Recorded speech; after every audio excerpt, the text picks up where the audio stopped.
Daniel Defoe by William Minto, New York. Harper & Brothers, Publishers.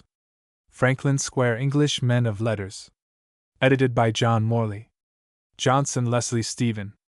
Gibbon, J.C. Morrison. Scott, R.H. Hutton. Shelley, J.A. Simons. Hume, T.H. Huxley. Goldsmith, William Black. Defoe, William Minto. Burns, J.C. Sharp. Spencer, R.W. Church. Thackeray, Anthony Trollope. Burke, John Morley. Milton, Mark Pattison. Hawthorne, Henry James, Jr. Southey E. Dowden. Chaucer, A.W. Ward. Bunyan, J. Froude. Cooper, Goldwin Smith. Pope, Leslie Stephen. Byron, John Nichol. Locke, Thomas Fowler. Wordsworth, F. Myers. Dryden, G. Saintsbury. Landor, Sidney Colvin.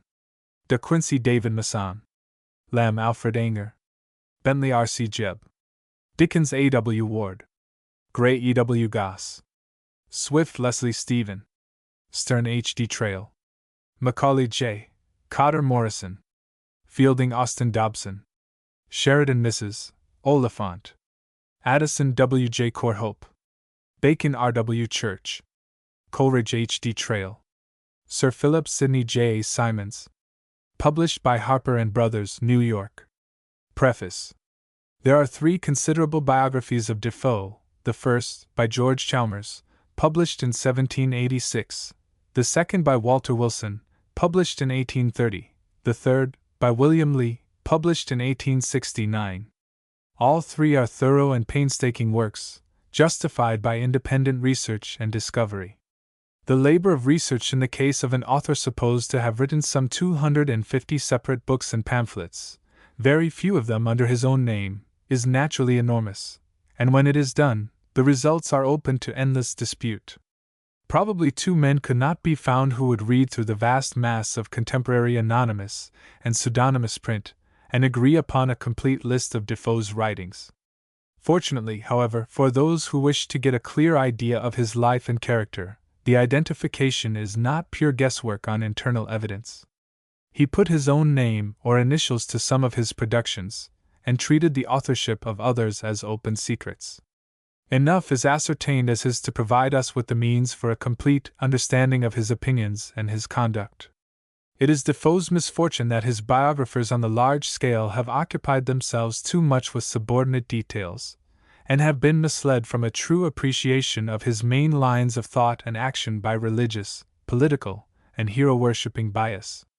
For the following sketch, taking Mr. Lee's elaborate work as my chronological guide, I have read such of Defoe's undoubted writings as are accessible in the library of the British Museum. There is no complete collection, I believe, in existence, and endeavored to connect them and him with the history of the time.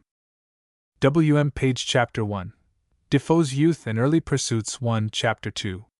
King William's Adjutant 13, Chapter 3. A Martyr to Dissent? 30, Chapter 4. The Review of the Affairs of France 51, Chapter 5. The Advocate of Peace and Union 62, Chapter 6. Dr. Sacheverell, and the Change of Government 73, Chapter 7. Difficulties in Rechanging Sides 103, Chapter 8. Later Journalistic Labors 115, Chapter 9. The Place of Defoe's Fictions in His Life 130, Chapter 10. His Mysterious End 155, Chapter 1. Defoe's Youth and Early Pursuits. The life of a man of letters is not as a rule eventful. It may be rich in spiritual experiences, but it seldom is rich in active adventure. We asked his biographer to tell us what were his habits of composition, how he talked, how he bore himself in the discharge of his duties to his family, his neighbors, and himself, what were his beliefs on the great questions that concern humanity. We desire to know what he said and wrote, not what he did beyond the study in the domestic or the social circle. The chief external facts in his career are the dates of the publication of his successive books. Daniel Defoe is an exception to this rule. He was a man of action as well as a man of letters. The writing of the books which have given him immortality was little more than an accident in his career, a comparatively trifling and casual item in the total expenditure of his many-sided energy. He was nearly 60 when he wrote Robinson Crusoe. Before that event he had been a rebel, a merchant, a manufacturer, a writer of popular satires in verse, a bankrupt, had acted as secretary to a public commission, been employed in secret services by 5 successive administrations, written innumerable pamphlets, and edited more than one newspaper. He had led, in fact, as adventurous a life as any of his own heroes, and had met quickly succeeding difficulties with equally ready and fertile ingenuity. For many of the incidents in Defoe's life we are indebted to himself. He had all the vaingloriousness of exuberant vitality, and was animated in the recital of his own adventures. Scattered throughout his various works are the materials for a tolerably complete autobiography. This is in one respect an advantage for any one who attempts to give an account of his life. But it has a counterbalancing disadvantage in the circumstance that there is grave reason to doubt his veracity. Defoe was a great storyteller in more senses than one. We can hardly believe a word that he says about himself without independent confirmation. Defoe was born in London in 1661. It is a characteristic circumstance that his name is not his own, except in the sense that it was assumed by himself. The name of his father, who was a butcher in the parish of St. Giles, Cripplegate, was Foe. His grandfather was a Northamptonshire yeoman. In his true-born Englishman, Defoe spoke very contemptuously of families that professed to have come over with the Norman bastard, defying them to prove whether their ancestors were drummers or colonels. But apparently he was not above the vanity of making the world believe that he himself was of Norman French origin. Yet such was the restless energy of the man that he could not leave even his adopted name alone. He seems to have been about 40 when he first changed his signature, Defoe, into the surname of Defoe. But his patient biographer, Mr. Lee, has found several later instances of his subscribing himself Defoe DF and Defoe, in alternation with the Daniel Defoe or Daniel Defoe, which has become his accepted name in literature. In middle age, when Defoe was taunted with his want of learning, he retorted that if he was a blockhead it was not the fault of his father, who had spared nothing in his education that might qualify him to match the accurate Dr. Brown, or the learned Observator. His father was a nonconformist, a member of the congregation of Dr. Annesley, and the son was originally intended for the dissenting ministry. It was his disaster, he said afterwards, first to be set apart for, and then to be set apart from, that sacred employ. He was placed at an academy for the training of ministers at the age, it is supposed, of about 14, and probably remained there for the full course of 5 years.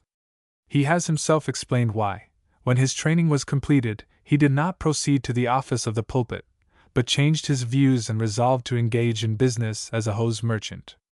The sum of the explanation is that the ministry seemed to him at that time to be neither honorable, agreeable, nor profitable. It was degraded, he thought, by the entrance of men who had neither physical nor intellectual qualification for it, who had received out of a denominational fund only such an education as made them pedants rather than Christian gentlemen of high learning, and who had consequently to submit to shameful and degrading practices in their efforts to obtain congregations and subsistence. Besides, the behavior of congregations to their ministers, who were dependent, was often objectionable and unchristian. And finally, far-flown birds having fine feathers, the prizes of the ministry in London were generally given to strangers. Eminent ministers called from all parts of England, some even from Scotland, finding acceptance in the metropolis before having received any formal ordination. Though the education of his fun-bred companions, as he calls them, at Mr. Morton's Academy in Newington Green, was such as to excite Defoe's contempt, he bears testimony to Mr. Morton's excellence as a teacher, and instances the names of several pupils who did credit to his labors. In one respect Mr. Morton's system was better than that which then prevailed at the universities. All dissertations were written and all disputations held in English, and hence it resulted, Defoe says, that his pupils, though they were not destitute in the languages, were made masters of the English tongue, and more of them excelled in that particular than of any school at that time.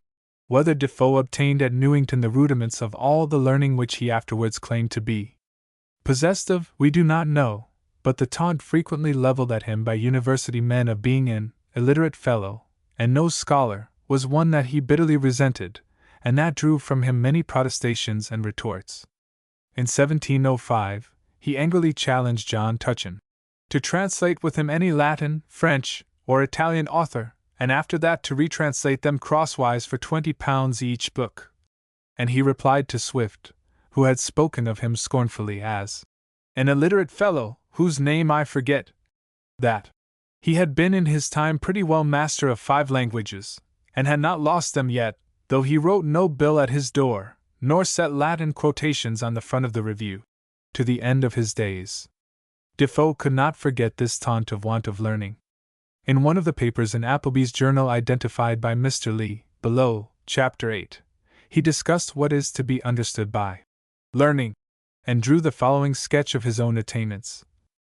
I remember an author in the world some years ago, who was generally upbraided with ignorance, and called an illiterate fellow, by some of the beau monde of the last age.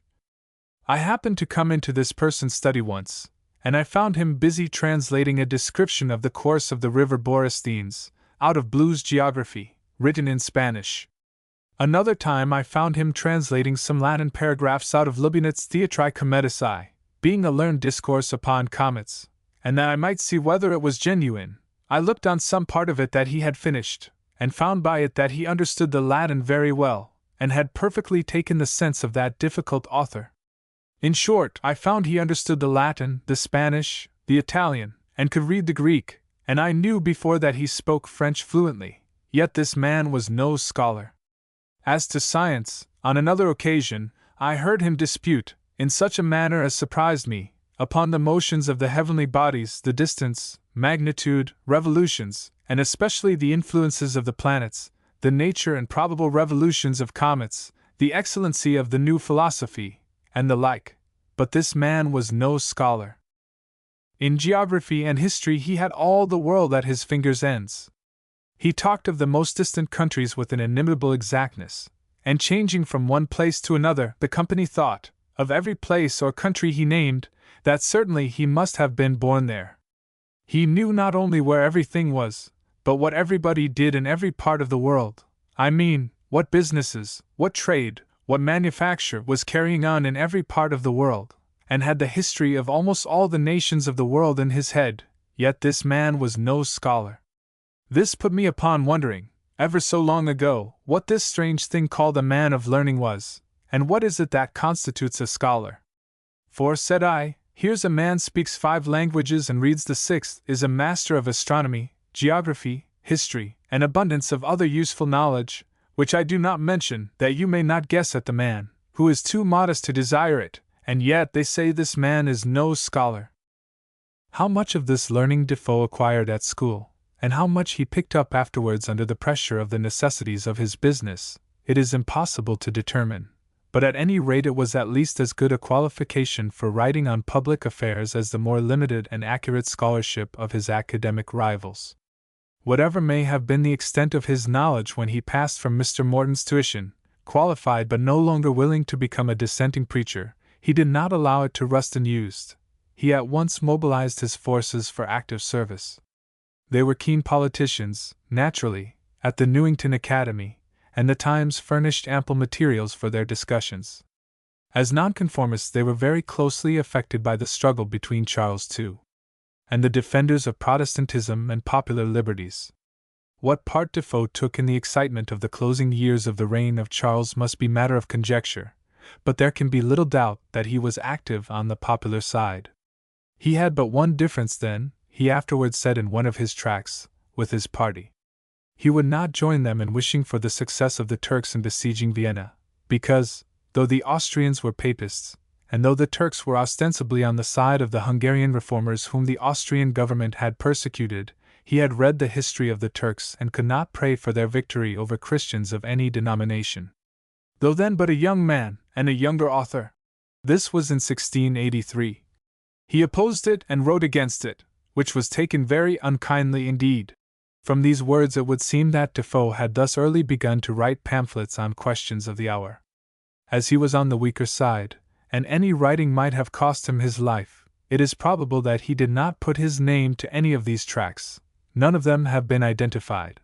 But his youth was strangely unlike his mature manhood if he was not justified in speaking of himself as having been then an author.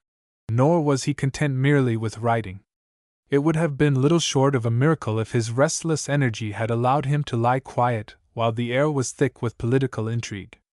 We may be sure that he had a voice in some of the secret associations in which plans were discussed of armed resistance to the tyranny of the king. We have his own word for it that he took part in the Duke of Monmouth's rising, when the whips of Charles were exchanged for the scorpions of James.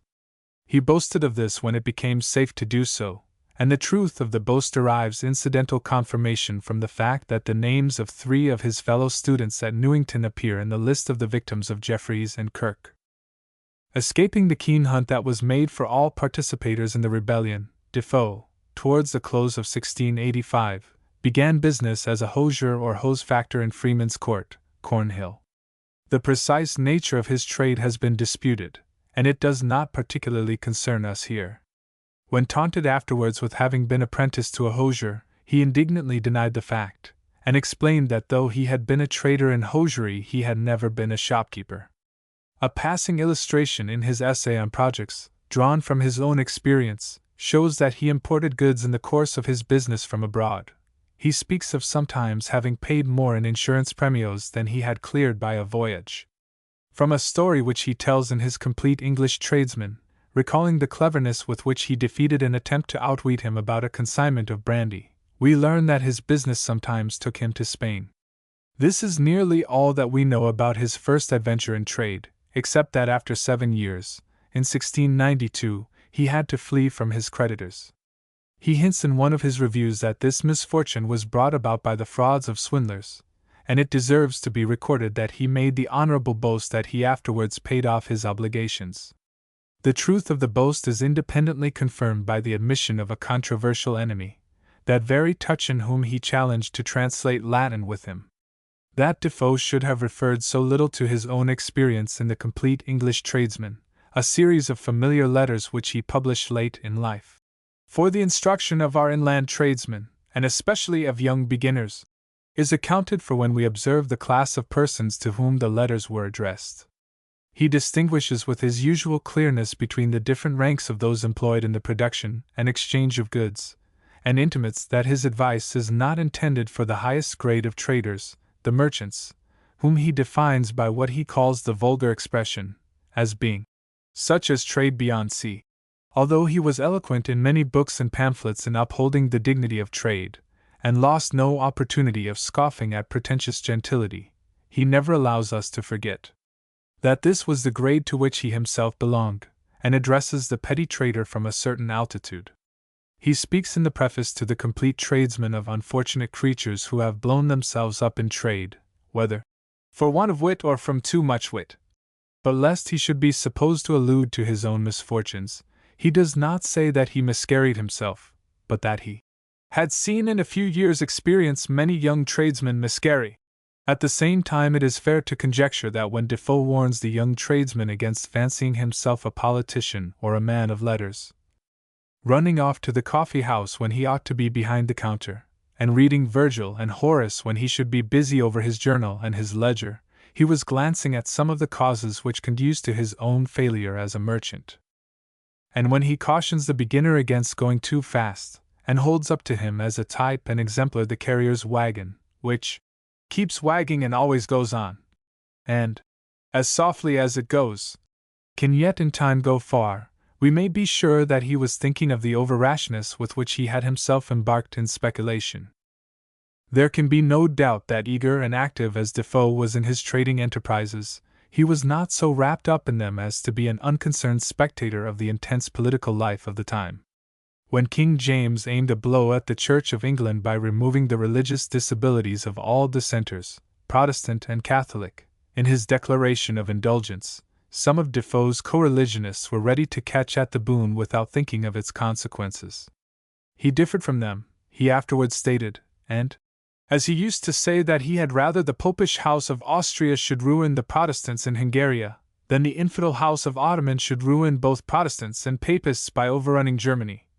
So now, he told the dissenters he had rather the Church of England should pull our clothes off by fines and forfeitures, than the Papists should fall both upon the Church and the dissenters, and pull our skins off by fire and faggot.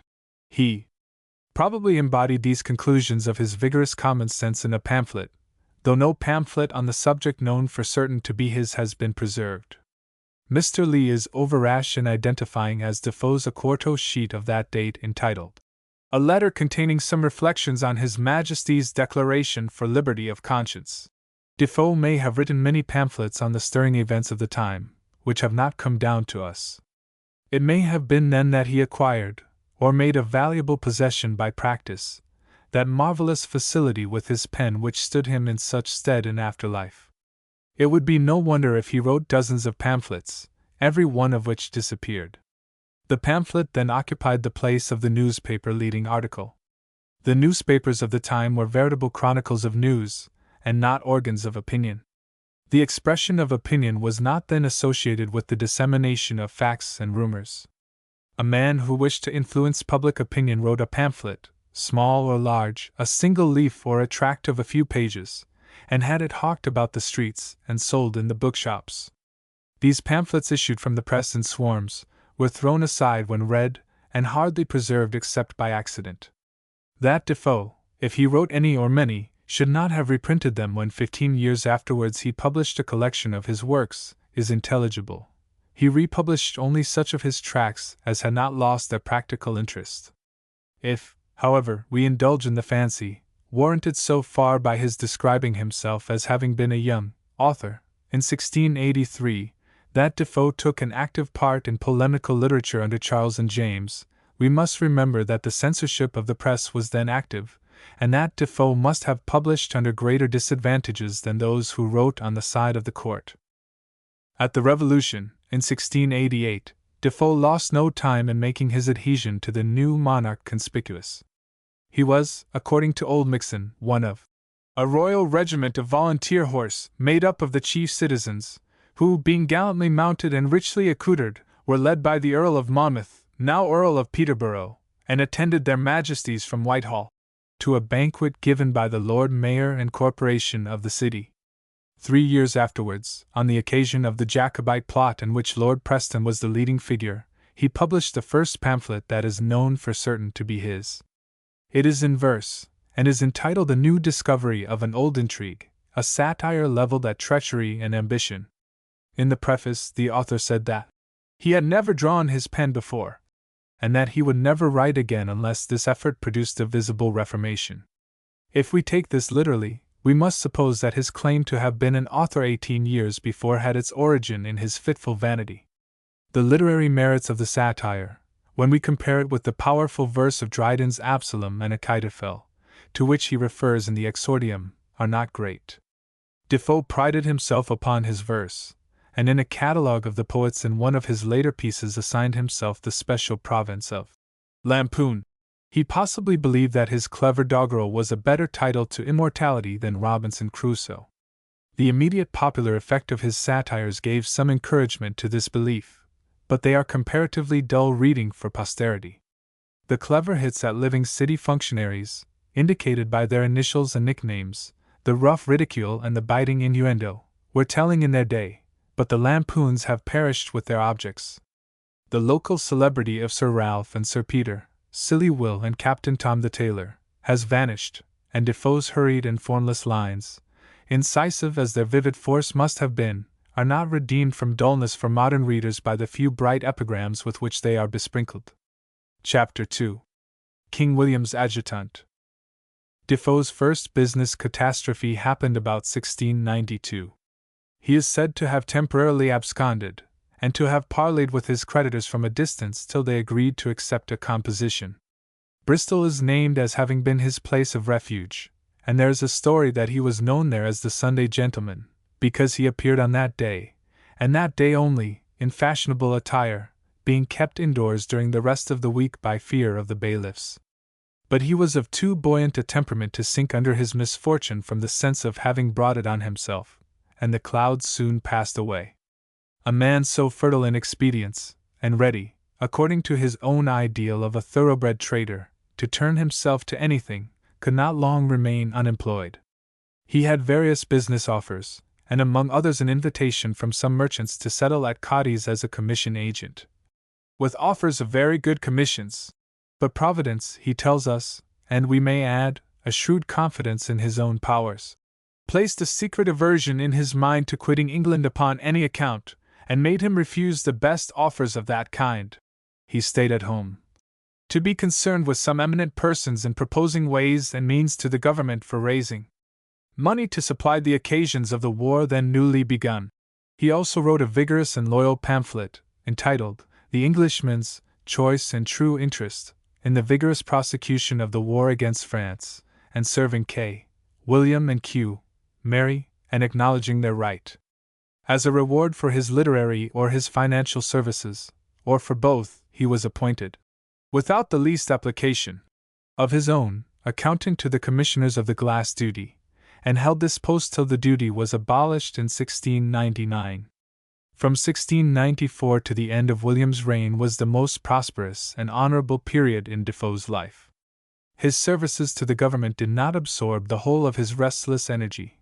He still had time for private enterprise, and started a manufactory of bricks and panhouse at Tilbury, where, Mr. Lee says, judging from fragments recently dug up, he made good sound sonorous bricks, although according to another authority such a thing was impossible out of any material existing in the neighborhood. Anyhow, Defoe prospered, and set up a coach and a pleasure boat.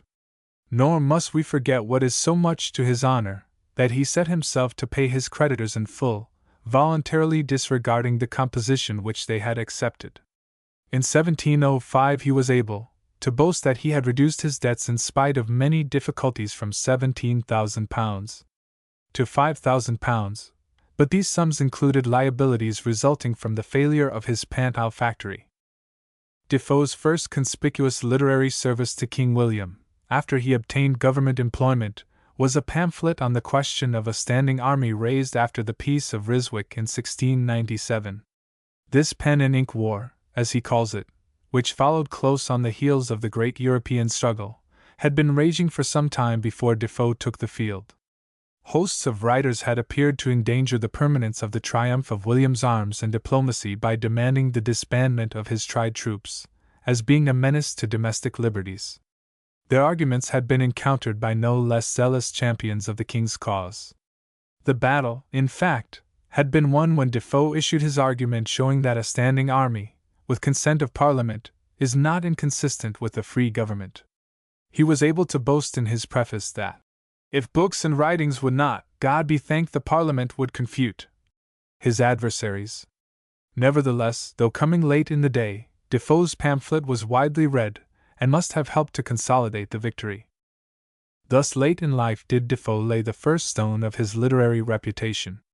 He was now in the 38th year of his age, his controversial genius in full vigor, and his mastery of language complete. None of his subsequent tracts surpassed this as a piece of trenchant and persuasive reasoning. It shows at their very highest his marvelous powers of combining constructive with destructive criticism.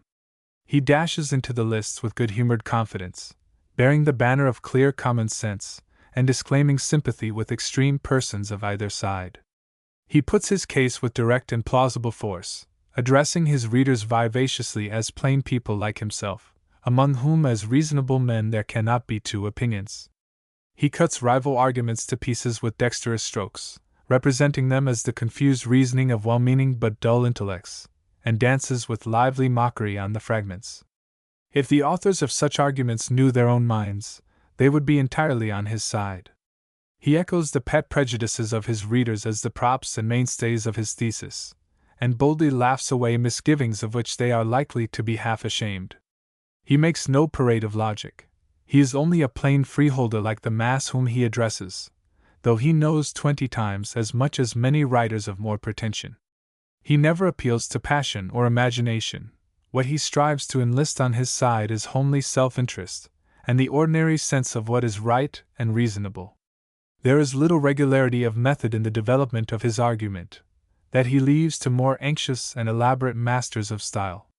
For himself he is content to start from a bold and clear statement of his own opinion, and proceeds buoyantly and discursively to engage and scatter his enemies as they turn up, without the least fear of being able to fight his way back to his original base.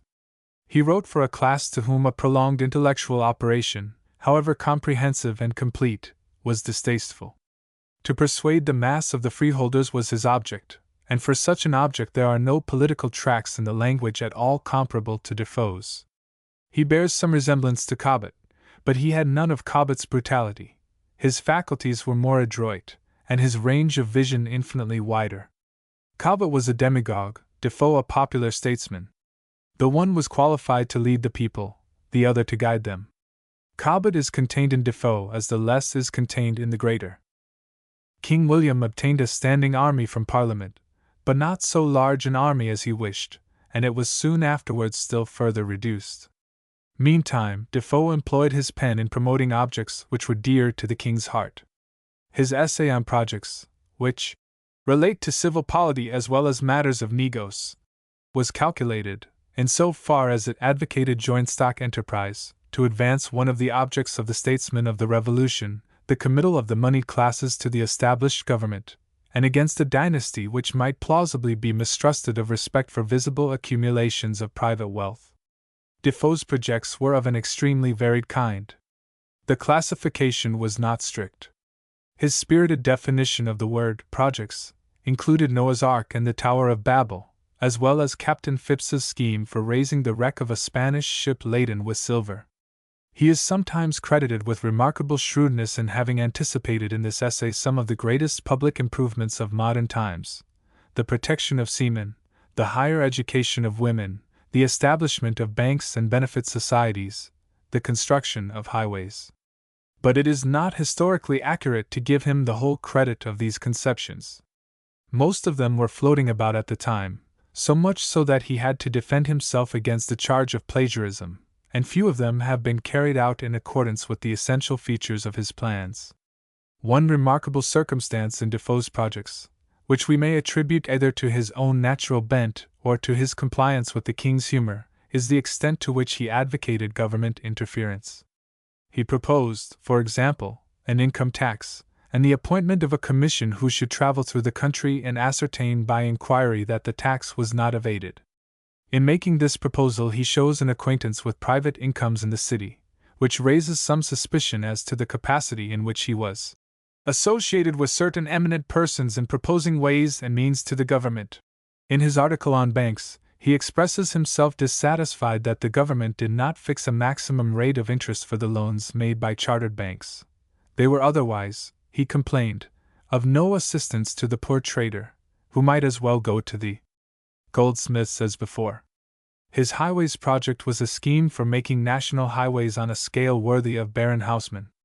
There is more fervid imagination and daring ingenuity than business talent in Defoe's essay.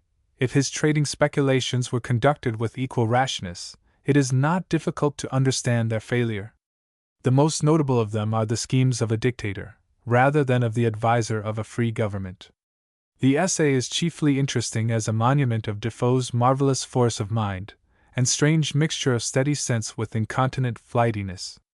There are ebullient sallies in it which we generally find only in the productions of madmen and charlatans, and yet it abounds in suggestions which statesmen might profitably have set themselves with due adaptations to carry into effect.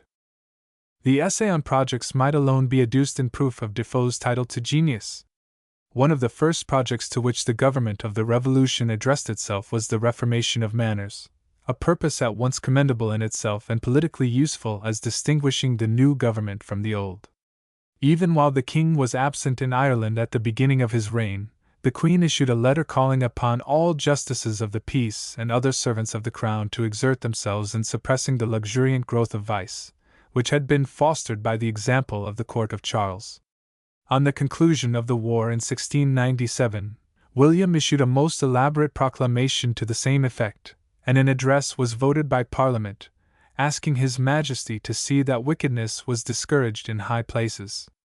The lively pamphlet in which Defoe lent his assistance to the good work entitled The Poor Man's Plea was written in the spirit of the parliamentary address. It was of no use to pass laws and make declarations and proclamations for the reform of the common plebei, the poor man pleaded, so long as the mentors of the laws were themselves corrupt. His argument was spiced with amusing anecdotes to show the prevalence of swearing and drunkenness among members of the judicial bench. Defoe appeared several times afterwards in the character of a reformer of manners, sometimes in verse, sometimes in prose. When the retort was made that his own manners were not perfect, he denied that this invalidated the worth of his appeal, but at the same time challenged his accusers to prove him guilty of any of the vices that he had satirized. It is impossible now to ascertain what induced Defoe to break with the dissenters, among whom he had been brought up, but break with them he did in his pamphlet against the practice of occasional conformity. This practice of occasionally taking communion with the established church, as a qualification for public office, had grown up after the Revolution, and had attracted very little notice till a dissenting Lord Mayor, after attending church one Sunday forenoon, went in the afternoon with all the insignia of his office to a conventicle. Defoe's objection to this is indicated in his quotation. "If the Lord be God, follow him, but if Baal, then follow him."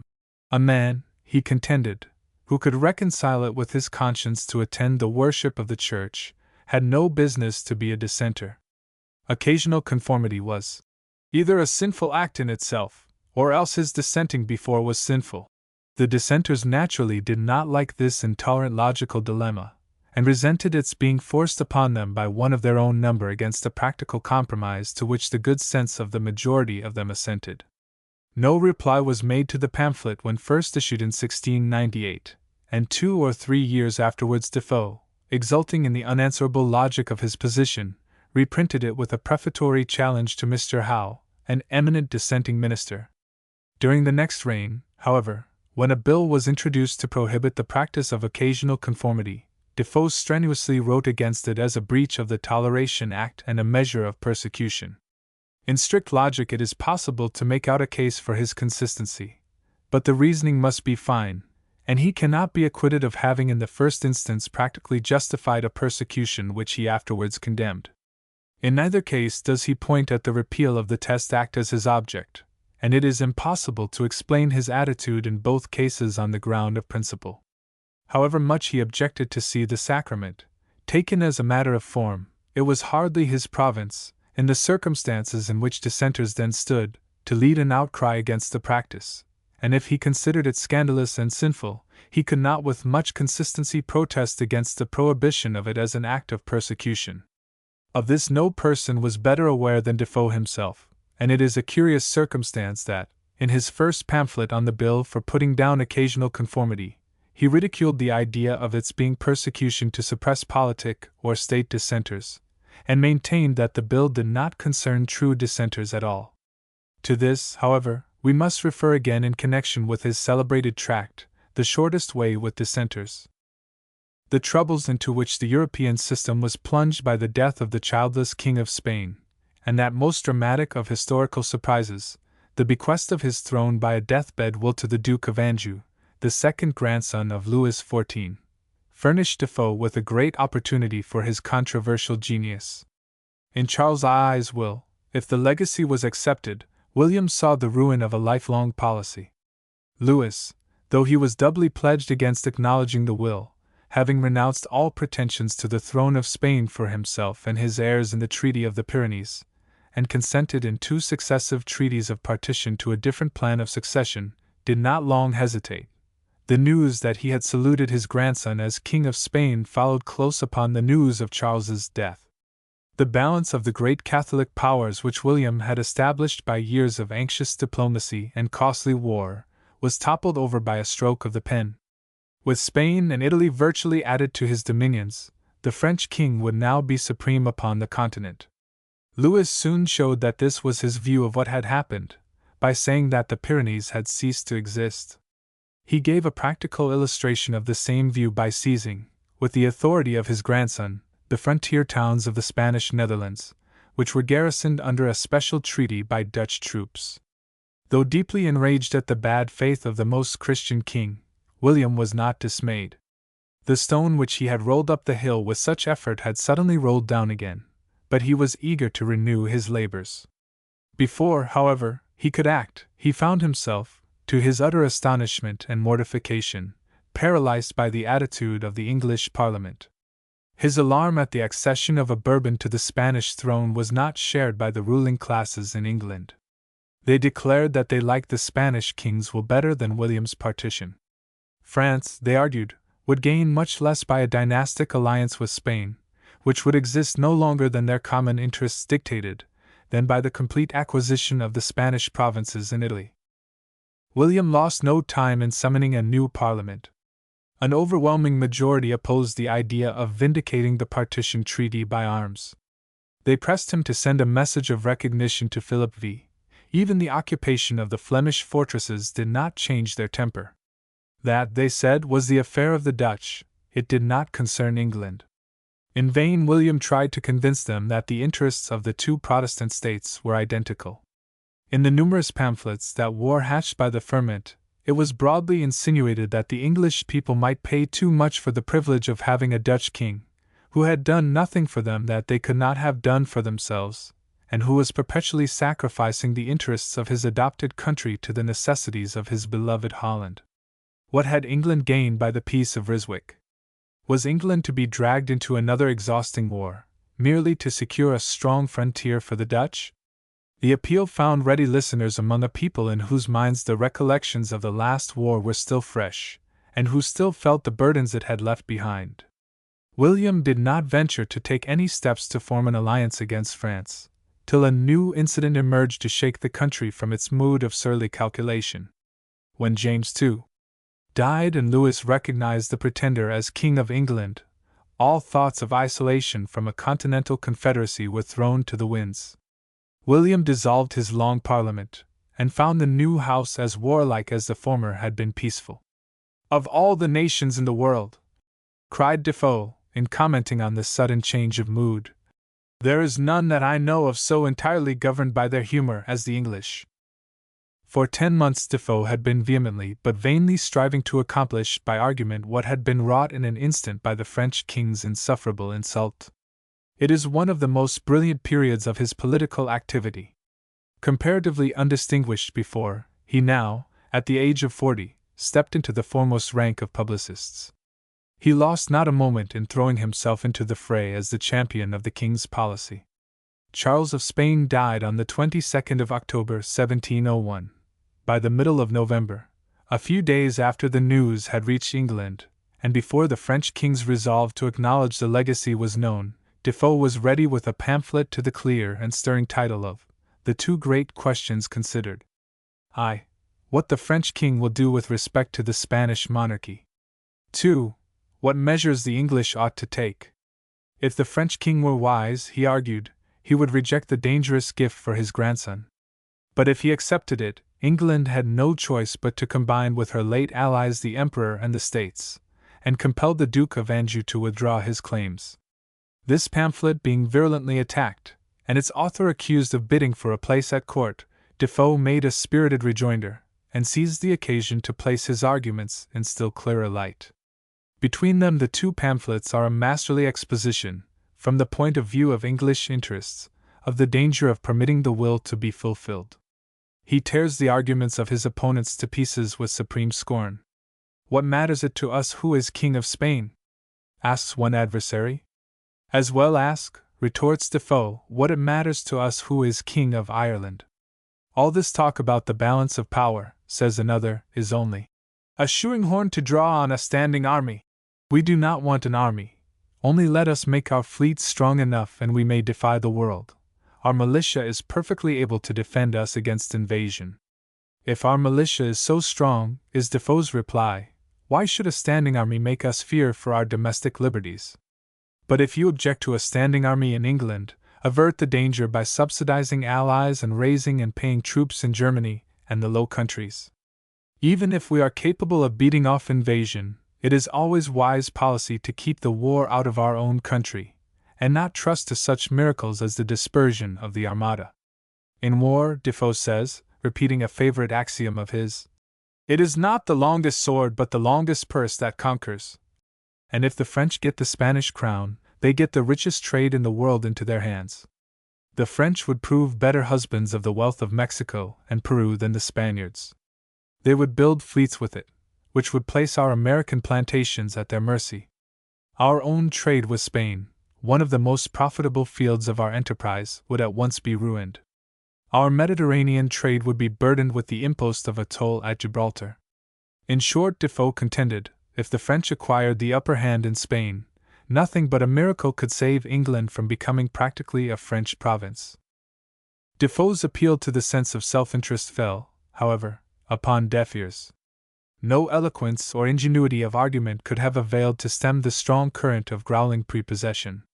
He was equally unsuccessful in his attempt to touch deeper feelings by exhibiting in a pamphlet, which is perhaps the ablest of the series, the danger of the Protestant religion, from the present prospect of a religious war in Europe. "Surely you cannot object to a standing army for the defense of your religion?" he argued. "For if you do, then you stand convicted of valuing your liberties more than your religion, which ought to be your first and highest concern." Such scraps of rhetorical logic were but as straws in the storm of anti-warlike passion that was then raging. Nor did Defoe succeed in turning the elections by addressing, "To the good people of England," his 6 distinguishing characters of a Parliament man, or by protesting as a freeholder against the levity of making the strife between the new and the old East India Companies a testing question, when the very existence of the kingdom was at stake. His pamphlets were widely distributed, but he might as soon have tried to check a tempest by throwing handfuls of leaves into it. One great success, however, he had, and that, strangely enough, in a direction in which it was least to be anticipated. No better proof could be given that the good-humored magnanimity and sense of fair play on which English people pride themselves is more than an empty boast than the reception accorded to Defoe's true-born Englishman. King William's unpopularity was at its height. A party writer of the time had sought to inflame the general dislike to his Dutch favorites by a vile pamphlet in abhorred verse, entitled The Foreigners, in which they are loaded with scurrilous insinuations. It required no ordinary courage in the state of the national temper at that moment to venture upon the line of retort that Defoe adopted. What were the English, he demanded, that they should make a mock of foreigners? They were the most mongrel race that ever lived upon the face of the earth. There was no such thing as a true-born Englishman. They were all the offspring of foreigners, what was more, of the scum of foreigners. For Englishmen to boast of generation cancels their knowledge, and lampoons the nation. A true-born Englishman's a contradiction, in speech and irony, in fact a fiction. And here begins the ancient pedigree that so exalts our poor nobility. 'Tis that from some French trooper they derive, who with the Norman bastard did arrive. The trophies of the families appear, some show the sword, the bow, and some the spear which their great ancestor, forsooth, did wear. These in the herald's register remain, their noble mean extraction to explain, yet who the hero was no man can tell, whether a drummer or colonel, the silent record blushes to reveal their undescended dark original. These are the heroes that despise the Dutch and rail at new-come foreigners so much, forgetting that themselves are all derived from the most scoundrel race that ever lived, a horrid crowd of rambling thieves and drones, who ransacked kingdoms and dispeopled towns, the picked and painted Briton, treacherous Scot, by hunger, theft, and rapine hither brought, Norwegian pirates, buccaneering Danes, whose red-haired offspring everywhere remains, who joined with Norman French compound the breed from whence your true-born Englishmen proceed. And lest, by length of time, it be pretended, the climate may this modern breed have mended, wise Providence, to keep us where we are, mixes us daily with exceeding care. We have been Europe's sink, the jakes where she voids all her awful outcast progeny. From our 5th Henry's time the strolling bands of banished fugitives from neighboring lands have here a certain sanctuary found, the eternal refuge of the vagabond, wherein but half a common age of time, borrowing new blood and manners from the clime, proudly they learn all mankind to contemn, and all their race are true-born Englishmen. As may be judged from this specimen, there is little delicacy in Defoe's satire. The lines run on from beginning to end in the same strain of bold, broad, hearty banter, as if the whole piece had been written off at a heat. The mob did not lynch the audacious humorist. In the very height of their fury against foreigners, they stopped short to laugh at themselves. They were tickled by the hard blows as we may suppose a rhinoceros to be tickled by the strokes of an oaken cudgel. Defoe suddenly woke to find himself the hero of the hour, at least with the London populace. The pamphlet was pirated, and 80,000 copies, according to his own calculation, were sold in the streets. Henceforth he described himself in his title pages as the author of the True-Born Englishman, and frequently did himself the honor of quoting from the work as from a well-established classic. It was also, he has told us, the means of his becoming personally known to the king, whom he had hitherto served from a distance. Defoe was not the man to be abashed by his own popularity. He gloried in it, and added to his reputation by taking a prominent part in the proceedings connected with the famous Kentish petition, which marked the turn of the tide in favor of the king's foreign policy. Defoe was said to be the author of Legion's Memorial to the House of Commons, sternly warning the representatives of the freeholders that they had exceeded their powers in imprisoning the men who had prayed them to turn their loyal addresses into bills of supply. When the Kentish petitioners were liberated from the custody of the sergeant-at-arms, and feasted by the citizens at Mercer's Hall, Defoe was seated next to them as an honored guest. Unfortunately for Defoe, William did not live long after he had been honored with His Majesty's confidence. He declared afterwards that he had often been privately consulted by the king. The pamphlets which he wrote during the close of the reign are all such as might have been directly inspired. That on the succession is chiefly memorable as containing a suggestion that the heirs of the Duke of Monmouth should be heard as to King Charles's alleged marriage with Lucy Walters. It is possible that this idea may have been sanctioned by the king, who had had painful experience of the disadvantages attending a ruler of foreign extraction, and besides had reason to doubt the attachment of the Princess Sophia to the Protestant faith. When the passionate aversion to war in the popular mind was suddenly changed by the recognition of the Pretender into an equally passionate thirst for it, and the king seized the opportunity to dissolve Parliament and get a new house in accord with the altered temper of the people, Defoe justified the appeal to the freeholders by an examination and assertion of the original power of the collective body of the people of England. His last service to the king was a pamphlet bearing the paradoxical title, Reasons Against a War with France. As Defoe had for nearly a year been zealously working the public mind to a warlike pitch, this title is at first surprising, but the surprise disappears when we find that the pamphlet is an ingenious plea for beginning with a declaration of war against Spain, showing that not only was there just cause for such a war, but that it would be extremely profitable, inasmuch as it would afford occasion for plundering the Spaniards in the West Indies, and thereby making up for whatever losses our trade might suffer from the French privateers. And it was more than a mere plundering descent that Defoe had in view. His object was that England should take actual possession of the Spanish Indies, and so rob Spain of its chief source of wealth. There was a most powerful buccaneering spirit concealed under the peaceful title of this pamphlet. The trick of arresting attention by an unexpected thesis, such as this promise of reasons for peace when everybody was dreaming of war, is an art in which Defoe has never been surpassed. As we shall have occasion to see, he practiced it more than once too often for his comfort. Chapter 3. A Martyr to Dissent? From the death of the king in March, 1702, we must date a change in Defoe's relations with the ruling powers. Under William, his position as a political writer had been distinct and honorable. He supported William's policy warmly and straightforwardly, whether he divined it by his own judgment, or learned it by direct or indirect instructions or hints. When charged with writing for a place, he indignantly denied that he held either place or pension at court, but at another time he admitted that he had been employed by the king and rewarded by him beyond his deserts. Any reward that he received for his literary services was well earned, and there was nothing dishonorable in accepting it. For concealing the connection while the king was alive, he might plead the custom of the time.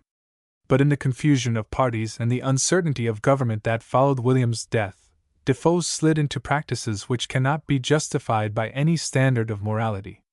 It was by accident that Defoe drifted into this equivocal position. His first writings under the new reign were in staunch consistency with what he had written before. He did not try to flatter the Queen as many others did by slighting her predecessors. On the contrary, he wrote a poem called The Mock Mourners, in which he extolled the glorious memory, a phrase which he did much to bring into use, and charged those who spoke disrespectfully of William with the vilest insolence and ingratitude. He sang the praises of the Queen also, but as he based his joy at her accession on an assurance that she would follow in William's footsteps, the compliment might be construed as an exhortation. Shortly afterwards, in another poem, The Spanish Descent, He took his revenge upon the fleet for not carrying out his West Indian scheme by ridiculing unmercifully their first fruitless cruise on the Spanish coast, taking care at the same time to exult in the capture of the galleons at Vigo.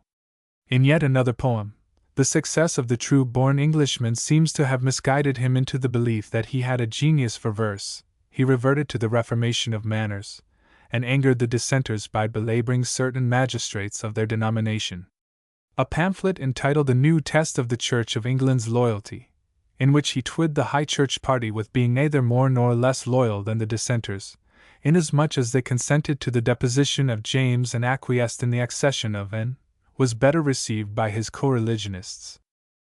But when the bill to prevent occasional conformity was introduced by some hot-headed partisans of the High Church, towards the close of 1702, with the Queen's warm approval, Defoe took a course which made the dissenters threaten to cast him altogether out of the synagogue.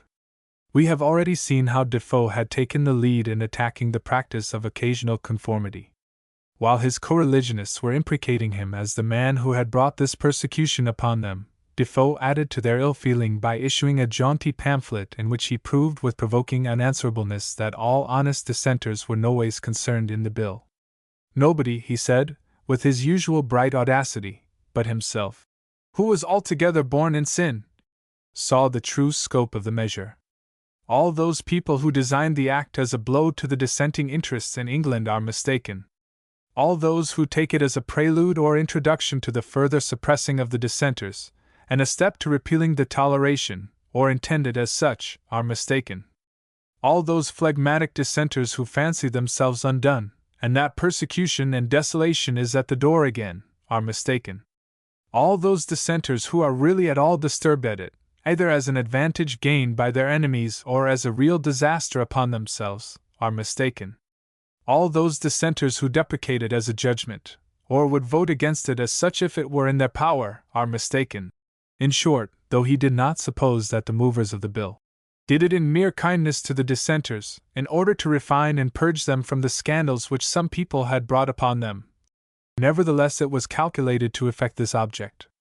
The dissenter being a man that was something desirous of going to heaven, ventured the displeasure of the civil magistrate at the command of his conscience, which warned him that there were things in the established form of worship not agreeable to the will of God as revealed in Scripture.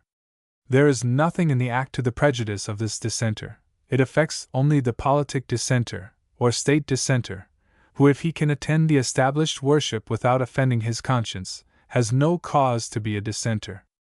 An act against occasional conformity would rid the dissenting body of these lukewarm members, and the riddance would be a good thing for all parties. It may have been that this cheerful argument, the legitimate development of Defoe's former writings on the subject, was intended to comfort his co-religionists at a moment when the passing of the act seemed certain. They did not view it in that light. They resented it bitterly, as an insult in the hour of their misfortune from the man who had shown their enemies where to strike. When, however, the bill, after passing the Commons, was opposed and modified by the Lords, Defoe suddenly appeared on a new tack, publishing the most famous of his political pamphlets, The Shortest Way with the Dissenters, which has, by a strange freak of circumstances, gained him the honor of being enshrined as one of the martyrs of dissent. In the brief explanation of the pamphlet which he gave afterwards, he declared that it had no bearing whatever upon the occasional conformity bill, pointing to his former writings on the subject, in which he had denounced the practice, and welcomed the bill as a useful instrument for purging the dissenting bodies of half-and-half professors. It was intended, he said, as a banter upon the high-flying Tory churchmen, putting into plain English the drift of their furious invectives against the dissenters, and so, by an irony not unusual, answering them out of their own mouths. The Shortest Way is sometimes spoken of as a piece of exquisite irony, and on the other hand Mr. Saintsbury, 1, has raised the question whether the representation of an extreme case, in which the veil is never lifted from the writer's own opinions, can properly be called irony at all. Footnote 1, in an admirable article on Defoe in the Encyclopaedia Britannica. This last is, perhaps, a question belonging to the strict definition of the figures of speech, but however that might be settled, it is a mistake to describe Defoe's art in this pamphlet as delicate. There are no subtle strokes of wit in it such as we find in some of Swift's ironical pieces. Incomparably more effective as an engine of controversy, it is not entitled to the same rank as a literary exercise.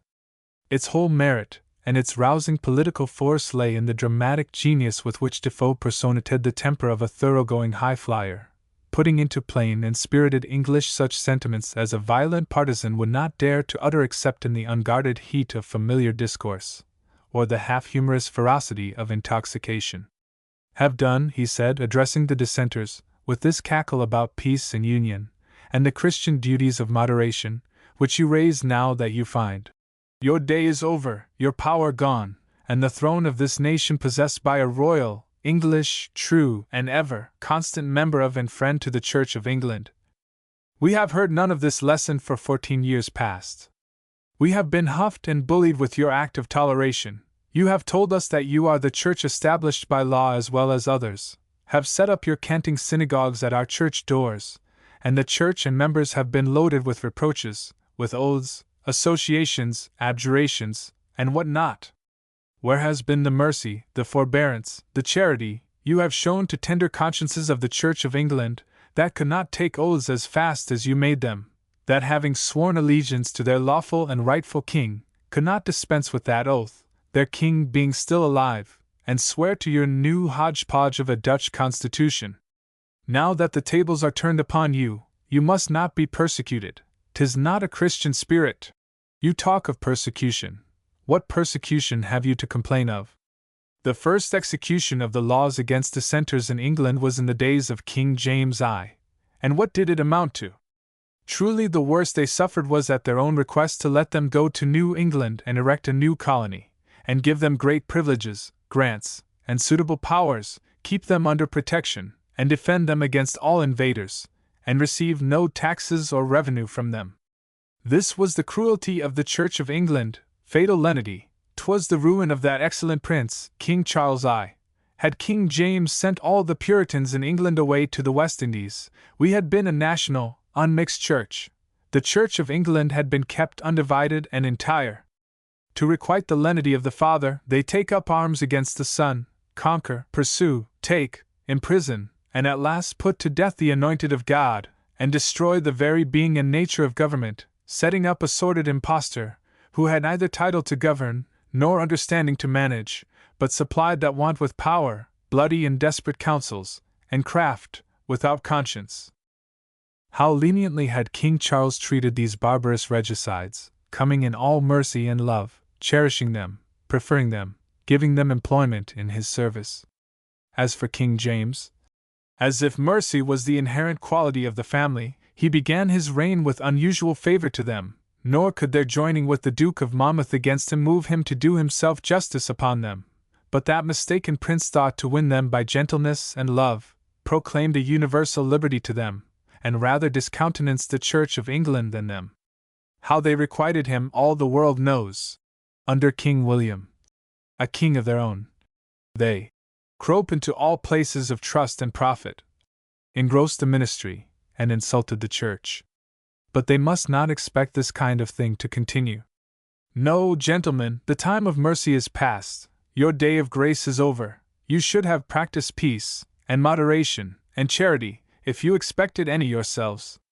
In this heroic strain the pamphlet proceeds, reaching at length the suggestion that, if one severe law were made, and punctually executed, that whoever was found at a conventicle should be banished the nation, and the preacher be hanged, we should soon see an end of the tale. They would all come to church, and one age would make us all one again. That was the mock churchman's shortest way for the suppression of dissent. He supported his argument by referring to the success with which Louis XIV had put down the Huguenots. There was no good in half measures, fines of 5 shillings a month for not coming to the sacrament, and 1 shilling a week for not coming to church. It was vain to expect compliance from such trifling. The light, foolish handling of them by mulcts, fines, etc., 'tis their glory and their advantage. If the gallows instead of the counter, and the galleys instead of the fines, were the reward of going to a conventicle, to preach or hear, there would not be so many sufferers. The spirit of martyrdom is over. They that will go to church to be chosen sheriffs and mayors, would go to 40 churches rather than be hanged. "Now let us crucify the thieves," said the author of this truculent advice in conclusion.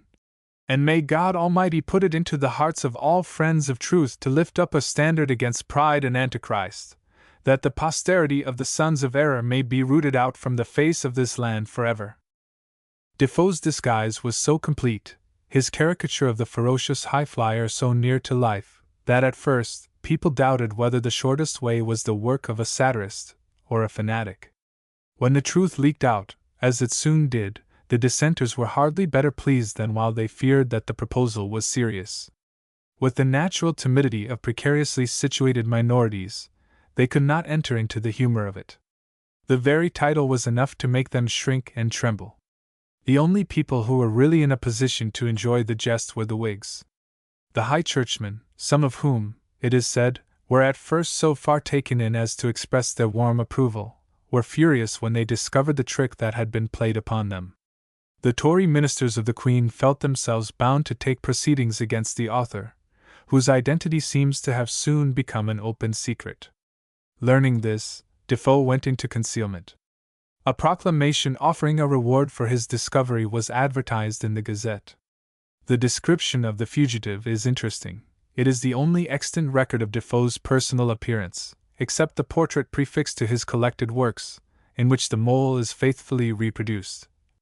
He is a middle-aged, spare man, about 40 years old, of a brown complexion, and dark brown-colored hair, but wears a wig, a hooked nose, a sharp chin, grey eyes, and a large mole near his mouth, was born in London, and for many years was a hose factor in Freeman's Yard in Cornhill, and now is the owner of the brick and pan-oil works near Tilbury Fort in Essex.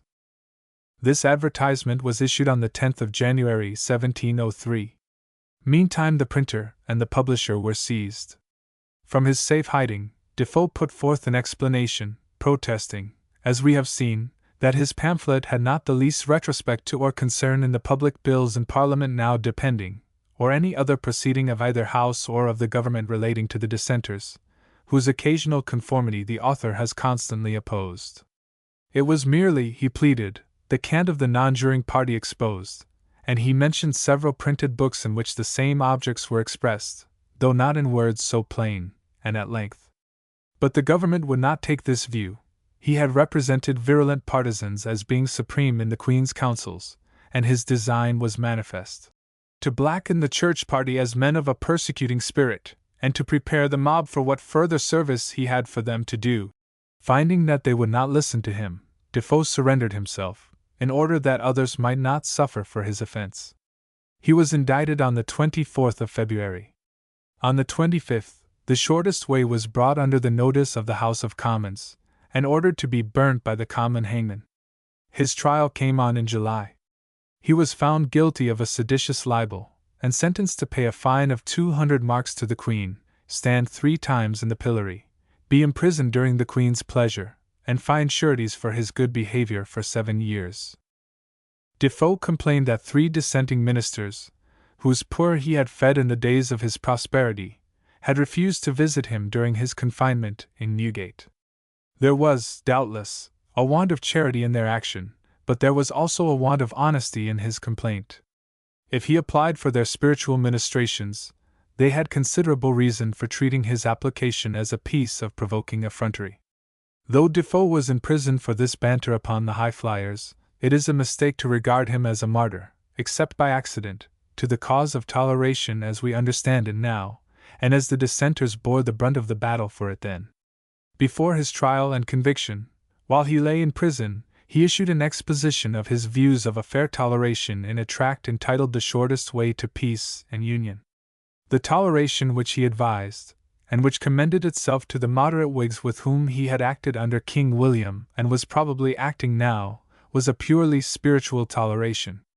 His proposal, in fact, was identical with that of Charles Leslie's in the New Association, one of the pamphlets which he professed to take off in his famous squib. Leslie had proposed that the dissenters should be excluded from all civil employments, and should be forced to remain content with liberty of worship. Addressing the dissenters, Defoe, in effect, urged them to anticipate forcible exclusion by voluntary withdrawal. Extremes on both sides should be industriously crushed and discouraged, and the extremes on the dissenting side were those who, not being content to worship after their own fashion, had also a hankering after the public service. It is the true interest of the dissenters in England, Defoe argued, to be governed by a Church of England magistracy, and with his usual paradoxical hardihood, he told his co-religionists bluntly that the first reason of his proposition was that they were not qualified to be trusted with the government of themselves. When we consider the active part Defoe himself took in public affairs, we shall not be surprised that offense was given by his countenancing the civil disabilities of dissenters, and that the dissenting preachers declined to recognize him as properly belonging to their body.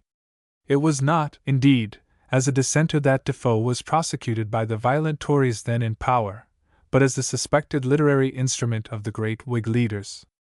This, of course, in no way diminishes the harsh and spiteful impolicy of the sentence passed on Defoe. Its terms were duly put in execution. The offending satirist stood in the pillory on the 3 last days of July, 1703, before the Royal Exchange in Cornhill, near the Conduit in Cheapside, and at Temple Bar. It is incorrect, however, to say with Pope that earless on high stood unabashed Defoe. His ears were not cropped, as the barbarous phrase went, and he had no reason to be abashed. His reception by the mob was very different from that accorded to the anti-Jacobite Fuller, a scurrilous rogue who had tried to make a few pounds by a plain proof that the Chevalier was a supposititious child. The author of The True-Born Englishman was a popular favorite, and his exhibition in the pillory was an occasion of triumph and not of ignominy to him. A ring of admirers was formed round the place of punishment, and bunches of flowers instead of handfuls of garbage were thrown at the criminal. Tankards of ale and stoups of wine were drunk in his honor by the multitude whom he had delighted with his racy verse and charmed by his bold defiance of the authorities. The enthusiasm was increased by the timely publication of a hymn to the pillory, in which Defoe boldly declared the iniquity of his sentence, and pointed out to the government more proper objects of their severity. Atheists ought to stand there, he said, profligate beaux, swindling stockjobbers, fanatic Jacobites, and the commanders who had brought the English fleet into disgrace. As for him, his only fault lay in his not being understood, but he was perhaps justly punished for being such a fool as to trust his meaning to irony. It would seem that though the government had committed Defoe to Newgate, they did not dare, even before the manifestation of popular feeling in his favor, to treat him as a common prisoner. He not only had liberty to write, but he found means to convey his manuscripts to the printer. Of these privileges he had availed himself with that indomitable energy and fertility of resource which we find reason to admire at every stage in his career, and most of all now that he was in straits.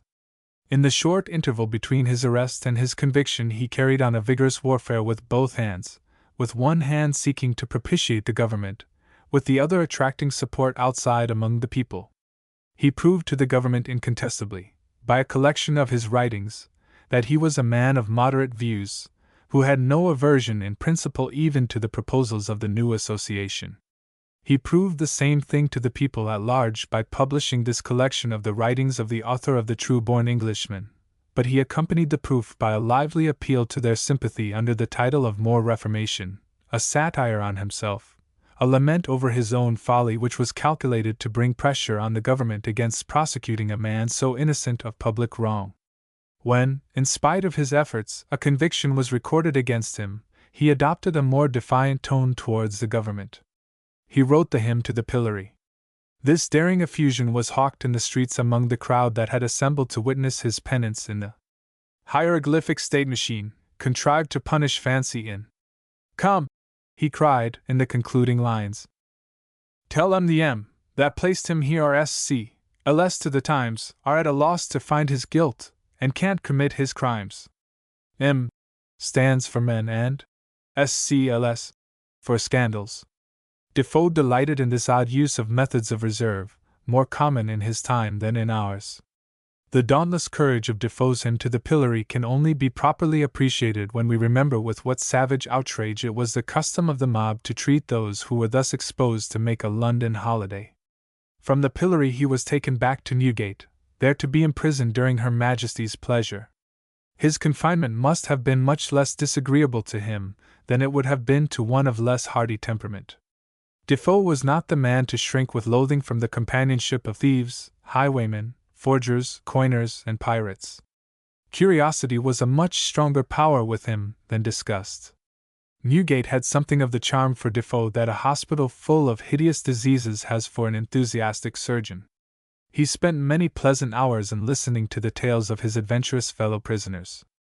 Besides, the government did not dare to deprive him of the liberty of writing and publishing.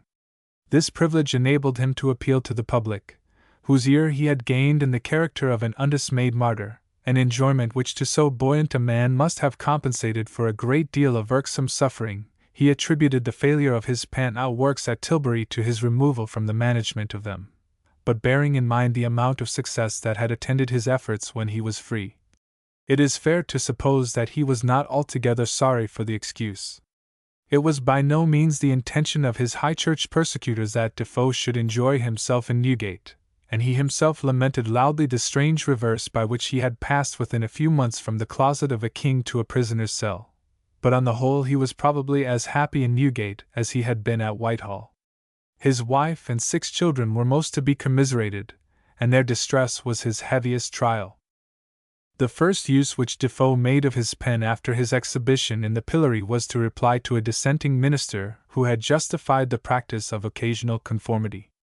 He thereby marked once more his separation from the extreme dissenters, who were struggling against having their religion made a disqualification for offices of public trust. But in the changes of parties at court he soon found a reason for marking his separation from the opposite extreme, and facing the other way. Under the influence of the moderate Tories, Marlborough, Godolphin, and their invaluable ally, the Duchess, the Queen was gradually losing faith in the violent Tories. According to Swift, she began to dislike her bosom friend, Mrs. Freeman, from the moment of her accession, but though she may have chafed under the yoke of her favorite, she could not at once shake off the domination of that imperious will. The Duchess, finding the extreme Tories unfavorable to the war in which her husband's honor and interests were deeply engaged, became a hot partisan against them, and used all their blunders to break down their power at court. Day by day she impressed upon the Queen the necessity of peace and union at home in the face of the troubles abroad. The moderate men of both parties must be rallied round the throne. Extremes on both sides must be discouraged. Spies were set to work to take note of such rash expressions among the hot and angry men as would be likely to damage them in the Queen's favor. Queen Anne had not a little of the quiet tenacity and spitefulness of enfeebled constitutions, but in the end reason prevailed, resentment at importunity was overcome, and the hold of the High Churchman on her affections gave way.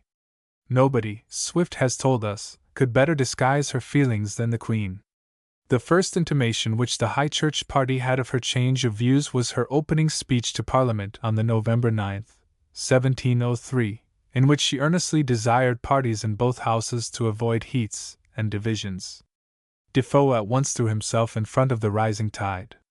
Whether he divined for himself that the influence of the Earl of Nottingham, the Secretary of State, to whom he owed his prosecution and imprisonment, was waning, or obtained a hint to that effect from his Whig friends, we do not know, but he lost no time in issuing from his prison a bold attack upon the High Churchmen. In his challenge of peace, addressed to the whole nation, he denounced them as church vultures and ecclesiastical harpies. It was they and not the dissenters that were the prime movers of strife and dissension. How are peace and union to be obtained, he asks. He will show people first how peace and union cannot be obtained. First, Sacheverell's bloody flag of defiance is not the way to peace and union. The shortest way to destroy is not the shortest way to unite. Persecution, laws to compel, restrain or force the conscience of one another, is not the way to this union, which Her Majesty has so earnestly recommended. Secondly, to repeal or contract the late Act of Toleration is not the way for this so much wished for happiness. To have laws revived that should set one party a plundering, excommunicating and unchurching another, that should renew the oppressions and devastations of late reigns, this will not by any means contribute to this peace, which all good men desire. New associations and proposals to divest men of their freehold right for differences in opinion, and take away the right of dissenters voting in elections of members, this is not the way to peace and union. Railing pamphlets, buffooning our brethren as a party to be suppressed, and dressing them up in the bear's skin for all the dogs in the street to bait them, is not the way to peace and union. Railing sermons, exciting people to hatred and contempt of their brethren, because they differ in opinions, is not the way to peace and union. Shutting all people out of employment and the service of their prince and country, unless they can comply with indifferent ceremonies of religion, is far from the way to peace and union. Reproaching the succession settled by Parliament, and reviving the abdicated title of the late King James, and his supposed family, cannot tend to this peace and union. Laws against occasional conformity, and compelling people who bear offices to a total conformity, and yet force them to take and serve in those public employments, cannot contribute to this peace and union. In this passage Defoe seems to ally himself more closely with his dissenting brethren than he had done before. It was difficult for him, with his published views on the objectionableness of occasional conformity, and the propriety of dissenters leaving the magistracy in the hands of the Church, to maintain his new position, without incurring the charge of inconsistency. The charge was freely made, and his own writings were collected as a testimony against him, but he met the charge boldly. The dissenters ought not to practice occasional conformity, but if they could reconcile it with their consciences, they ought not to receive temporal punishment for practicing it. The dissenters ought to withdraw from the magistracy, but it was persecution to exclude them. In tract after tract of brilliant and trenchant argument, he upheld these views, with his usual courage attacking most fiercely those antagonists who went most nearly on the lines of his own previous writings. Ignoring what he had said before, he now proved clearly that the occasional conformity bill was a breach of the Act of Toleration. There was little difference between his own shortest way to peace and union, and Sir Humphrey Mackworth's peace at home, but he assailed the latter pamphlet vigorously, and showed that it had been the practice in all countries for dissenters from the established religion to have a share in the business of the state. At the same time he never departed so far from the moderate point of view as to insist that dissenters ought to be admitted to a share in the business of the state. Let the high church ministers be dismissed, and moderate men summoned to the Queen's councils, and the dissenters would have every reason to be content. They would acquiesce with pleasure in a ministry and magistracy of low churchmen. Defoe's assaults upon the high church Tories were neither interdicted nor resented by the government, though he lay in prison at their mercy. Throughout the winter of 1703-4 the extreme members of the ministry, though they had still a majority in the House of Commons, felt the Queen's coldness increase. Their former high place in her regard and their continued hold upon Parliament tempted them to assume airs of independence which gave deeper offence than her unruffled courtesy led either them or their rivals to suspect. At last the crisis came. The Earl of Nottingham took the rash step of threatening to resign unless the Whig Dukes of Somerset and Devonshire were dismissed from the cabinet. To his surprise and chagrin, his resignation was accepted, 1704, and two more of his party were dismissed from office at the same time. The successor of Nottingham was Robert Harley, afterwards created Earl of Oxford and Mortimer. He gave evidence late in life of his love for literature by forming the collection of manuscripts known as the Harleian, and we know from Swift that he was deeply impressed with the importance of having allies in the press.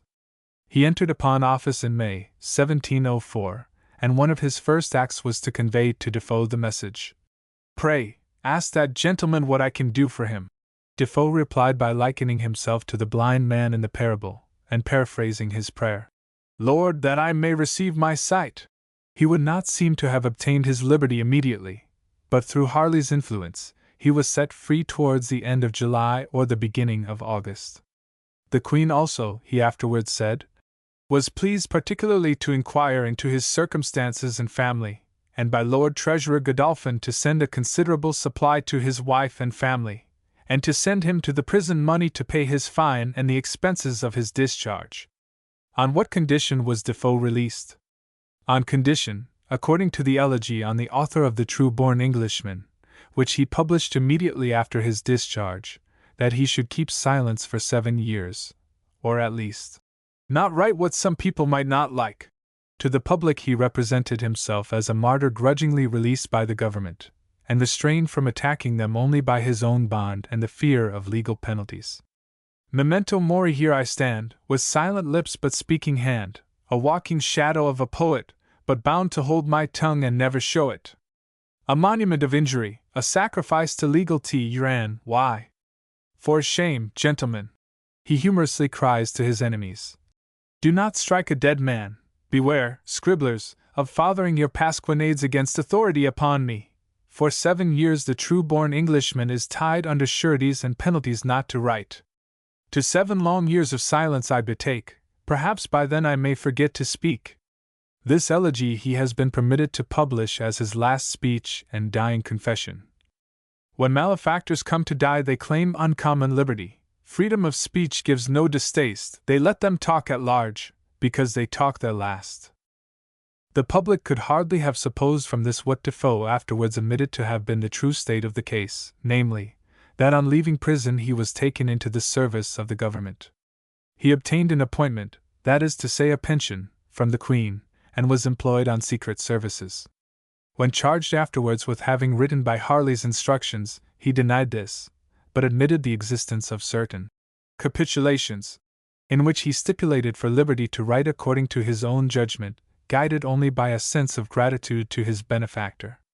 There is reason to believe that even this is not the whole truth. Documents which Mr. Lee recently brought to light make one suspect that Defoe was all the time in private relations with the leaders of the Whig party. Of this more falls to be said in another place. The true-born Englishman was, indeed, dead. Defoe was no longer the straightforward advocate of King William's policy. He was engaged henceforward in serving 2 masters, persuading each that he served him alone, and persuading the public, in spite of numberless insinuations, that he served nobody but them and himself, and wrote simply as a free-lance under the jealous sufferance of the government of the day. I must reserve for a separate chapter some account of Defoe's greatest political work, which he began while he still lay in Newgate, the Review. Another work which he wrote and published at the same period deserves attention on different grounds.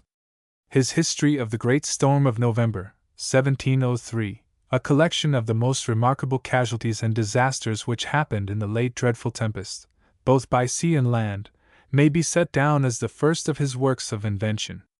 It is a most minute and circumstantial record, containing many letters from eyewitnesses of what happened in their immediate neighborhood. Defoe could have seen little of the storm himself from the interior of Newgate, but it is possible that the letters are genuine, and that he compiled other details from published accounts. Still, we are justified in suspecting that his Annals of the Storm are no more authentic history than his Journal of the Plague, or his Memoirs of a Cavalier, and that for many of the incidents he is equally indebted to his imagination. Chapter 4. The Review of the Affairs of France. It was a bold undertaking for a prisoner in Newgate to engage to furnish a newspaper written wholly by himself, purged from the errors and partiality of news-writers and petty statesmen of all sides. It would, of course, have been an impossible undertaking if the Review had been, either in size or in contents, like a newspaper of the present time. The Review was, in its first stage, a sheet of 8 small quarto pages. After the first 2 numbers, it was reduced in size to 4 pages, but a smaller type was used, so that the amount of matter remained nearly the same, about equal in bulk to 2 modern leading articles. At first the issue was weekly, after 4 numbers it became bi-weekly, and so remained for a year. For the character of the Review it is difficult to find a parallel. There was nothing like it at the time, and nothing exactly like it has been attempted since. The nearest approach to it among its predecessors was the Observator, a small weekly journal written by the erratic John Tutchin, in which passing topics, political and social, were discussed in dialogues. Personal scandals were a prominent feature in the Observator. Defoe was not insensible to the value of this element to a popular journal. He knew, he said, that people liked to be amused, and he supplied this want in a section of his paper entitled Mercure Scandale, or Advice from the Scandalous Club, being a weekly history of nonsense, impertinence, vice, and debauchery. Under this attractive heading, Defoe noticed current scandals, his club being represented as a tribunal before which offenders were brought, their cases heard, and sentence passed upon them. Slanderers of the true-born Englishman frequently figure in its proceedings. It was in this section also that Defoe exposed the errors of contemporary news writers, the Postman, the Postboy, the London Post, the Flying Post, and the Daily Courant. He could not in his prison pretend to superior information regarding the events of the day. The errors which he exposed were chiefly blunders in geography and history. The Mercure scandale was avowedly intended to amuse the frivolous. The lapse of time has made its artificial sprightliness dreary. It was in the serious portion of the review proper, that Defoe showed most of his genius. The design of this was nothing less than to give a true picture, drawn with an impartial and exact historical pen, of the domestic and foreign affairs of all the states of Europe. It was essential, he thought, that at such a time of commotion Englishmen should be thoroughly informed of the strength and the political interests and proclivities of the various European powers. He could not undertake to tell his readers what was passing from day to day, but he could explain to them the policy of the continental courts. He could show how that policy was affected by their past history and present interests. He could calculate the forces at their disposal, set forth the grounds of their alliances, and generally put people in a position to follow the great game that was being played on the European chessboard. In the review, in fact, as he himself described his task, he was writing a history sheet by sheet, and letting the world see it as it went on. This excellent plan of instruction was carried out with incomparable brilliancy of method and vivacity of style. Defoe was thoroughly master of his subject. He had read every history that he could lay his hands on, and his connection with King William had guided him to the mainsprings of political action, and fixed in his mind clear principles for England's foreign policy. Such a mass of facts and such a maze of interests would have encumbered and perplexed a more commonplace intellect, but Defoe handled them with experienced and buoyant ease. He had many arts for exciting attention. His confinement in Newgate, from which the first number of the review was issued on the February 19, 1704, had in no way impaired his clear-sighted daring and self-confident skill. There was a sparkle of paradox and a significant lesson in the very title of his journal, A Review of the Affairs of France. When, by and by, he digressed to the affairs of Sweden and Poland, and filled number after number with the history of Hungary, people kept asking, "What has this to do with France? How little you understand my design," was Defoe's retort. "Patience till my work is completed, and then you will see that, however much I may seem to have been digressing, I have always kept strictly to the point. Do not judge me as you judged St. Paul's before the roof was put on. It is not affairs in France that I have undertaken to explain, but the affairs of France, and the affairs of France are the affairs of Europe. So great is the power of the French money, the artifice of their conduct, the terror of their arms, that they can bring the greatest kings in Europe to promote their interest and grandeur at the expense of their own." Defoe delighted to brave common prejudice by throwing full in its face paradoxes expressed in the most unqualified language. While we were at war with France, and commonplace hunters after popularity were doing their utmost to flatter the national vanity, Defoe boldly announced his intention of setting forth the wonderful greatness of the French nation, the enormous numbers of their armies, the immense wealth of their treasury, the marvelous vigor of their administration. He ridiculed loudly those writers who pretended that we should have no difficulty in beating them, and filled their papers with dismal stories about the poverty and depopulation of the country. "Consider the armies that the French king has raised," cried Defoe, "and the reinforcements and subsidies he has sent to the King of Spain. Does that look like a depopulated country and an impoverished exchequer?" It was perhaps a melancholy fact, but what need to apologize for telling the truth? At once, of course, a shout was raised against him for want of patriotism.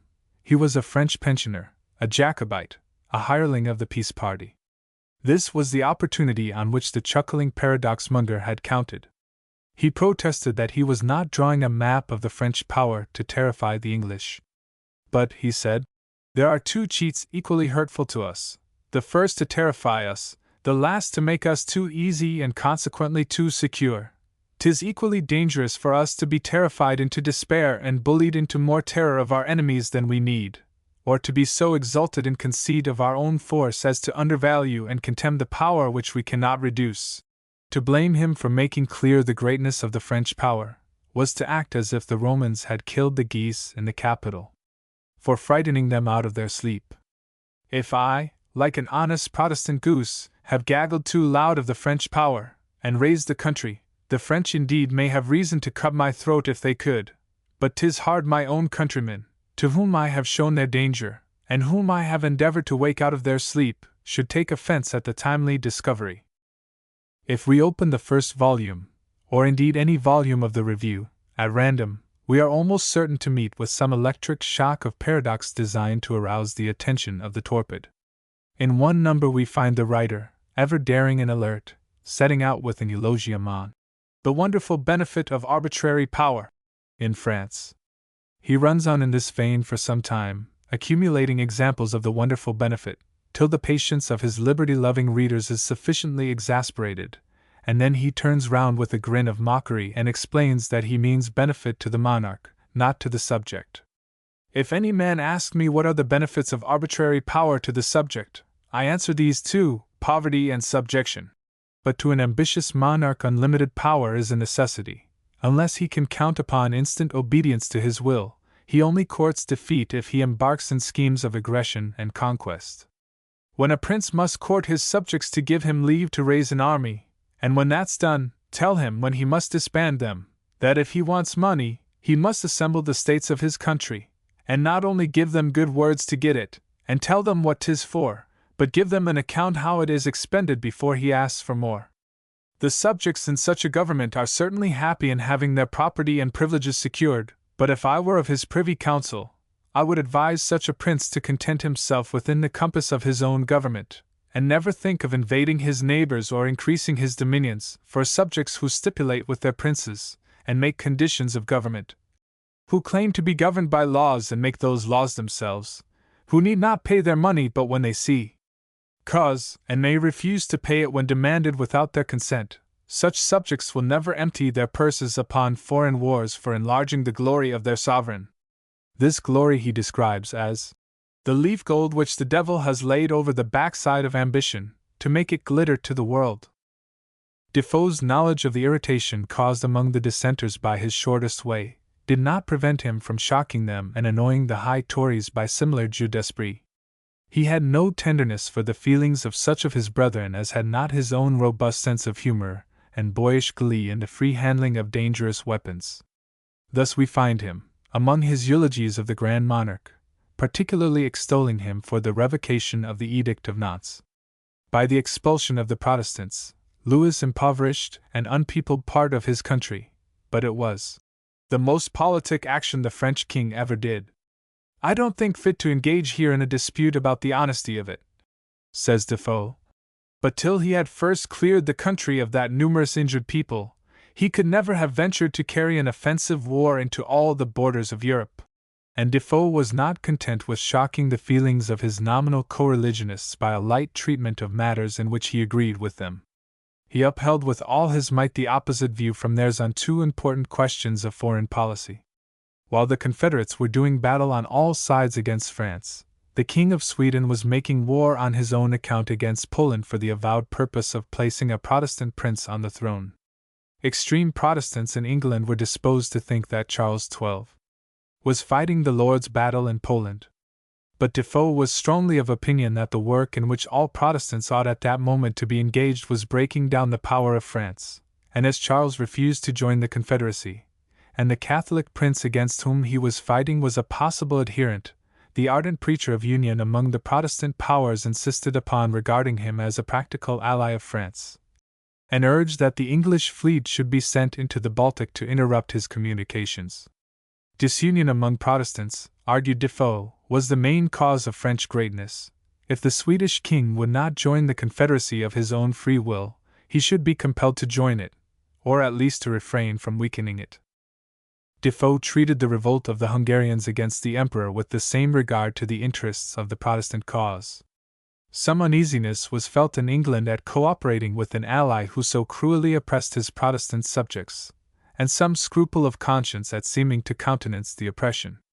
Defoe fully admitted the wrongs of the Hungarians, but argued that this was not the time for them to press their claims for redress. He would not allow that they were justified at such a moment in calling in the aid of the Turks against the Emperor. It is not enough that a nation be Protestant and the people our friends. If they will join with our enemies, they are Papists, Turks, and heathens to us. If the Protestants in Hungary will make the Protestant religion in Hungary clash with the Protestant religion in all the rest of Europe, we must prefer the major interest to the minor. Defoe treats every foreign question from the cool, high political point of view, generally taking up a position from which he can expose the unreasonableness of both sides. In the case of the Savanois insurgents, one party had used the argument that it was unlawful to encourage rebellion even among the subjects of a prince with whom we were at war. With this Defoe dealt in one article, proving with quite a superfluity of illustration that we were justified by all the precedents of recent history in sending support to the rebellious subjects of Louis XIV. It was the general custom of Europe to assist the malcontents of our neighbors. Then in another article he considered whether, being lawful, it was also expedient, and he answered this in the negative, treating with scorn a passionate appeal for the Savanois entitled, "Europe enslaved if the Camisards are not relieved." "What nonsense is this," he cried, "about a poor despicable handful of men who have only made a little diversion in the great war? The haste these men are in to have that done which they cannot show us the way to do," he cried, and proceeded to prove in a minute discussion of conceivable strategic movements that it was impossible for us in the circumstances to send the Camisards the least relief. There is no reference in the review to Defoe's release from prison. 2 numbers a week were issued with the same punctuality before and after, and there is no perceptible difference either in tone or in plan. Before he left prison, and before the fall of the high Tory ministers, he had thrown in his lot boldly with the moderate men, and he did not identify himself more closely with any political section after Harley and Godolphin recognized the value of his support, and gave him liberty and pecuniary help. In the first number of the Review he had declared his freedom from party ties, and his unreserved adherence to truth and the public interest, and he made frequent protestation of this independence. "I am not a party man," he kept saying. "At least, I resolve this shall not be a party paper." In discussing the affairs of France, he took more than one side glance homewards, but always with the protest that he had no interest to serve but that of his country. The absolute power of Louis, for example, furnished him with an occasion for lamenting the disunited counsels of Her Majesty's cabinet. Without imitating the despotic form of the French government, he said, there are ways by which we might secure under our own forms greater decision and promptitude on the part of the executive. When Nottingham was dismissed, he rejoiced openly, not because the ex-secretary had been his persecutor, but because at last there was unity of views among the Queen's ministers. He joined naturally in the exultation over Marlborough's successes, but in the Review, and in his Hymn to Victory, separately published, he courteously diverted some part of the credit to the new ministry. Her Majesty's measures, moved by new and polished counsels, have been pointed more directly at the root of the French power than ever we have seen before. I hope no man will suppose I reflect on the memory of King William. I know 'tis impossible the Queen should more sincerely wish the reduction of France than his late Majesty, but if it is expected I should say he was not worse served, oftener betrayed, and consequently hurried into more mistakes and disasters, than Her Majesty now is. This must be by somebody who believes I know much less of the public matters of those days than I had the honor to be informed of. But this praise he represented was not the praise of a partisan. It was an honest compliment wrung from a man whose only connection with the government was a bond for his good behavior, an undertaking not to write what some people might not like. Defoe's hand being against every member of the writing brotherhood, it was natural that his reviews should not pass without severe criticisms. He often complained of the insults, ribaldry, Billingsgate, and Beargarden language to which he was exposed, and some of his biographers have taken these lamentations seriously, and expressed their regret that so good a man should have been so much persecuted. But as he deliberately provoked these assaults, and never missed a chance of effective retort, it is difficult to sympathize with him on any ground but his manifest delight in the strife of tongues. Infinitely the superior of his antagonists in power, he could affect to treat them with good humor, but this good humor was not easy to reciprocate when combined with an imperturbable assumption that they were all fools or knaves. When we find him, after humbly asking pardon for all his errors of the press, errors of the pen, or errors of opinion, expressing a wish that all gentlemen on the other side would give him equal occasion to honor them for their charity, temper, and gentlemanlike dealing, as for their learning and virtue, and offering to capitulate with them, and enter into a treaty or cartel for exchange of good language. We may, if we like, admire his superior mastery of the weapons of irritation, but pity is out of place. The number of February 17, 1705, was announced by Defoe as being the last review of this volume, and designed to be so of this work. But on the following Tuesday, the regular day for the appearance of the review, he issued another number, declaring that he could not quit the volume without some remarks on charity and poverty. On Saturday yet another last number appeared, dealing with some social subjects which he had been urged by correspondents to discuss. Then on Tuesday, February 27th, apologizing for the frequent turning of his design, he issued a preface to a new volume of the review, with a slight change of title. He would overtake sooner or later all the particulars of French greatness which he had promised to survey, but as the course of his narrative had brought him to England, and he might stay there for some time, it was as well that this should be indicated in the title, which was henceforth to be a review of the affairs of France, with observations on affairs at home. He had intended, he said, to abandon the work altogether, but some gentlemen had prevailed with him to go on, and had promised that he should not be at a loss by it. It was now to be issued 3 times a week. Chapter 5. The Advocate of Peace and Union.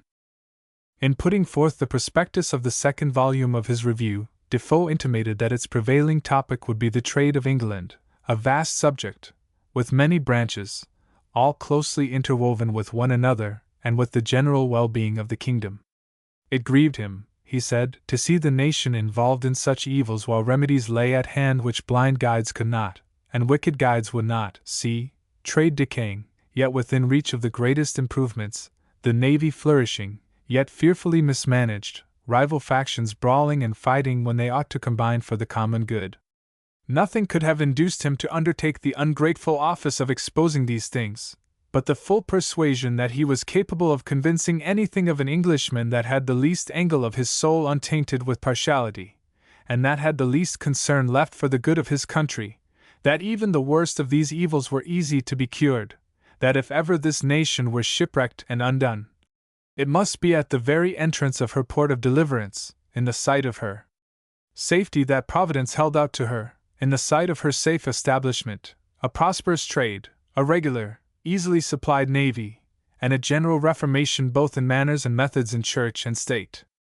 Defoe began as usual by laying down various clear heads, under which he promised to deal with the whole field of trade. But as usual he did not adhere to this systematic plan. He discussed some topics of the day with brilliant force, and then he suddenly digressed to a subject only collaterally connected with trade. The Queen, in opening the session of 1704-5, had exhorted her Parliament to peace and union, but the High Churchmen were too hot to listen to advice even from her. The occasional Conformity Bill was again introduced and carried in the Commons. The Lords rejected it. The Commons persisted, and to secure the passing of the measure, tacked it to a bill of supply. The Lords refused to pass the money bill till the tack was withdrawn. Soon afterwards Parliaments were then triennial, was dissolved, and the canvass for a general election set in amidst unusual excitement. Defoe abandoned the quiet topic of trade, and devoted the review to electioneering articles. But he did not take a side, at least not a party side. He took the side of peace and his country. "I saw with concern," he said, in afterwards explaining his position, "the weighty juncture of a new election for members approach, the variety of wheels and engines set to work in the nation, and the furious methods to form interests on either hand and put the tempers of men on all sides into an unusual motion, and things seemed acted with so much animosity and party fury that I confess it gave me terrible apprehensions of the consequences. On both sides, the methods seemed to him very scandalous. In many places most horrid and villainous practices were set on foot to supplant one another. The parties stooped to vile and unbecoming meannesses, infinite briberies, forgeries, perjuries, and all manner of debauchings of the principles and manners of the electors were attempted. All sorts of violences, tumults, riots, breaches of the peace, neighborhood, and good manners were made use of to support interests and carry elections. In short, Defoe saw the nation running directly on the steep precipice of confusion. In these circumstances, he seriously reflected what he should do. He came to the conclusion that he must immediately set himself in the review to exhort, persuade, entreat, and in the most moving terms he was capable of, prevail on all people in general to study peace. Under cover of this profession of impartiality, Defoe issued most effective attacks upon the High Church party. In order to promote peace, he said, it was necessary to ascertain first of all who were the enemies of peace. On the surface, the questions at stake in the elections were the privileges of the dissenters and the respective rights of the Lords and the Commons in the matter of money bills. But people must look beneath the surface. King James, French power, and a general turn of affairs was at the bottom, and the quarrels between church and dissenters only a politic noose they had hooked the parties on both sides into. Defoe lashed attackers into fury by his exhortations to the study of peace.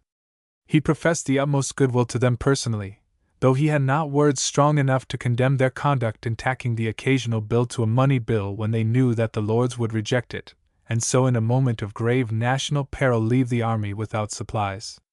The Queen, in dissolving Parliament, had described this tacking as a dangerous experiment, and Defoe explained the experiment as being whether losing the money bill, breaking up the Houses, disbanding the Confederacy, and opening the door to the French, might not have been for the interest of the High Church. Far be it from him to use Billingsgate language to the attackers, but the effect of their action, which, and not their motive, he had to consider, would undoubtedly be to let in the French, depose the Queen, bring in the Prince of Wales, abdicate the Protestant religion, restore popery, repeal the toleration, and persecute the dissenters. Still it was probable that the attackers meant no harm. Humanum est errare. He was certain that if he showed them their error, they would repent and be converted. All the same, he could not recommend them to the electors.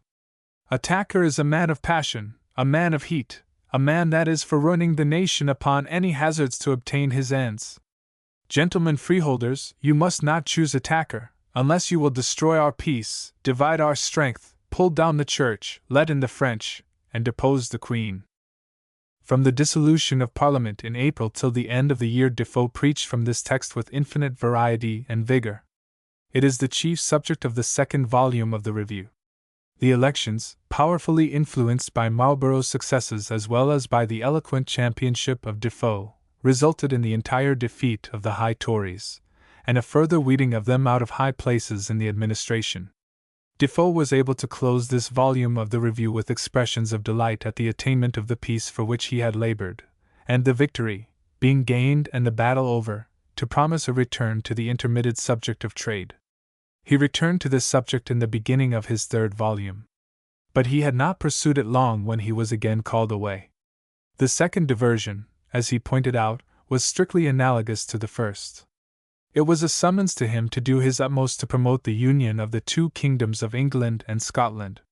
From the same zeal, Defoe said, with which I first pursued this blessed subject of peace, I found myself embarked in the further extent of it, I mean the union.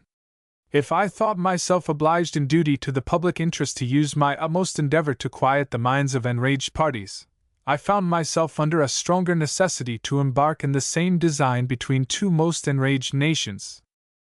The union of the two kingdoms had become an object of pressing and paramount importance towards the close of William's reign. He had found little difficulty in getting the English Parliament to agree to settle the succession of the House of Hanover, but the proposal that the succession to the throne of Scotland should be settled on the same head was coldly received by the Scottish Parliament.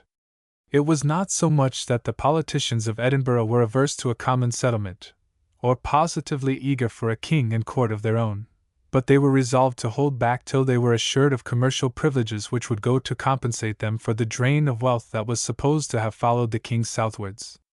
This was the policy of the wiser heads, not to accept the union without as advantageous terms as they could secure. They had lost an opportunity at the Revolution, and were determined not to lose another. But among the mass of the population the feeling was all in favor of a separate kingdom.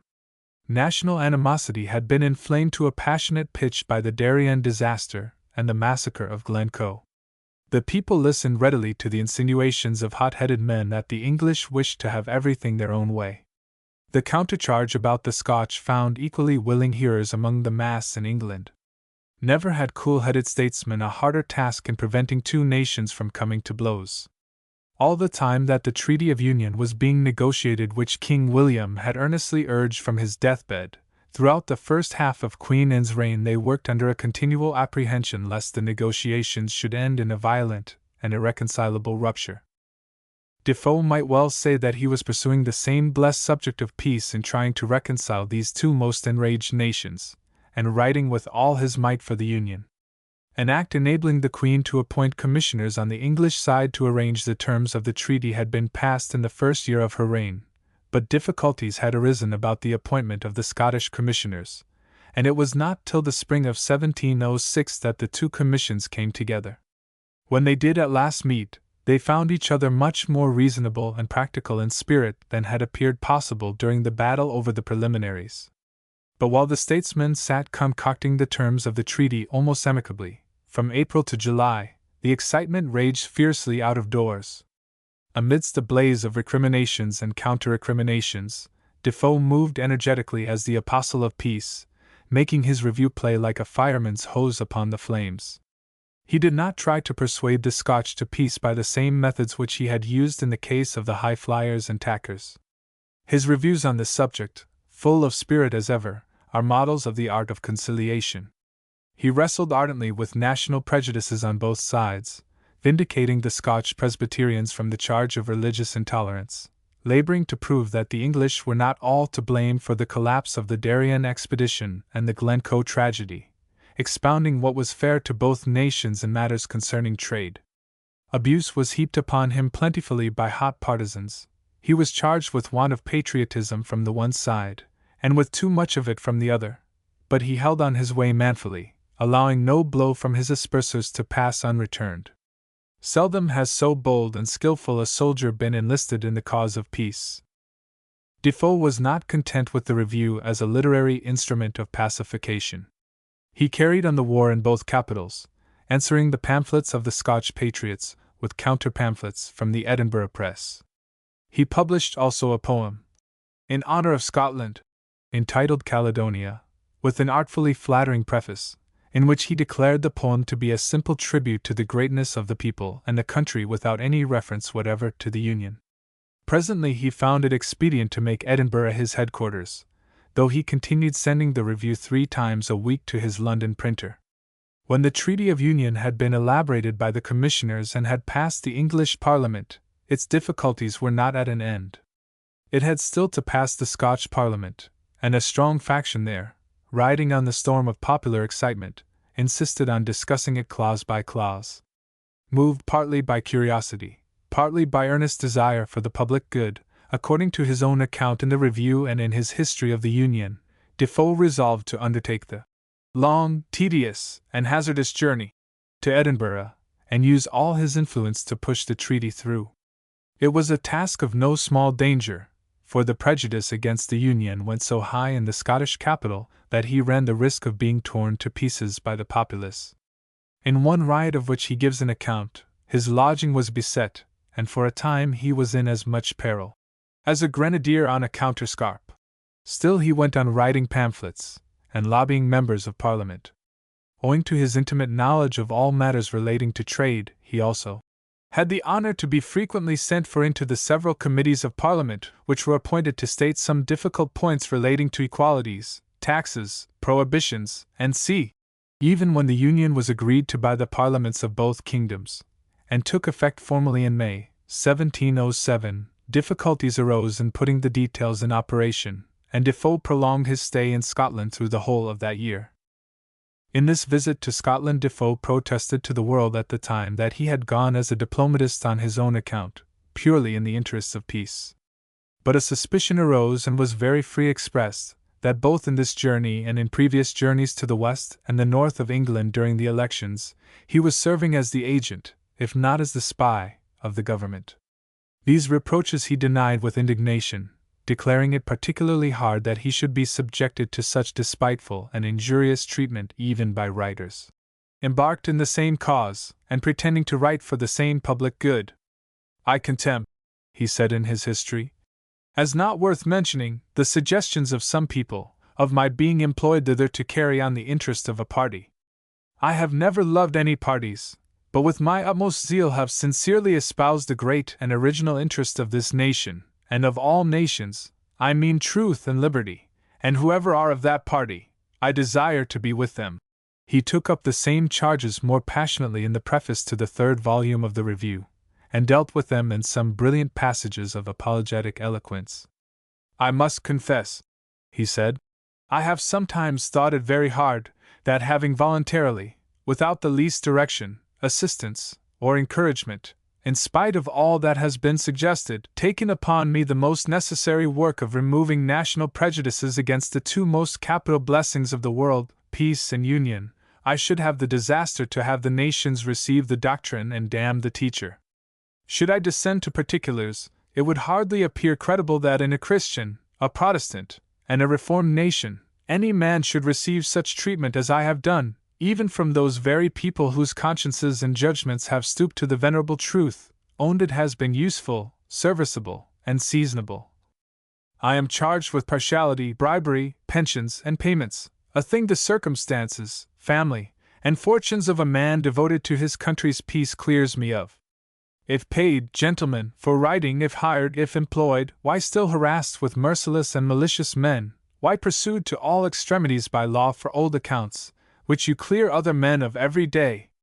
Why oppressed, distressed, and driven from his family and from all his prospects of delivering them or himself? Is this the fate of men employed and hired? Is this the figure the agents of courts and princes make? Certainly, had I been hired or employed, those people who own the service would by this time have set their servant free from the little and implacable malice of litigious persecutions, murthering warrants, and men whose mouths are to be stopped by trifles. Let this suffice to clear me of all the little and scandalous charges of being hired and employed. But then, people ask, if he was not officially employed, what had he to do with these affairs? Why should he meddle with them? To this he answers, truly, gentlemen, this is just the case. I saw a parcel of people caballing together to ruin property, corrupt the laws, invade the government, debauch the people, and in short, enslave and embroil the nation, and I cried fire, or rather I cried water, for the fire was begun already. I see all the nation running into confusions and directly flying in the face of one another, and cried out peace. I called upon all sorts of people that had any senses to collect them together and judge for themselves what they were going to do, and excited them to lay hold of the madmen and take from them the wicked weapon, the knife with which they were going to destroy their mother, rip up the bowels of their country, and at last effectually ruin themselves. And what had I to do with this? Why, yes, gentlemen, I had the same right as every man that has a footing in his country, or that has a posterity to possess liberty and claim right, must have, to preserve the laws, liberty, and government of that country to which he belongs, and he that charges me with meddling in what does not concern me, meddles himself with what 'tis plain he does not understand. I am not the first, Defoe said in another place, that has been stoned for saying the truth. I cannot but think that as time and the conviction of their senses will restore men to love the peace now established in this nation, so they will gradually see I have acted no part but that of a lover of my country, and an honest man. Time has undeniably shown that in these efforts to promote party peace and national union Defoe acted like a lover of his country, and that his aims were the aims of a statesmanlike as well as an honest man. And yet his protestations of independence and spontaneity of action, with all their ring of truth and all their solemnity of asseveration, were merely diplomatic blinds. He was all the time, as he afterwards admitted, when the admission could do no harm except to his own passing veracity, acting as the agent of Harley, and in enjoyment of an appointment from the Queen. What exactly the nature of his secret services in Scotland and elsewhere were, he very properly refused to reveal. His business probably was to ascertain and report the opinions of influential persons, and keep the government informed as far as he could of the general state of feeling. At any rate, it was not, as he alleged, mere curiosity, or the fear of his creditors, or private enterprise, or pure and simple patriotic zeal that took Defoe to Scotland. The use he made of his debts as diplomatic instruments is curious. He not merely practiced his faculties in the management of his creditors, which one of Lord Beaconsfield's characters commends as an incomparable means to a sound knowledge of human nature, but he made his debts actual pieces in his political game. His poverty, apparent, if not real, served as a screen for his employment under government. When he was dispatched on secret missions, he could depart wiping his eyes at the hardship of having to flee from his creditors. Chapter 6. Dr. Sacheverell and the Change of Government. Some of Defoe's biographers have claimed for him that he anticipated the doctrines of free trade. This is an error. It is true that Defoe was never tired of insisting, in pamphlets, books, and number after number of the Review, on the all-importance of trade to the nation. Trade was the foundation of England's greatness. Success in trade was the most honorable patent of nobility. Next to the maintenance of the Protestant religion, the encouragement of trade should be the chief care of English statesmen. On these heads Defoe's enthusiasm was boundless, and his eloquence inexhaustible. It is true also that he supported with all his might the commercial clauses of the Treaty of Utrecht, which sought to abolish the prohibitory duties on our trade with France. It is this last circumstance which has earned for him the repute of being a pioneer of free trade. But his title to that repute does not bear examination. He was not so far in advance of his age as to detect the fallacy of the mercantile system. On the contrary, he avowed his adherence to it against those of his contemporaries who were inclined to call it in question. How Defoe came to support the new commercial treaty with France, and the grounds on which he supported it, can only be understood by looking at his relations with the government. While Defoe was living in Scotland in 1707, and filling the Review so exclusively with Scotch affairs that his readers, according to his own account, began to say that the fellow could talk of nothing but the Union, and had grown mighty dull of late, Harley's position in the ministry was gradually becoming very insecure. He was suspected of cooling in his zeal for the war, and of keeping up clandestine relations with the Tories, and when Marlborough returned from his campaign at the close of the year he insisted upon the secretary's dismissal.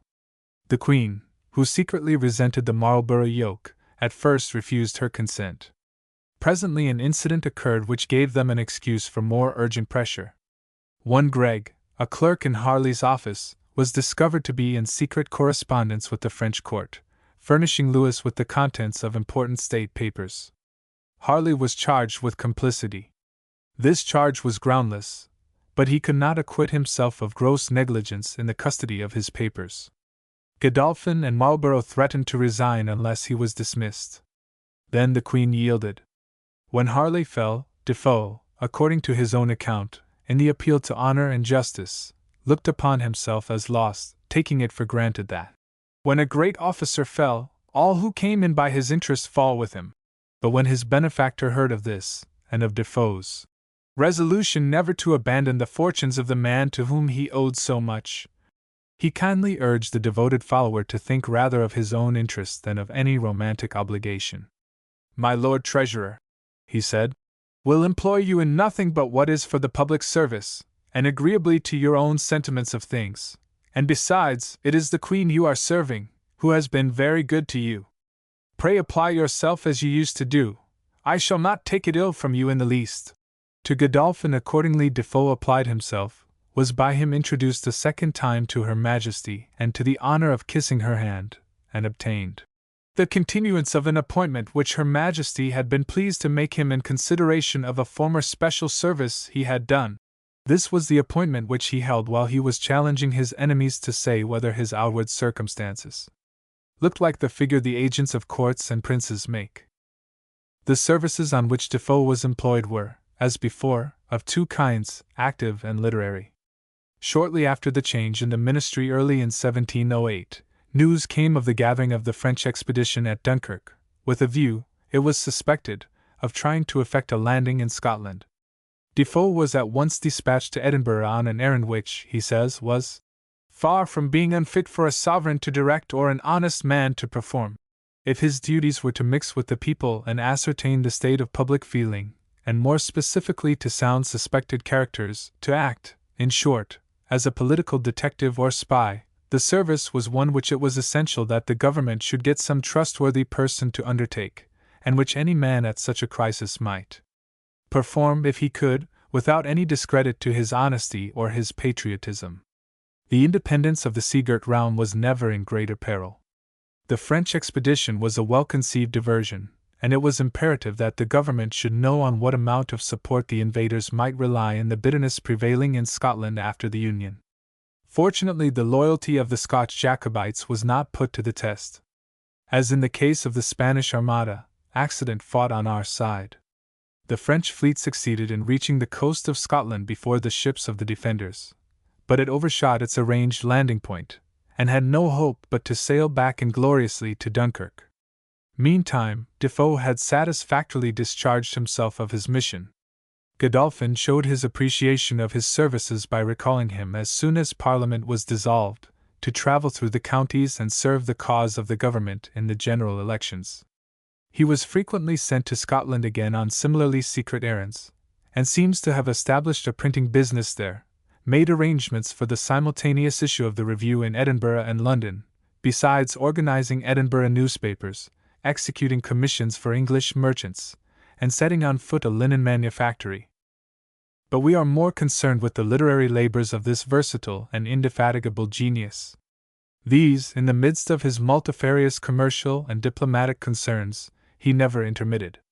All the time the Review continued to give a brilliant support to the ministry. The French expedition had lent a new interest to the affairs of Scotland, and Defoe advertised that though he never intended to make the Review a newspaper, circumstances enabled him to furnish exceptionally correct intelligence from Scotland as well as sound impartial opinions. The intelligence which he communicated was all with a purpose, and a good purpose, the promotion of a better understanding between the United Nations. He never had a better opportunity for preaching from his favorite text of peace and union, and he used it characteristically, championing the cause of the Scotch Presbyterians, asserting the firmness of their loyalty, smoothing over trading grievances by showing elaborately how both sides benefited from the arrangements of the Union, launching shafts in every direction at his favorite butts, and never missing a chance of exulting in his own superior wisdom. In what a posture would England have been now, he cried, if those wiseacres had been listened to, who were for trusting the defense of England solely to the militia and the fleet?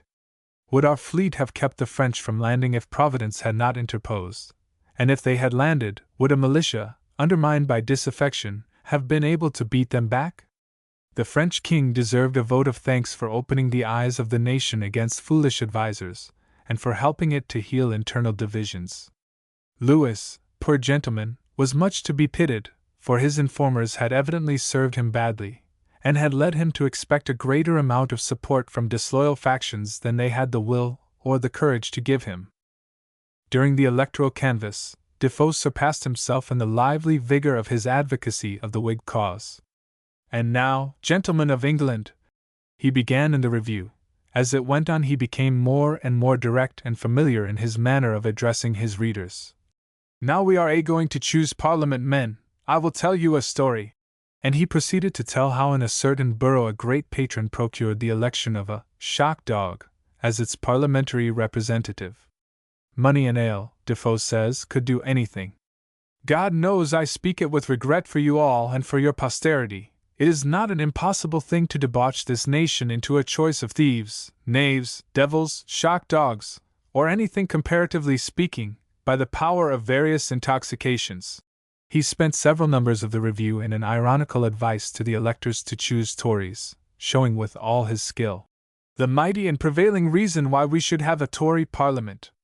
"Oh, gentlemen," he cried, "if we have any mind to buy some more experience, be sure and choose Tories. We want a little instruction, we want to go to school to knaves and fools." Afterwards, dropping this thin mask, he declared that among the electors only the drunken, the debauched, the swearing, the persecuting, would vote for the high flyers. The grave, the sober, the thinking, the prudent, would vote for the Whigs. "A house of Tories is a house of devils," If ever we have a Tory Parliament, the nation is undone. In his appeal to honor and justice, Defoe explained that while he was serving Godolphin, being resolved to remove all possible ground of suspicion that he kept any secret correspondence, he never visited, or wrote to, or any way corresponded with his principal benefactor for above 3 years. Seeing that Harley was at that time the leader of the party which Defoe was denouncing with such spirit, it would have been strange indeed if there had been much intercourse between them. Though regarded after his fall from office as the natural leader of the Tory party, Harley was a very reserved politician, who kept his own counsel, used instruments of many shapes and sizes, steered clear of entangling engagements, and left himself free to take advantage of various opportunities. To wage war against the ministry was the work of more ardent partisans. He stood by and waited while Bolingbroke and Rochester and their allies in the press cried out that the government was now in the hands of the enemies of the Church, accused the Whigs of protracting the war to fill their own pockets with the plunder of the supplies, and called upon the nation to put an end to their jobbery and mismanagement. The victory of Oudenarde in the summer of 1708 gave them a new handle. "What is the good," they cried, "of these glorious victories, if they do not bring peace? What do we gain by beating the French in campaign after campaign, if we never bring them nearer to submission? It is incredible that the French king is not willing to make peace, if the Whigs did not profit too much by the war to give peace any encouragement." To these arguments for peace, Defoe opposed himself steadily in the Review. "Well, gentlemen," he began, when the news came of the Battle of Oudenarde, "have the French noosed themselves again? Let us pray the Duke of Marlborough that a speedy peace may not follow, for what would become of us?" He was as willing for a peace on honorable terms as any man, but a peace till the Protestant succession was secured and the balance of power firmly settled would be fatal to peace at home. If that fatal thing called peace abroad should happen, we shall certainly be undone. Presently, however, the French king began to make promising overtures for peace. The ministry, in hopes of satisfactory terms, encouraged them. The talk through the nation was all of peace, and the Whigs contented themselves with passing an address to the Crown through Parliament urging the Queen to make no peace till the pretenders should be disowned by the French court, and the succession guaranteed by a compact with the Allies. Throughout the winter the Review expounded with brilliant clearness the only conditions on which an honorable peace could be founded, and prepared the nation to doubt the sincerity with which Louis had entered into negotiations. Much dissatisfaction was felt, and that dissatisfaction was eagerly fanned by the Tories when the negotiations fell through, in consequence of the distrust with which the Allies regarded Louis, and their imposing upon him too hard a test of his honesty. Defoe fought vigorously against the popular discontent. The charges against Marlborough were idle rhodomantade. We had no reason to be discouraged with the progress of the war unless we had formed extravagant expectations. Though the French king's resources had been enfeebled, and he might reasonably have been expected to desire peace, he did not care for the welfare of France so much as for his own glory. He would fight to gain his purpose while there was a pistole in his treasury, and we must not expect Paris to be taken in a week. Nothing could be more admirable than Godolphin's management of our own treasury. He deserved almost more credit than the Duke himself. Your treasurer has been your general of generals. Without his exquisite management of the cash the Duke of Marlborough must have been beaten. The Sacheverell incident, which ultimately led to the overthrow of the ministry, gave Defoe a delightful opening for writing in their defense. A collection of his articles on this subject would show his controversial style at its best and brightest. Sacheverell and he were old antagonists. Sacheverell's bloody flag and banner of defiance, and other high-flying truculencies, had furnished him with the main basis of his shortest way with the dissenters. The laugh of the populace was then on Defoe's side, partly, perhaps, because the government had prosecuted him. But in the changes of the troubled times, the Oxford doctor, nurtured in the scolding of the ancients, had found a more favorable opportunity. His literary skill was of the most mechanical kind, but at the close of 1709, when hopes of peace had been raised only to be disappointed, and the country was suffering from the distress of a prolonged war, people were more in a mood to listen to a preacher who disdained to check the sweep of his rhetoric by qualifications or abatements. and luxuriated in denouncing the Queen's ministers from the pulpit under scriptural allegories. He delivered a tremendous philippic about the perils of false brethren, as a sermon before the Lord Mayor in November. It would have been a wise thing for the ministry to have left Sacheverell to be dealt with by their supporters in the press and in the pulpit. But in an evil hour Godolphin, stung by a nickname thrown at him by the rhetorical priest, a singularly comfortable-looking man to have so virulent a tongue, one of those orators who thrive on ill-conditioned language, resolved, contrary to the advice of more judicious colleagues, to have him impeached by the House of Commons. The Commons readily voted the sermon seditious, scandalous, and malicious, and agreed to a resolution for his impeachment. The Lords ordered that the case should be heard at their bar, and Westminster Hall was prepared to be the scene of a great public trial. At first Defoe, in heaping contemptuous ridicule upon the high-flying doctor, had spoken as if he would consider prosecution a blunder. The man ought rather to be encouraged to go on exposing himself and his party. "Let him go on," he said, "to bully moderation, explode toleration, and damn the Union. The gain will be ours. You should use him as we do a hot horse. When he first frets and pulls, keep a stiff rein and hold him in if you can. But if he grows mad and furious, slack your hand, clap your heels to him, and let him go. Give him his belly full of it. Away goes the beast like a fury over hedge and ditch, till he runs himself off his mettle, perhaps bogs himself, and then he grows quiet of course. Besides, good people, do you not know the nature of the barking creatures?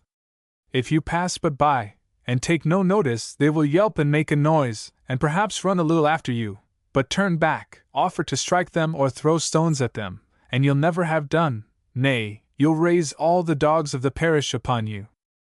This last was precisely what the government did, and they found reason to regret that they did not take Defoe's advice and let Sacheverell alone.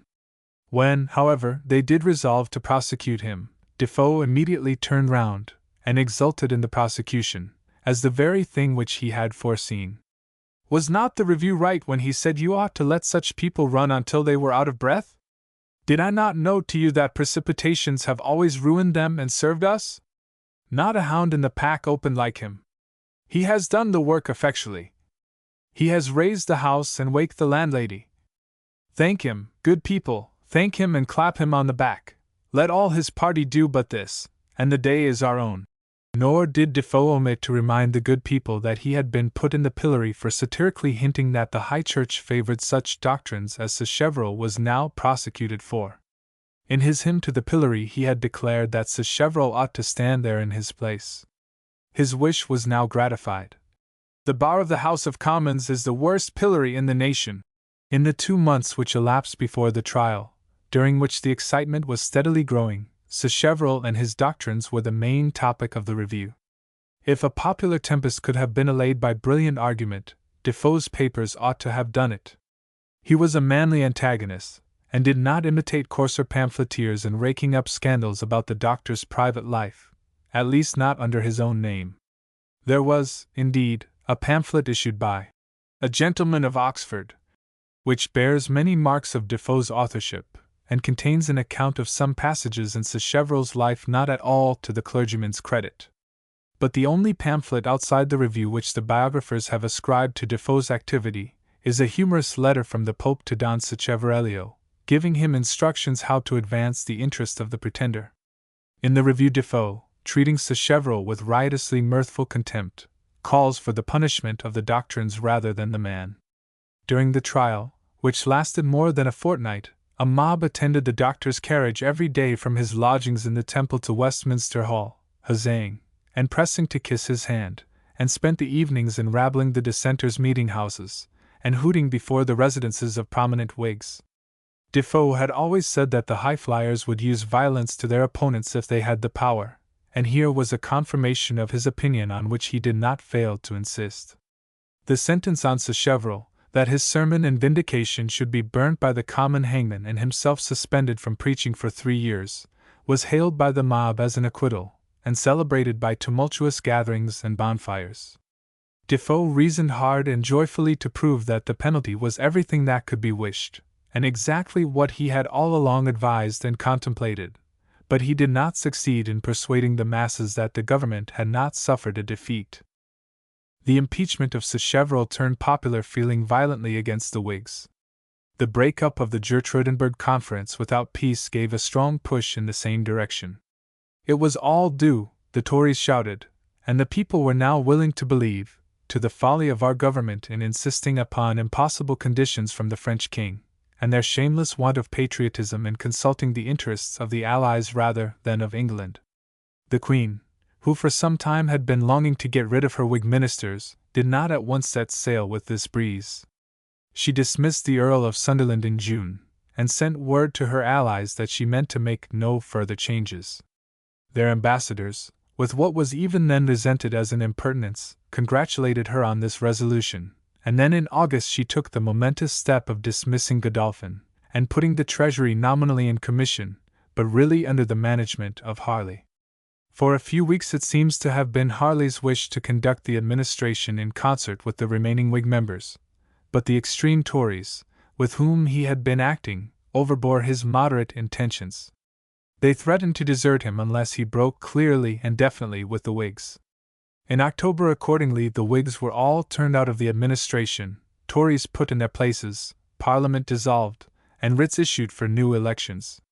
So sudden and entire a change of the ministry, Bishop Burnet remarks, is scarce to be found in our history, especially where men of great abilities had served both with zeal and success.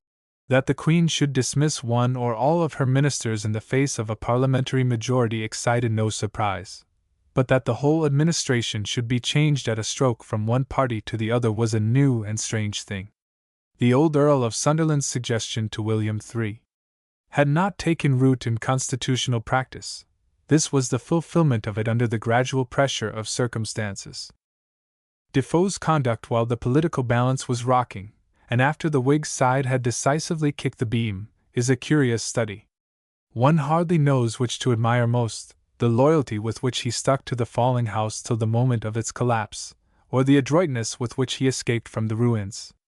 Censure of his shiftiness is partly disarmed by the fact that there were so many in that troubled and uncertain time who would have acted like him if they had had the skill. Besides, he acted so steadily and with such sleepless vigilance and energy on the principle that the appearance of honesty is the best policy, that at this distance of time it is not easy to catch him tripping, and if we refuse to be guided by the opinion of his contemporaries, we almost inevitably fall victims to his incomparable plausibility. Deviations in his political writings from the course of the honest patriot are almost as difficult to detect as flaws in the verisimilitude of Robinson Crusoe or the Journal of the Plague. During the 2 months' interval between the substitution of Dartmouth for Sunderland and the fall of Godolphin, Defoe used all his powers of eloquence and argument to avert the threatened changes in the ministry, and keep the Tories out. He had a personal motive for this, he confessed. My own share in the ravages they shall make upon our liberties is like to be as severe as any man's, from the rage and fury of a party who are in themselves implacable, and whom God has not been pleased to bless me with a talent to flatter and submit to. Of the dismissed minister Sunderland, with whom Defoe had been in personal relations during the negotiations for the Union, he spoke in terms of the warmest praise, always with a formal profession of not challenging the Queen's judgment in discharging her servant. My Lord Sunderland, he said, leaves the ministry with the most unblemished character that ever I read of any statesman in the world. I am making no court to my Lord Sunderland. The unpolished author of this paper never had the talent of making his court to the great men of the age. But where is the objection against his conduct? Not a dog of the party can bark against him. They cannot show me a man of their party that ever did act like him, or of whom they can say we should believe he would if he had the opportunity. The Tories were clamoring for the dismissal of all the other Whigs. High church addresses to the Queen were pouring in, claiming to represent the sense of the nation, and hinting an absolute want of confidence in the administration. Defoe examined the conduct of the ministers severally and collectively, and demanded where was the charge against them, where the complaint, where the treasure misapplied? As for the sense of the nation, there was one sure way of testing this better than any got-up addresses, namely, the rise or fall of the public credit.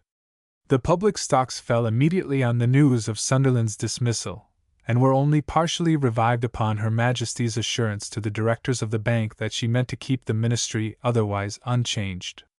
A rumor that Parliament was to be dissolved had sent them down again.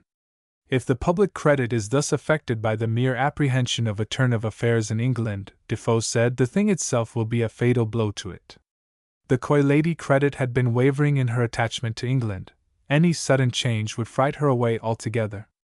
As for the pooh-pooh cry of the Tories that the national credit was of no consequence, that a nation could not be in debt to itself, and that their moneyed men would come forward with 19 shillings in the pound for the support of the war, Defoe treated this claptrap with proper ridicule. But in spite of all Defoe's efforts, the crash came. On the 10th of August the Queen sent to Godolphin for the Treasurer's staff, and Harley became her Prime Minister. How did Defoe behave then? The first 2 numbers of the Review after the Lord Treasurer's fall are among the most masterly of his writings. He was not a small, mean, timid time-server and turncoat. He faced about with bold and steady caution, on the alert to give the lie to anybody who dared to accuse him of facing about at all. He frankly admitted that he was in a quandary what to say about the change that had taken place. If a man could be found that could sail north and south, that could speak truth and falsehood, that could turn to the right hand and the left, all at the same time, he would be the man, he would be the only proper person that should now speak. Of one thing only he was certain. We are sure honest men go out. As for their successors, it is our business to hope, and time must answer for those that come in. If Tories, if Jacobites, if highflyers, if madmen of any kind are to come in, I am against them. I ask them no favor, I make no court to them, nor am I going about to please them. But the question was, what was to be done in the circumstances? Defoe stated plainly 2 courses, with their respective dangers. To cry out about the new ministry was to ruin public credit. To profess cheerfulness was to encourage the change and strengthen the hands of those that desired to push it farther. On the whole, for himself he considered the first danger the most to be dreaded of the 2. Therefore he announced his intention of devoting his whole energy to maintaining the public credit, and advised all true Whigs to do likewise. Though I don't like the crew, I won't sink the ship. I'll do my best to save the ship. I'll pump and heave and haul, and do anything I can, though he that pulls with me were my enemy. The reason is plain. We are all in the ship, and must sink or swim together. What could be more plausible? What conduct more truly patriotic? Indeed, it would be difficult to find fault with Defoe's behavior, were it not for the rogue's protestations of inability to court the favor of great men, and his own subsequent confessions in his appeal to honor and justice, as to what took place behind the scenes. Immediately on the turn of affairs he took steps to secure that connection with the government, the existence of which he was always denying. The day after Godolphin's displacement, he tells us, he waited on him, and humbly asked his lordship's direction what course he should take. Godolphin at once assured him, in very much the same words that Harley had used before, that the change need make no difference to him. He was the Queen's servant, and all that had been done for him was by Her Majesty's special and particular direction. His business was to wait till he saw things settled, and then apply himself to the ministers of state, to receive Her Majesty's commands from them. Thereupon Defoe resolved to guide himself by the following principle. It occurred to me immediately, as a principle for my conduct, that it was not material to me what ministers Her Majesty was pleased to employ. My duty was to go along with every ministry, so far as they did not break in upon the Constitution, and the laws and liberties of my country, my part being only the duty of a subject, viz., to submit to all lawful commands, and to enter into no service which was not justifiable by the laws, to all which I have exactly obliged myself. Defoe was thus, as he says, providentially cast back upon his original benefactor. That he received any consideration, pension, gratification, or reward for his services to Harley, except that old appointment which Her Majesty was pleased to make him, he strenuously denied. The denial is possibly true, and it is extremely probable that he was within the truth when he protested in the most solemn manner that he had never received any instructions, directions, orders, or let them call it what they will, of that kind, for the writing of any part of what he had written, or any materials for the putting together, for the forming any book or pamphlet whatsoever, from the said Earl of Oxford, late Lord Treasurer, or from any person by his order or direction, since the time that the late Earl of Godolphin was Lord Treasurer. Defoe declared that, in all his writing, he ever capitulated for his liberty to speak according to his own judgment of things. And we may easily believe him. He was much too clever a servant to need instructions. His secret services to Harley in the new elections are probably buried in oblivion. In the Review he pursued a strain which to the reader who does not take his articles in connection with the politics of the time, might appear to be thoroughly consistent with his advice to the electors on previous occasions. He meant to confine himself, he said at starting, rather to the manner of choosing than to the persons to be chosen, and he never denounced bribery, intimidation, rioting, rabbling, and every form of interference with the elector's freedom of choice, in more energetic language. As regarded the persons to be chosen, his advice was as before, to choose moderate men, men of sense and temper, not men of fire and fury. But he no longer asserted, as he had done before, the exclusive possession of good qualities by the Whigs. He now recognized that there were hot Whigs as well as moderate Whigs, moderate Tories as well as hot Tories. It was for the nation to avoid both extremes and rally round the men of moderation, whether Whig or Tory. If we have a Tory high-flying Parliament, we Tories are undone.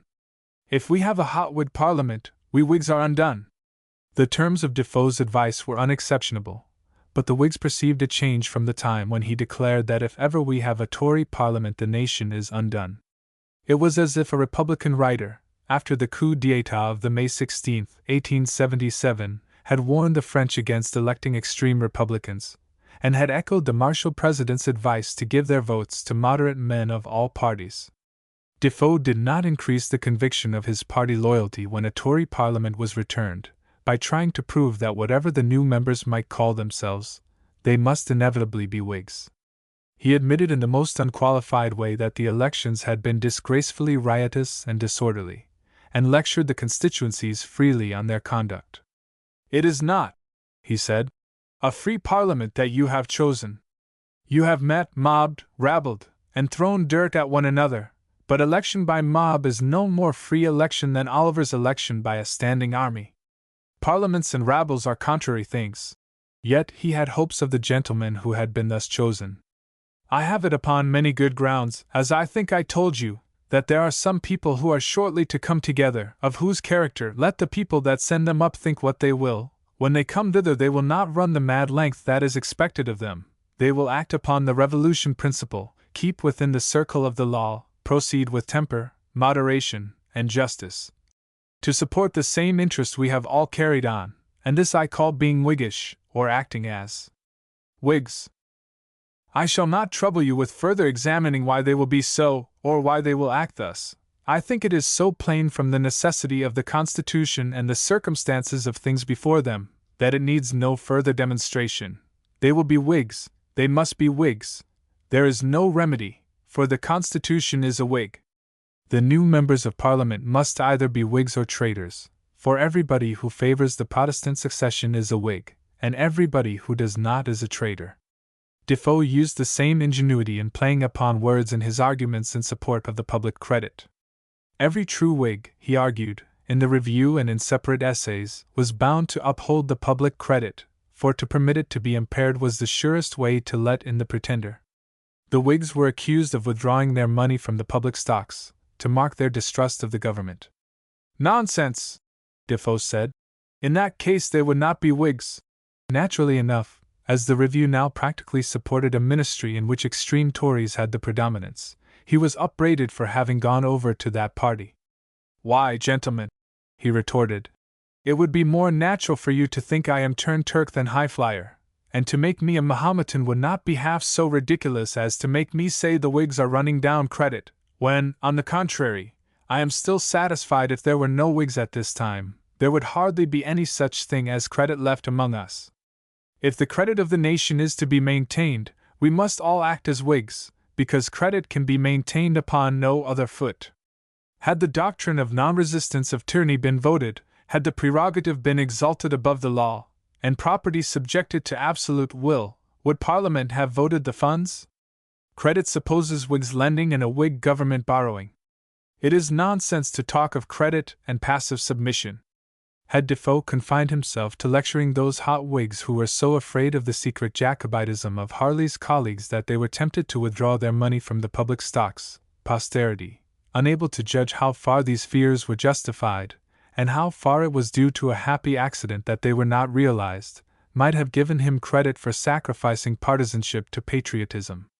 This plea could hardly be used for another matter in which, with every show of reasonable fairness, he gave a virtual support to the ministry.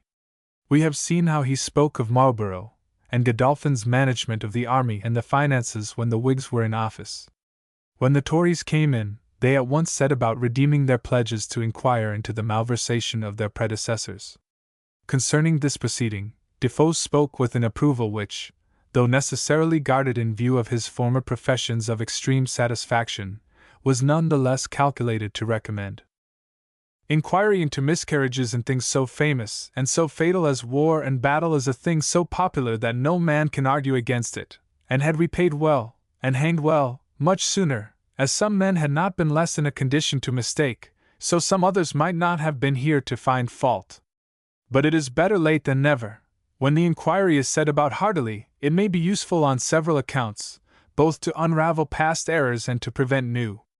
For my part, as we have for many years past groaned for want of justice upon wilful mistakes, yet, in hopes some of the careful and mischievous designing gentlemen may come in for a share, I am glad the work is begun. With equal good humor and skill in leaving open a double interpretation, he commented on the fact that the new Parliament did not, as had been customary, give a formal vote of thanks to Marlborough for his conduct of his last campaign. We have had a mighty pother here in print about rewarding of generals. Some think great men too much rewarded, and some think them too little rewarded. The case is so nice, either side will bear me to speak my mind, but I am persuaded of this, that there is no general has or ever will merit great things of us, but he has received and will receive all the grateful acknowledgments he ought to expect. But his readers would complain that he had not defined the word ought. That, he said, with audacious pleasantry he left to them. And while they were on the subject of mismanagement, he would give them a word of advice which he had often given them before. While you bite and devour one another, you are all mismanagers. Put an end to your factions, your tumults, your rabbles, or you will not be able to make war upon anybody. Previously, however, his way of making peace at home was to denounce the high flyers. He was still pursuing the same object, though by a different course, now that the leaders of the high flyers were in office, when he declared that those Whigs who say that the new ministry is entirely composed of Tories and high flyers are fool Whigs. The remark was no doubt perfectly true, but yet if Defoe had been thoroughly consistent he ought at least, instead of supporting the ministry on account of the small moderate element it contained, to have urged its purification from dangerous ingredients. This, however, it must be admitted, he also did, though indirectly and at a somewhat later stage, when Harley's tenure of the premiership was menaced by high flyers who thought him much too lukewarm a leader. A cave, the famous October Club, was formed in the autumn of 1711, to urge more extreme measures upon the ministry against Whig officials, and to organize a high church agitation throughout the country. It consisted chiefly of country squires, who wished to see members of the late ministry impeached, and the Duke of Marlborough dismissed from the command of the army. At Harley's instigation Swift wrote in advice to these hot partisans, beseeching them to have patience and trust the ministry, and everything that they wished would happen in due time. Defoe sought to break their ranks by a direct onslaught in his most vigorous style, denouncing them in the Review as Jacobites in disguise and an illicit importation from France, and writing their secret history, with some friendly characters of the illustrious members of that honorable society, in 2 separate tracts. This skirmish served the double purpose of strengthening Harley against the reckless zealots of his party, and keeping up Defoe's appearance of impartiality. Throughout the fierce struggle of parties, never so intense in any period of our history as during those years when the Constitution itself hung in the balance, it was as a true-born Englishman first and a Whig and dissenter afterwards, that Defoe gave his support to the Tory ministry. It may not have been his fault. He may have been most unjustly suspected, but nobody at the time would believe his protestations of independence. When his former high-flying persecutor, the Earl of Nottingham, went over to the Whigs, and with their acquiescence, or at least without their active opposition, introduced another bill to put down occasional conformity, Defoe wrote trenchantly against it. But even then the dissenters, as he loudly lamented, repudiated his alliance. The Whigs were not so much pleased on this occasion with his denunciations of the persecuting spirit of the High Churchmen, as they were enraged by his stinging taunts leveled at themselves for abandoning the dissenters to their persecutors. The dissenters must now see, Defoe said, that they would not be any better off under a low church ministry than under a high church ministry. But the dissenters, considering that the Whigs were too much in a minority to prevent the passing of the bill, however willing to do so, would only see in their professed champion an artful supporter of the men in power. A curious instance has been preserved of the estimate of Defoe's character at this time. 2M. Messenger, an agent sent by the French king to sound the ministry and the country as to terms of peace, wanted an able pamphleteer to promote the French interest. The Swedish resident recommended Defoe, who had just issued a tract, entitled Reasons Why This Nation Ought to Put an End to This Expensive War. Messenger was delighted with the tract, at once had it translated into French and circulated through the Netherlands, employed the Swede to treat with Defoe, and sent him 100 pistoles by way of earnest. Defoe kept the pistoles, but told the Queen, Messenger recording that though he missed his aim in this person, the money perhaps was not wholly lost, for I afterwards understood that the man was in the service of the state, and that he had let the Queen know of the 100 pistoles he had received, so I was obliged to sit still, and be very well satisfied that I had not discovered myself to him, for it was not our season yet. The anecdote at once shows the general opinion entertained of Defoe, and the fact that he was less corruptible than was supposed. There can be little doubt that our astute intriguer would have outwitted the French emissary if he had not been warned in time, pocketed his bribes, and wormed his secrets out of him for the information of the government. Footnote 2. I doubt whether it adds to the credibility of the story in all points that the minutes of Messenger's negotiations were translated, and probably composed by Defoe himself. See page 136. During Godolphin's ministry, Defoe's cue had been to reason with the nation against too impatient a longing for peace. Let us have peace by all means, had been his text, but not till honorable terms have been secured, and meantime the war is going on as prosperously as any but madman can desire. He repeatedly challenged adversaries who compared what he wrote then with what he wrote under the new ministry, to prove him guilty of inconsistency. He stood on safe ground when he made this challenge, for circumstances had changed sufficiently to justify any change of opinion. The plans of the Confederates were disarranged by the death of the Emperor, and the accession of his brother, the Archduke Charles, to the vacant crown. To give the crown of Spain in these new circumstances to the Archduke, as had been the object of the Allies when they began the war, would have been as dangerous to the balance of power as to let Spain pass to Louis's grandson, Philip of Anjou. It would be more dangerous, Defoe argued, and by far the safest course would be to give Spain to Philip and his posterity, who would be as much Spaniards in a very short time as ever Philip II was or any of his other predecessors. This was the main argument which had been used in the latter days of King William against going to war at all, and Defoe had then refuted it scornfully.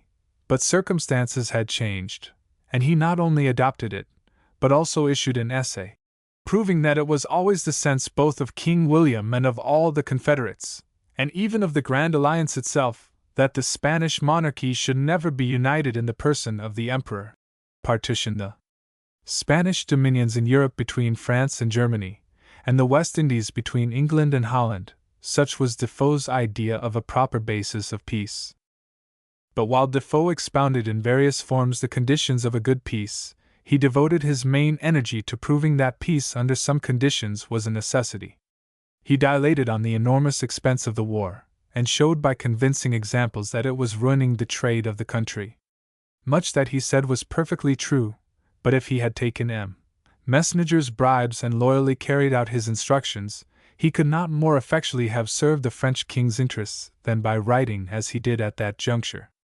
The proclaimed necessity under which England lay to make peace, offered Louis an advantage which he was not slow to take. The proposals which he made at the Congress of Utrecht, and which he had ascertained would be accepted by the English ministry and the Queen, were not unjustly characterized by the indignant Whigs as being such as he might have made at the close of a successful war. The territorial concessions to England and Holland were insignificant. The States were to have the right of garrisoning certain barrier towns in Flanders, and England was to have some portions of Canada. But there was no mention of dividing the West Indies between them. The West Indies were to remain attached to Spain. It was the restoration of their trade that was their main desire in these great commercial countries, and even that object Louis agreed to promote in a manner that seemed, according to the ideas of the time, to be more to his own advantage than to theirs. In the case of England, he was to remove prohibitions against our imports, and in return we engaged to give the French imports the privileges of the most favored nations. In short, we were to have free trade with France, which the commercial classes of the time looked upon as a very doubtful blessing.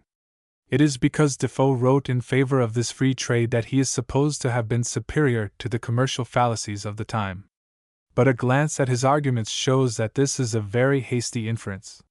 It was no part of Defoe's art as a controversialist to seek to correct popular prejudices. On the contrary, it was his habit to take them for granted as the basis of his arguments, to work from them as premises towards his conclusion. He expressly avowed himself a prohibitionist in principle. I am far from being of their mind who say that all prohibitions are destructive to trade, and that wise nations, the Dutch, make no prohibitions at all.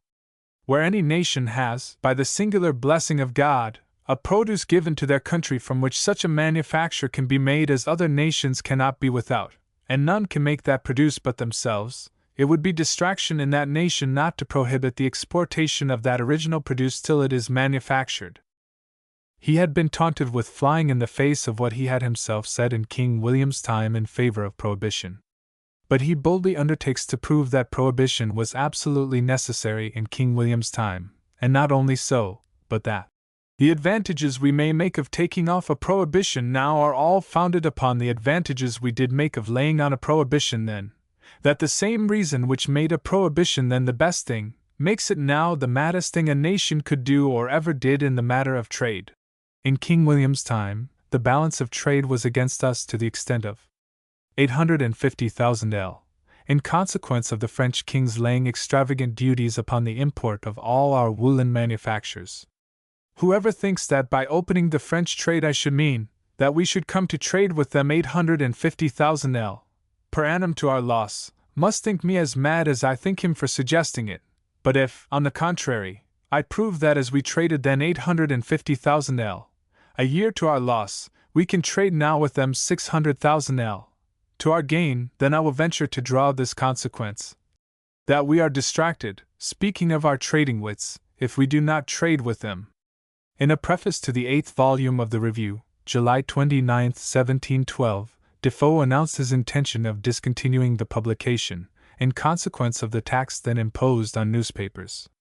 We can hardly suppose that this was his real motive, and as a matter of fact the Review, whose death had been announced, reappeared in due course in the form of a single leaf, and was published in that form till the 11th of June 1713. By that time a new project was on foot which Defoe had frequently declared his intention of starting, a paper devoted exclusively to the discussion of the affairs of trade. The Review at one time had declared its main subject to be trade, but had claimed a liberty of digression under which the main subject had all but disappeared.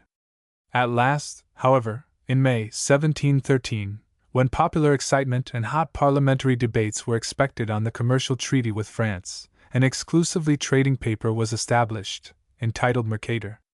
Defoe denied being the author, that is, conductor or editor of this paper, and said that he had not power to put what he would into it, which may have been literally true. Every number, however, bears traces of his hand or guidance. Mercator is identical in opinions, style, and spirit with the Review, differing only in the greater openness of its attacks upon the opposition of the Whigs to the Treaty of Commerce. Party spirit was so violent that summer, after the publication of the terms of the Treaty of Utrecht, that Defoe was probably glad to shelter himself under the responsibility of another name. he had flaunted the cloak of impartial advice till it had become a thing of shreds and patches. To prove that the balance of trade, in spite of a prevailing impression to the contrary, not only might be, but had been, on the side of England, was the chief purpose of Mercator.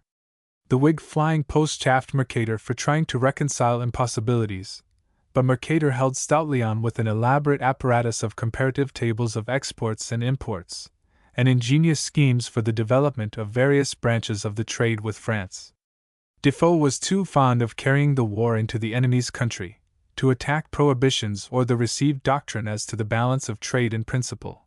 He fought the enemy spiritedly on their own ground.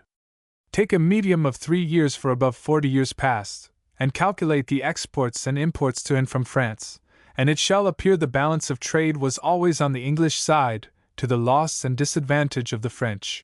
It followed, upon the received commercial doctrines, that the French king was making a great concession in consenting to take off high duties upon English goods.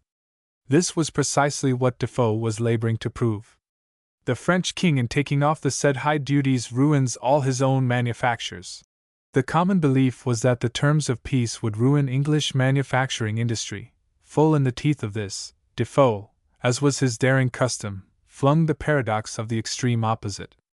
On this occasion he acted purely as a party writer. That he was never a free trader, at least in principle, will appear from the following extract from his Plan of the English Commerce, published in 1728. Seeing trade then is the fund of wealth and power, we cannot wonder that we see the wisest princes and states anxious and concerned for the increase of the commerce and trade of their subjects, and of the growth of the country, anxious to propagate the sale of such goods as are the manufacture of their own subjects, and that employs their own people, especially of such as keep the money of their dominions at home, and on the contrary, for prohibiting the importation from abroad of such things as are the product of other countries, and of the labor of other people, or which carry money back in return, and not merchandise in exchange. Nor can we wonder that we see such princes and states endeavoring to set up such manufactures in their own countries, which they see successfully and profitably carried on by their neighbors, and to endeavor to procure the materials proper for setting up those manufactures by all just and possible methods from other countries. Hence we cannot blame the French or Germans for endeavoring to get over the British wool into their hands, by the help of which they may bring their people to imitate our manufactures, which are so esteemed in the world, as well as so gainful at home. Nor can we blame any foreign nation for prohibiting the use and wearing of our manufactures, if they can either make them at home, or make any which they can shift with in their stead. The reason is plain. 'Tis the interest of every nation to encourage their own trade, to encourage those manufactures that will employ their own subjects, consume their own growth of provisions, as well as materials of commerce, and such as will keep their money or species at home. 'Tis from this just principle that the French prohibit the English woolen manufacture, and the English again prohibit, or impose a tax equal to a prohibition, on the French silks, paper, linen, and several other of their manufactures. 'Tis from the same just reason in trade that we prohibit the wearing of East India wrought silks, printed calicoes, and that we prohibit the importation of French brandy, Brazil sugars, and Spanish tobacco, and so of several other things. Chapter 7. Difficulties in Rechanging Sides. Defoe's unwearied zeal in the service of Harley had excited the bitterest resentment among his old allies, the Whigs. He often complained of it, more in sorrow than in anger. He had no right to look for any other treatment. It was a just punishment upon him for seeking the good of his country without respect of parties. An author that wrote from principle had a very hard task in those dangerous times. If he ventured on the dangerous precipice of telling unbiased truth, he must expect martyrdom from both sides. This resignation of the simple single-minded patriot to the pains and penalties of honesty naturally added to the rage of the party with whose factious proceedings he would have nothing to do, and yet it has always been thought an extraordinary instance of party spite that the Whigs should have instituted a prosecution against him, on the alleged ground that a certain remarkable series of tracts were written in favor of the Pretender. Towards the end of 1712 Defoe had issued a seasonable warning and caution against the insinuations of Papists and Jacobites in favor of the Pretender. No charge of Jacobitism could be made against a pamphlet containing such a sentence as this. Think then, dear Britons, what a king this pretender must be! A papist by inclination, a tyrant by education, a Frenchman by honor and obligation, and how long will your liberties last you in this condition? And when your liberties are gone, how long will your religion remain? When your hands are tied, when armies bind you, when power oppresses you, when a tyrant disarms you, when a popish French tyrant reigns over you, by what means or methods can you pretend to maintain your Protestant religion? A second pamphlet, Hannibal at the Gates, strongly urging party union and the banishment of factious spirit, was equally unmistakable in tone. The titles of the following three of the series were more startling: Reasons Against the Succession of the House of Hanover, and What If the Pretender Should Come? Or Some Considerations of the Advantages and Real Consequences of the Pretender's Possessing the Crown of Great Britain, an answer to a question that nobody thinks of, viz. But what if the Queen should die? The contents, however, were plainly ironical. The main reason against the succession of the Prince of Hanover was that it might be wise for the nation to take a short turn of a French, popish, hereditary right regime in the first place as an emetic. Emetics were good for the health of individuals, and there could be no better preparative for a healthy constitutional government than another experience of arbitrary power. Defoe had used the same ironical argument for putting Tories in office in 1708. The advantages of the Pretender's possessing the crown were that we should be saved from all further danger of a war with France, and should no longer hold the exposed position of a Protestant state among the great Catholic powers of Europe. The point of the last pamphlet of the series was less distinct. It suggested the possibility of the English people losing their properties, their estates, inheritance, lands, goods, lives, and liberties, unless they were clear in their own minds what course to take in the event of the Queen's death. But none of the three tracts contain anything that could possibly be interpreted as a serious argument in favor of the Pretender. They were all calculated to support the succession of the Elector of Hanover. Why, then, should the Whigs have prosecuted the author? It was a strange thing, as Defoe did not fail to complain, that they should try to punish a man for writing in their own interest. The truth, however, is that although Defoe afterwards tried to convince the Whig leaders that he had written these pamphlets in their interest, they were written in the interest of Harley. They were calculated to recommend that minister to Prince George, in the event of his accession to the English throne. We see this at once when we examine their contents by the light of the personal intrigues of the time. Harley was playing a double game. It was doubtful who the Queen's successor would be, and he aimed at making himself safe in either of the two possible contingencies. Very soon after his accession to power in 1710, he made vague overtures for the restoration of the Stuarts under guarantees for civil and religious liberty. When pressed to take definite steps in pursuance of this plan, he deprecated haste, and put off, till the Pretender's adherents lost patience. All the time he was making protestations of fidelity to the court of Hanover. The increasing vagueness of his promises to the Jacobites seems to show that, as time went on, he became convinced that the Hanoverian was the winning cause. No man could better advise him as to the feeling of the English people than Defoe, who was constantly perambulating the country on secret services, in all probability for the direct purpose of sounding the general opinion. It was towards the end of 1712, by which time Harley's shilly-shallying had effectually disgusted the Jacobites, that the first of Defoe's series of anti-Jacobite tracts appeared. It professed to be written by an Englishman at the court of Hanover, which affords some ground, though it must be confessed slight, for supposing that Defoe had visited Hanover, presumably as the bearer of some of Harley's assurances of loyalty. The seasonable warning and caution was circulated, Defoe himself tells us, in thousands among the poor people by several of his friends. Here was a fact to which Harley could appeal as a circumstantial proof of his zeal in the Hanoverian cause.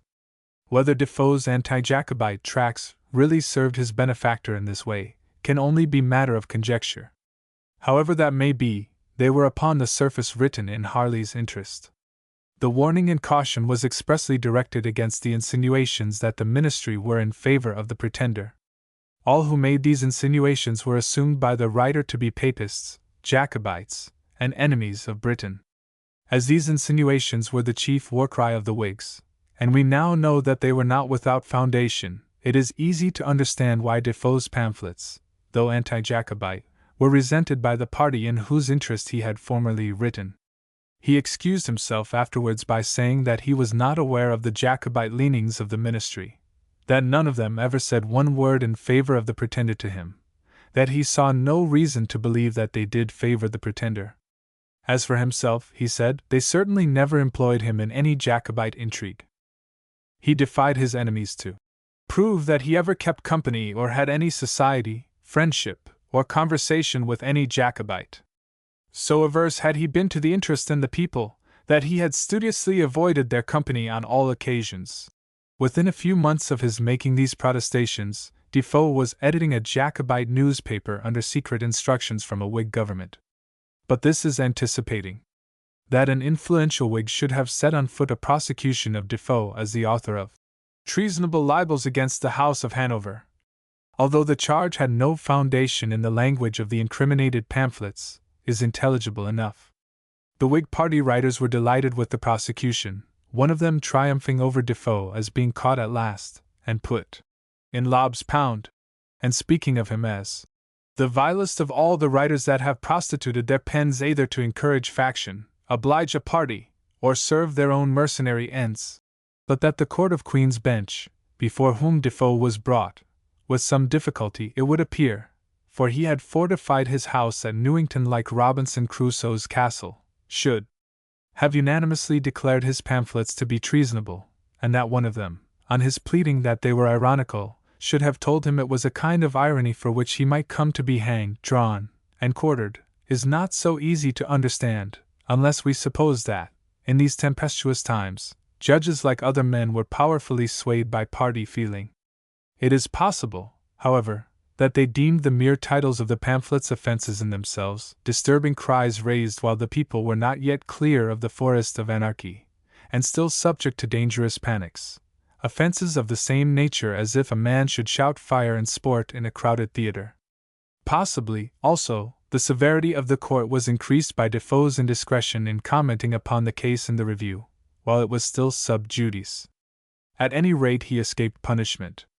The Attorney General was ordered to prosecute him, but before the trial came off, Defoe obtained a pardon under the royal seal. The Whigs were thus balked of revenge upon their renegade. Their loyal writers attributed Defoe's pardon to the secret Jacobitism of the ministry, quite wrongly. As we have just seen, he was acting for Harley as a Hanoverian and not as a Jacobite.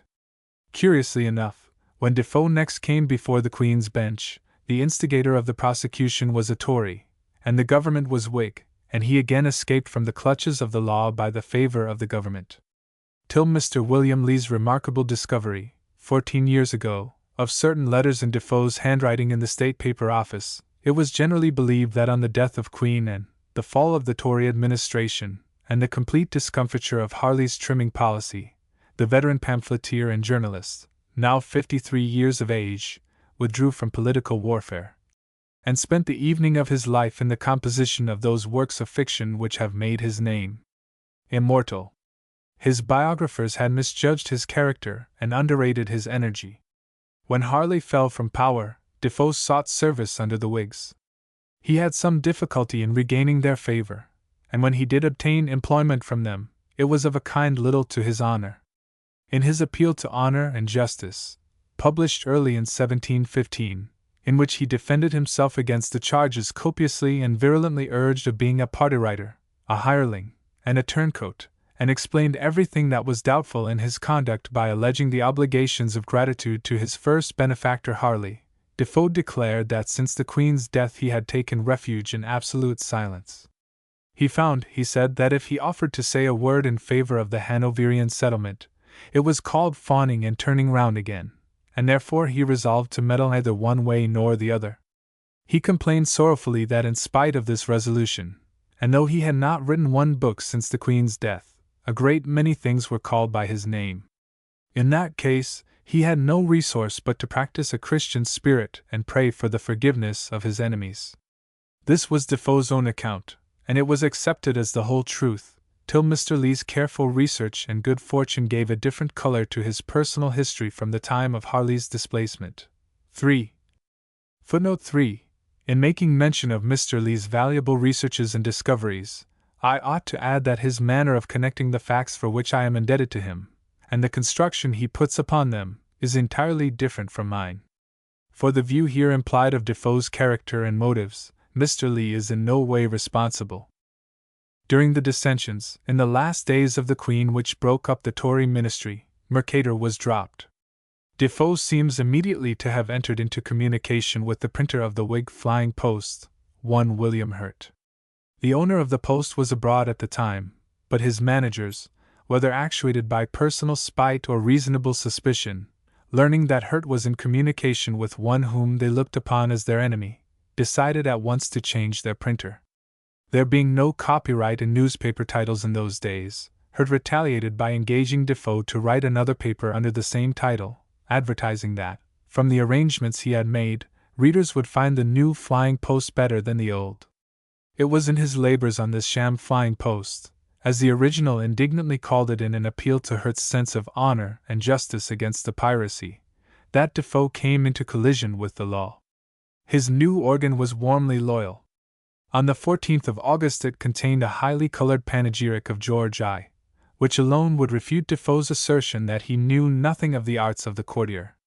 His Majesty was described as a combination of more graces, virtues, and capacities than the world had ever seen united in one individual, a man born for counsel and fitted to command the world. Another number of the Flying Post, a few days afterwards, contained an attack on one of the few Tories among the Lords of the Regency, nominated for the management of affairs till the King's arrival. During Bolingbroke's brief term of ascendancy, he had dispatched the Earl of Anglesey on a mission to Ireland. The Earl had hardly landed at Dublin when news followed him of the Queen's death, and he returned to act as one of the Lords Regent.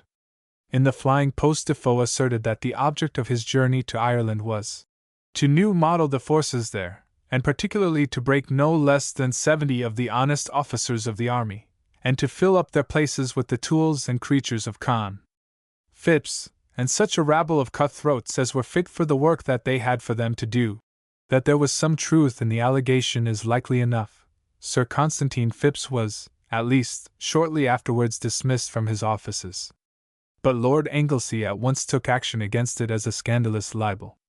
Defoe was brought before the Lords Justices, and committed for trial. He was liberated, however, on bail, and in spite of what he says about his resolution not to meddle on either side, made an energetic use of his liberty. He wrote the secret history of 1 year, the year after William's accession, vindicating the King's clemency towards the abettors of the arbitrary government of James, and explaining that he was compelled to employ many of them by the rapacious scrambling of his own adherents for places and pensions. The indirect bearing of this tract is obvious. In October 3 pamphlets came from Defoe's fertile pen, an advice to the people of England to lay aside feuds and faction, and live together under the new king like good Christians, and 2 parts, in quick succession, of a secret history of the White Staff.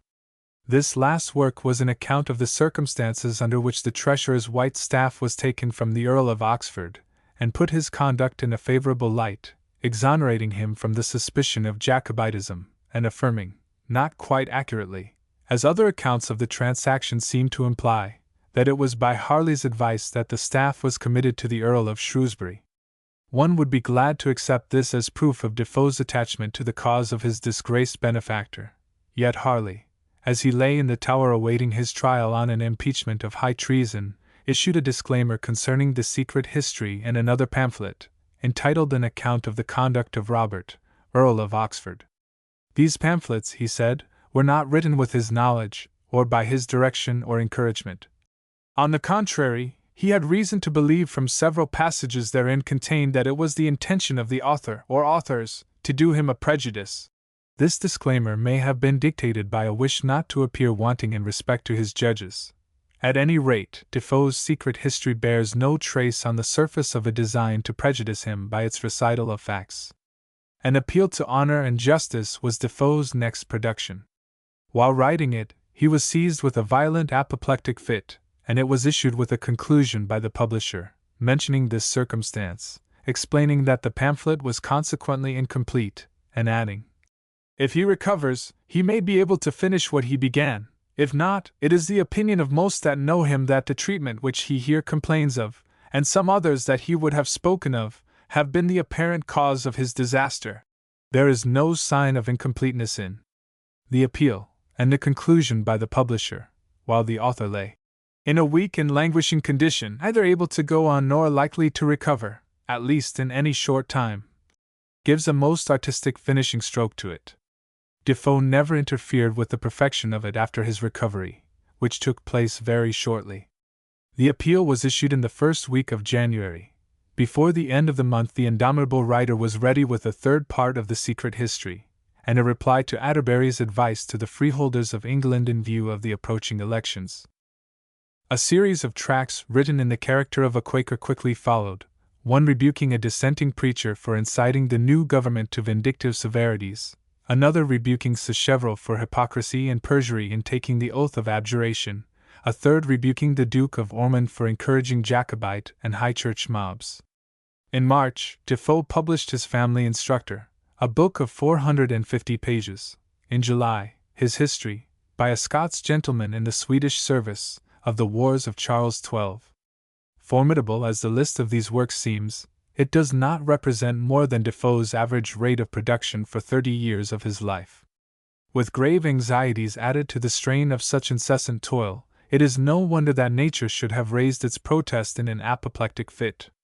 Even nature must have owned herself vanquished, when she saw this very protest pressed into the service of the irresistible and triumphant worker. All the time he was at large upon bail, awaiting his trial. The trial took place in July, 1715, and he was found guilty. But sentence was deferred till next term. October came round, but Defoe did not appear to receive his sentence. He had made his peace with the government, upon capitulations, of which chance has preserved the record in his own handwriting. He represented privately to Lord Chief Justice Parker that he had always been devoted to the Whig interest, and that any seeming departure from it had been due to errors of judgment, not to want of attachment. Whether the Whig leaders believed this representation we do not know, but they agreed to pardon all former mistakes, if he would now enter faithfully into their service. Though the Hanoverian succession had been cordially welcomed by the steady masses of the nation, the Mar rebellion in Scotland and the sympathy shown with this movement in the south warned them that their enemies were not to be despised. There was a large turbulent element in the population, upon which agitators might work with fatal effect. The Jacobites had still a hold upon the press, and the past years had been fruitful of examples of the danger of trying to crush sedition with the arm of the law. Prosecution had been proved to be the surest road to popularity. It occurred therefore that Defoe might be useful if he still passed as an opponent of the government, insinuating himself as such into the confidence of Jacobites, obtained control of their publications, and nipped mischief in the bud. It was a dangerous and delicate service, exposing the emissary to dire revenge if he were detected, and to suspicion and misconstruction from his employers in his efforts to escape detection. But Defoe, delighting in his superior wits, and happy in the midst of dangerous intrigues, boldly undertook the task. Chapter 8. Later Journalistic Labors. For the discovery of this strange and surprising chapter in Defoe's life, which clears up much that might otherwise have been disputable in his character, the world is indebted solely to Mr. William Lee. Accident put Mr. Lee on the right scent, from which previous biographers had been diverted by too literal and implicit a faith in the archdeceiver's statements, and too comprehensive an application of his complaint that his name was made the hackneyed title of the Times, upon which all sorts of low scribblers fathered their vile productions. Defoe's secret services on Tory papers exposed him, as we have seen, to misconstruction. Nobody knew this better than himself, and nobody could have guarded against it with more sleepless care. In the 4th year of King George's reign a change took place in the ministry. Lord Townshend was succeeded in the Home Secretary's office by Lord Stanhope.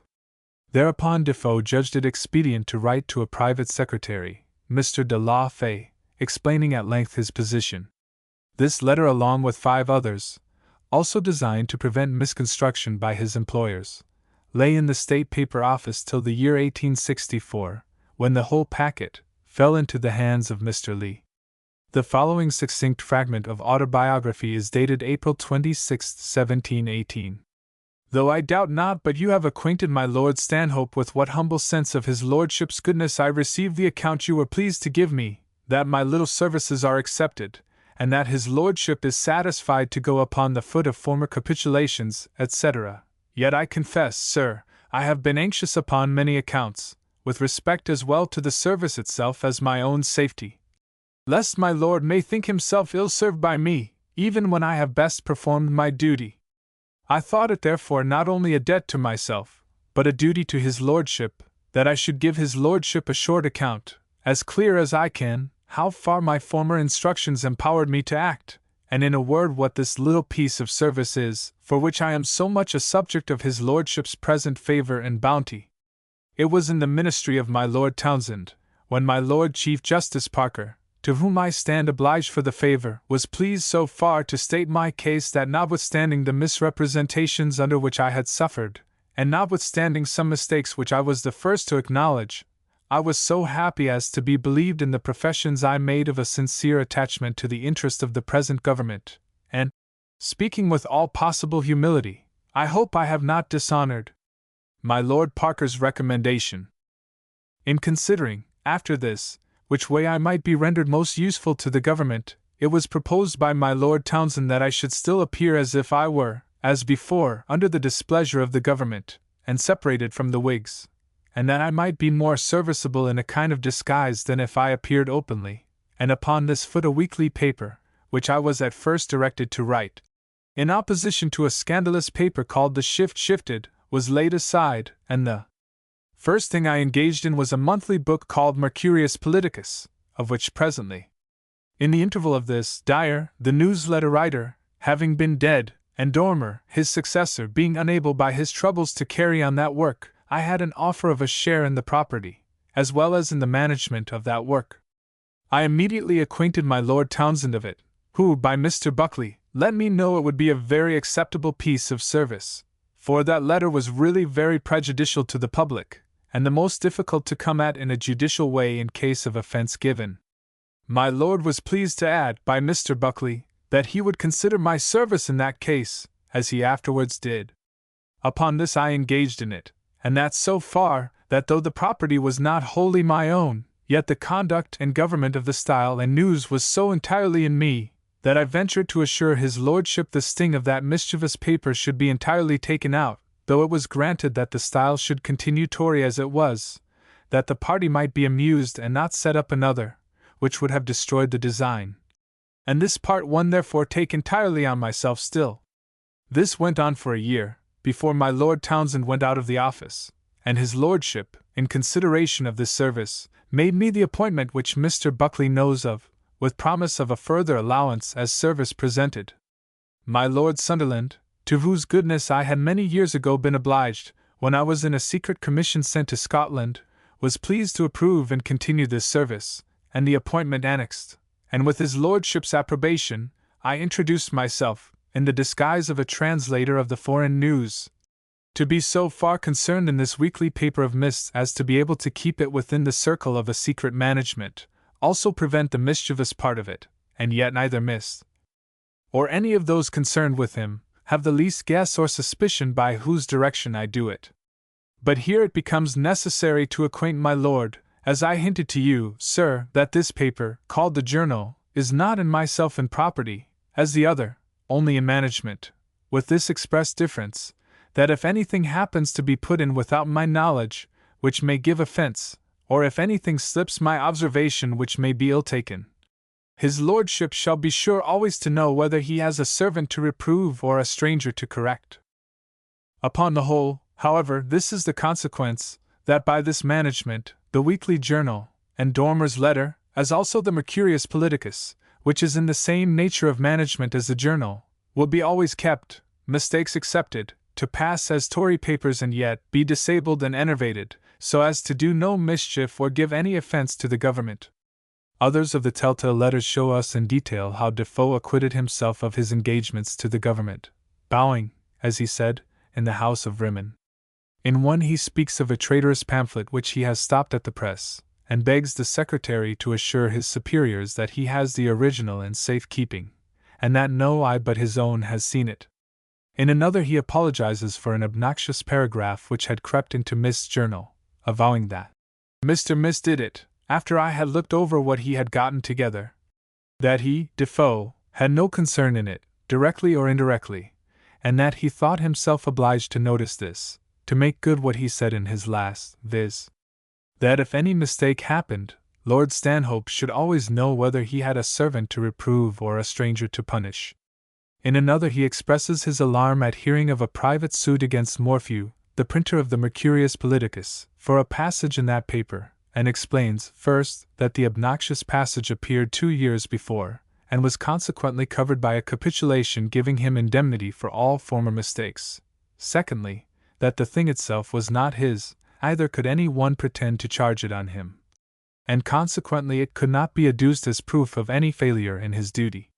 In another letter he gives an account of a new treaty with Mist.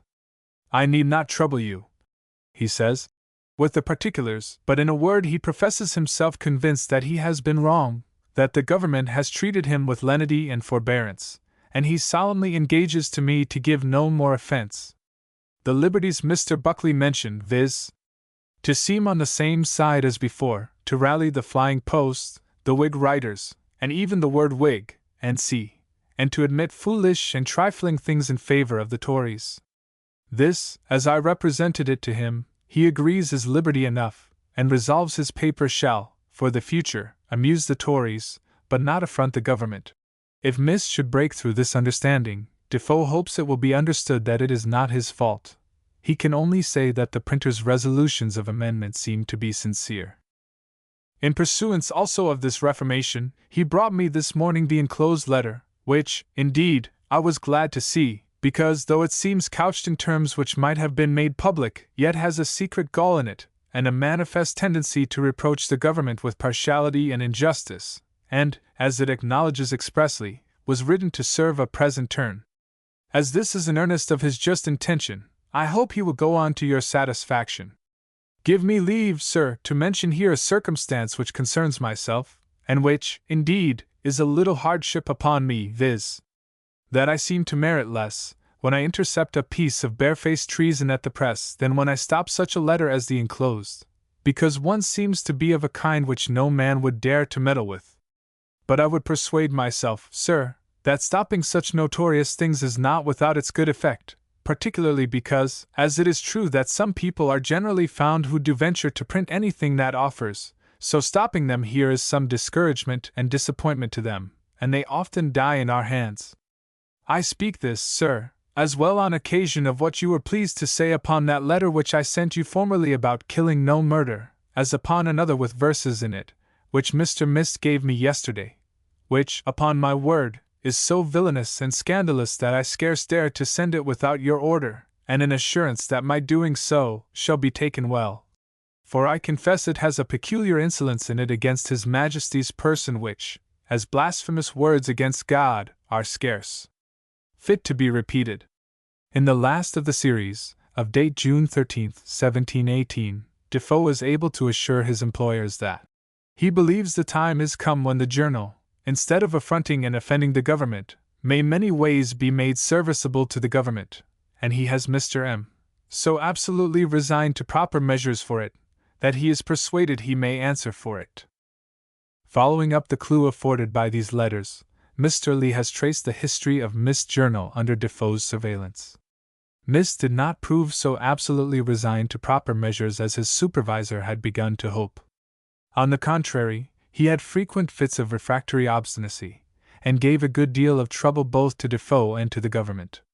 Between them, however, they had the poor man completely in their power. When he yielded to the importunity of his Jacobite correspondents, or kicked against the taunts of the Whig organs about his wings being clipped, they, no more than he, knew how. His secret controllers had two ways of bringing him to reason. Sometimes the government prosecuted him, wisely choosing occasions for their displeasure on which they were likely to have popular feeling on their side. At other times Defoe threatened to withdraw and have nothing more to do with the journal. Once or twice he carried this threat into execution. His absence soon told on the circulation, and Mist entreated him to return, making promises of good behavior for the future. Further, Defoe commended himself to the gratitude of his unconscious dupe by sympathizing with him in his troubles, undertaking the conduct of the paper while he lay in prison, and editing 2 volumes of a selection of miscellany letters from its columns. At last, however, after 8 years of this partnership, during which Mist had no suspicion of Defoe's connection with the government, the secret somehow seems to have leaked out. Such at least is Mr. Lee's highly probable explanation of a murderous attack made by Mist upon his partner. Defoe, of course, stoutly denied Mist's accusations, and published a touching account of the circumstances, describing his assailant as a lamentable instance of ingratitude. Here was a man whom he had saved from the gallows, and befriended at his own risk in the utmost distress, turning round upon him, basely using, insulting, and provoking him, and at last drawing his sword upon his benefactor. Defoe disarmed him, gave him his life, and sent for a surgeon to dress his wounds. But even this was not enough. Mist would give him nothing but abuse of the worst and grossest nature. It almost shook Defoe's faith in human nature. Was there ever such ingratitude known before?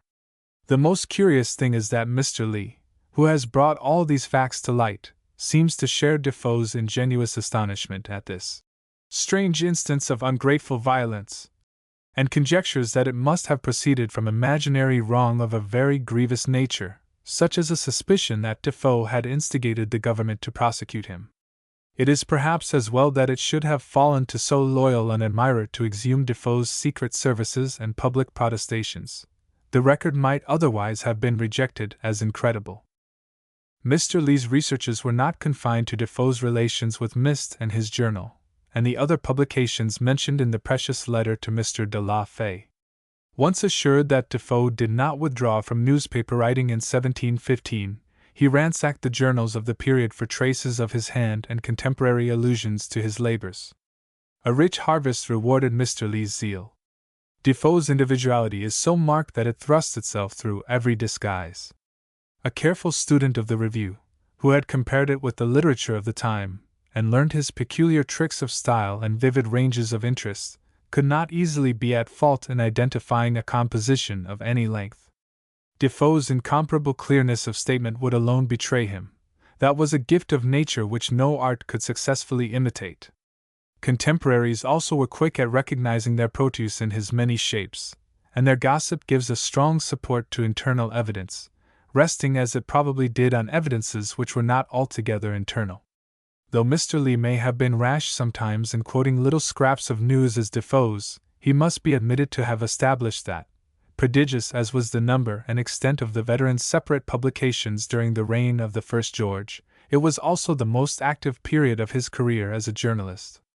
Managing Mist and writing for his journal would have been work enough for an ordinary man, but Defoe founded, conducted, and wrote for a host of other newspapers, the monthly Mercurius Politicus, an octavo of 64 pages, 1716 to 1720, the weekly Dormer's Newsletter, written, not printed, 1716 to 1718, the Whitehall Evening Post, a tri-weekly quarto sheet, established 1718, the Daily Post, a daily single-leaf, folio, established 1719, and Appleby's Journal, with which his connection began in 1720 and ended in 1726. The contributions to these newspapers which Mr. Lee has assigned, with great judgment it seems to me, to Defoe, range over a wide field of topics, from piracy and highway robberies to suicide and the divinity of Christ. Defoe's own test of a good writer was that he should at once please and serve his readers, and he kept this double object in view in his newspaper writings, as much as in Robinson Crusoe, Moll Flanders, and the Family Instructor. Great as is the variety of subjects in the selections which Mr. Lee has made upon internal evidence, they are all of them subjects in which Defoe showed a keen interest in his acknowledged works. In providing amusement for his readers, he did not soar above his age in point of refinement, and in providing instruction, he did not fall below his age in point of morality and religion. It is a notable circumstance that one of the marks by which contemporaries traced his hand was the little art he is truly master of of forging a story and imposing it on the world for truth. Of this he gave a conspicuous instance in Mist's Journal in an account of the marvelous blowing up of the island of St. Vincent, which in circumstantial invention and force of description must be ranked among his masterpieces. But Defoe did more than embellish stories of strange events for his newspapers. He was a master of journalistic art in all its branches, and a fertile inventor and organizer of new devices. It is to him, Mr. Lee says, and his researches entitle him to authority, that we owe the prototype of the leading article, a letter introductory, as it became the fashion to call it, written on some subject of general interest and placed at the commencement of each number. The writer of this letter introductory was known as the author of the paper.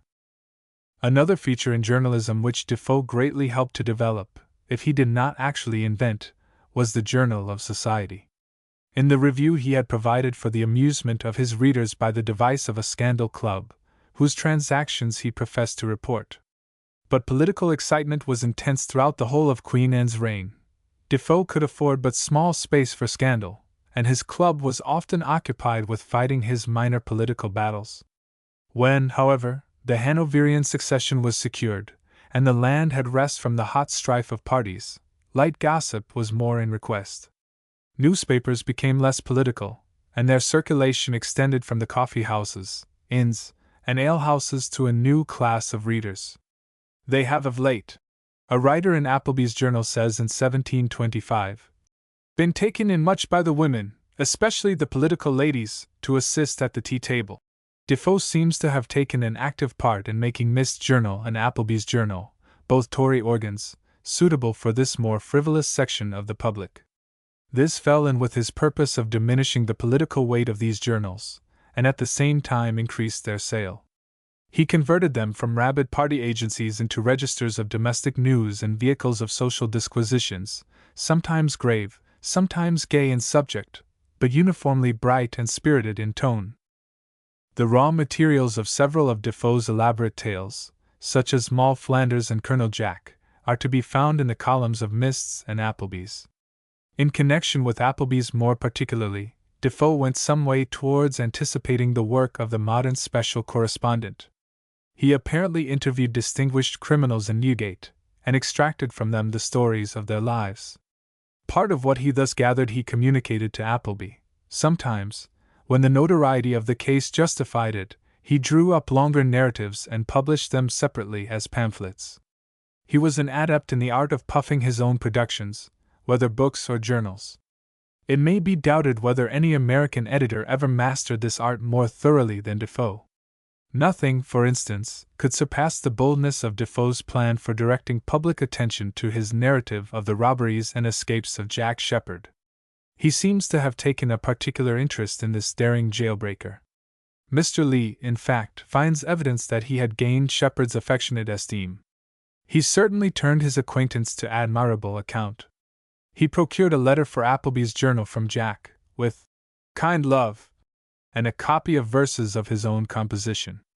Both letter and verses probably came from a more practiced pen, but to avert suspicion, the original of the letter was declared to be on view at Appleby's, and well known to be in the handwriting of John Sheppard. Next, Defoe prepared a thrilling narrative of Jack's adventures, which was of course described as written by the prisoner himself, and printed at his particular desire. But this was not all. The artful author further arranged that when Sheppard reached his place of execution, he should send for a friend to the cart as he stood under the gibbet, and deliver a copy of the pamphlet as his last speech and dying confession. A paragraph recording this incident was duly inserted in the newspapers. It is a crowning illustration of the inventive daring with which Defoe practiced the tricks of his trade. One of Defoe's last works in connection with journalism was to write a prospectus for a new weekly periodical, The Universal Spectator, which was started by his son-in-law, Henry Baker, in October, 1728. There is more than internal and circumstantial evidence that this prospectus was Defoe's composition. When Baker retired from the paper 5 years afterwards, he drew up a list of the articles which had appeared under his editorship, with the names of the writers attached. This list has been preserved, and from it we learn that the first number, containing a prospectus and an introductory essay on the qualifications of a good writer, was written by Defoe. That experienced journalist naturally tried to give an air of novelty to the enterprise. If this paper, the first sentence runs, was not intended to be what no paper at present is, we should never attempt to crowd in among such a throng of public writers as at this time oppressed the town. In effect, the scheme of the Universal Spectator was to revive the higher kind of periodical essays which made the reputation of the earlier Spectator. Attempts to follow in the wake of Addison and Steele had for so long ceased to be features in journalism. Their manner had been so effectually superseded by less refined purveyors of light literature, Defoe himself going heartily with the stream, that the revival was opportune, and in point of fact proved successful, the Universal Spectator continuing to exist for nearly 20 years. It shows how quickly the Spectator took its place among the classics, that the writer of the prospectus considered it necessary to deprecate a charge of presumption in seeming to challenge comparison. Let no man envy us the celebrated title we have assumed, or charge us with arrogance, as if we bid the world expect great things from us.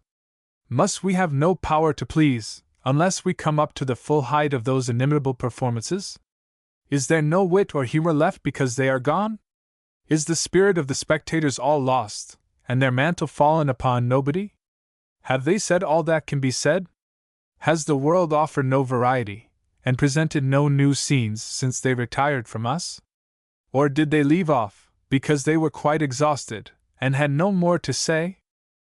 Defoe did not always speak so respectfully of the authors of The Spectator.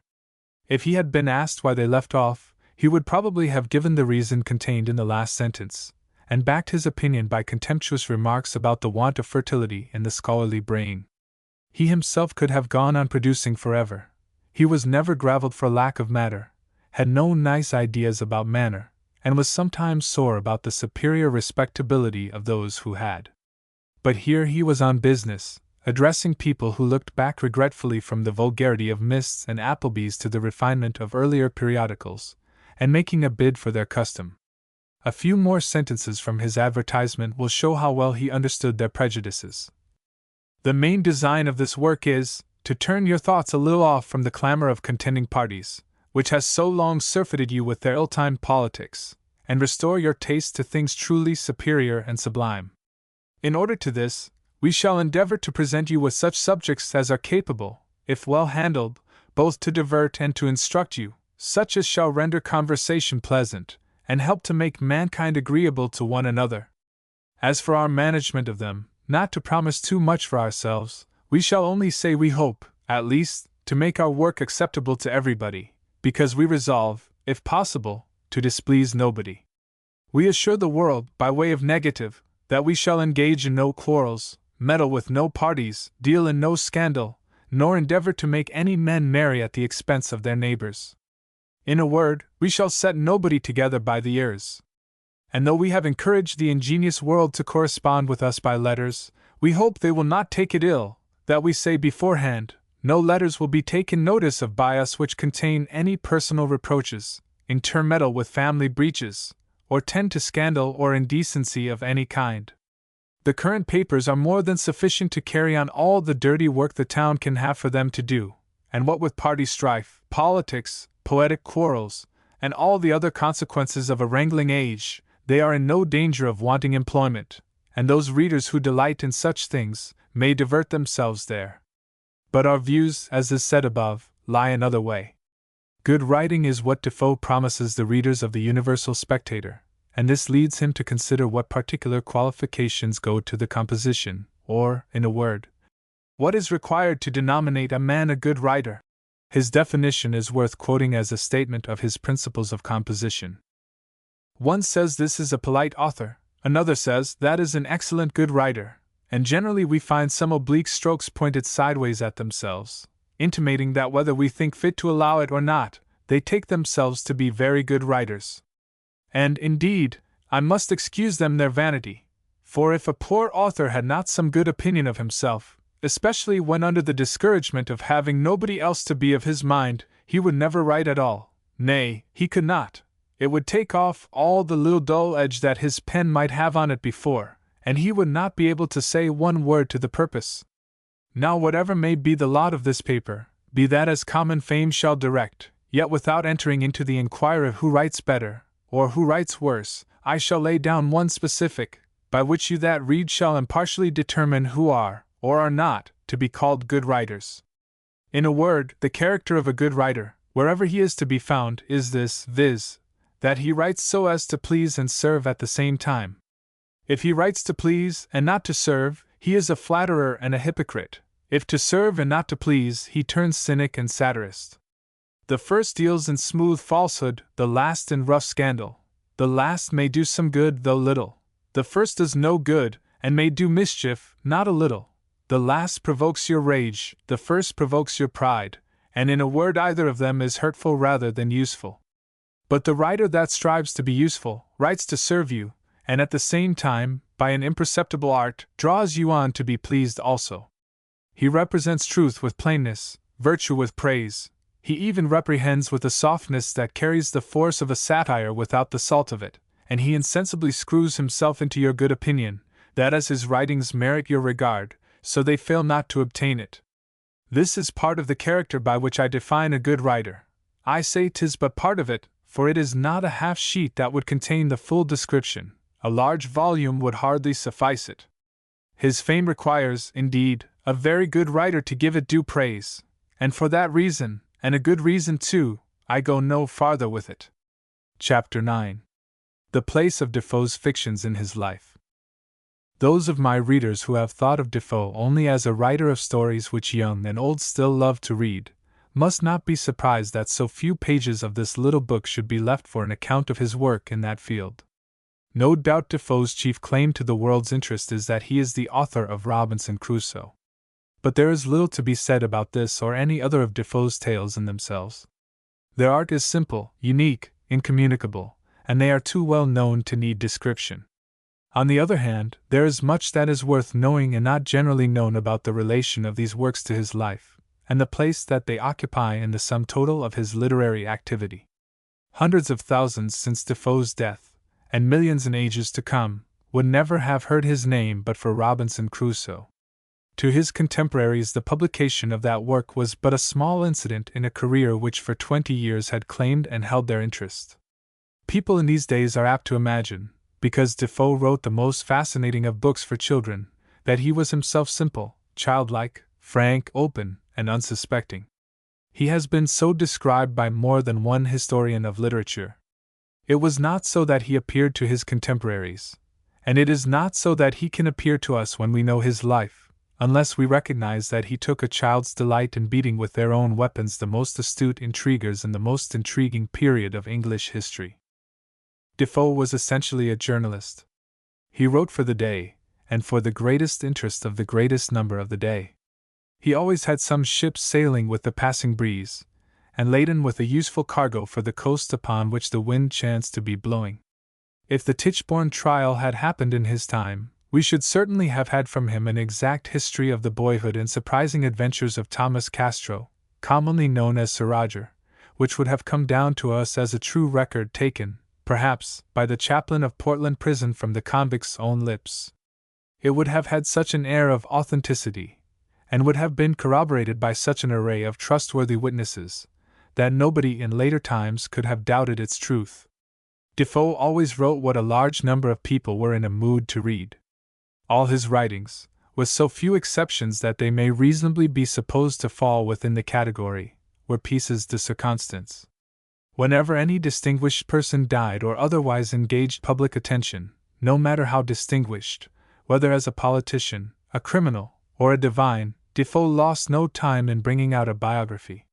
It was in such emergencies that he produced his memoirs of Charles XII, Peter the Great, Count Patco, the Duke of Shrewsbury, Baron de Gertz, the Rev. Daniel Williams, Captain Avery the King of the Pirates, Dominique Cartouche, Rob Roy, Jonathan Wild, Jack Sheppard, Duncan Campbell. When the day had been fixed for the Earl of Oxford's trial for high treason, Defoe issued the fictitious minutes of the secret negotiations of Mons, messenger at the English court during his ministry.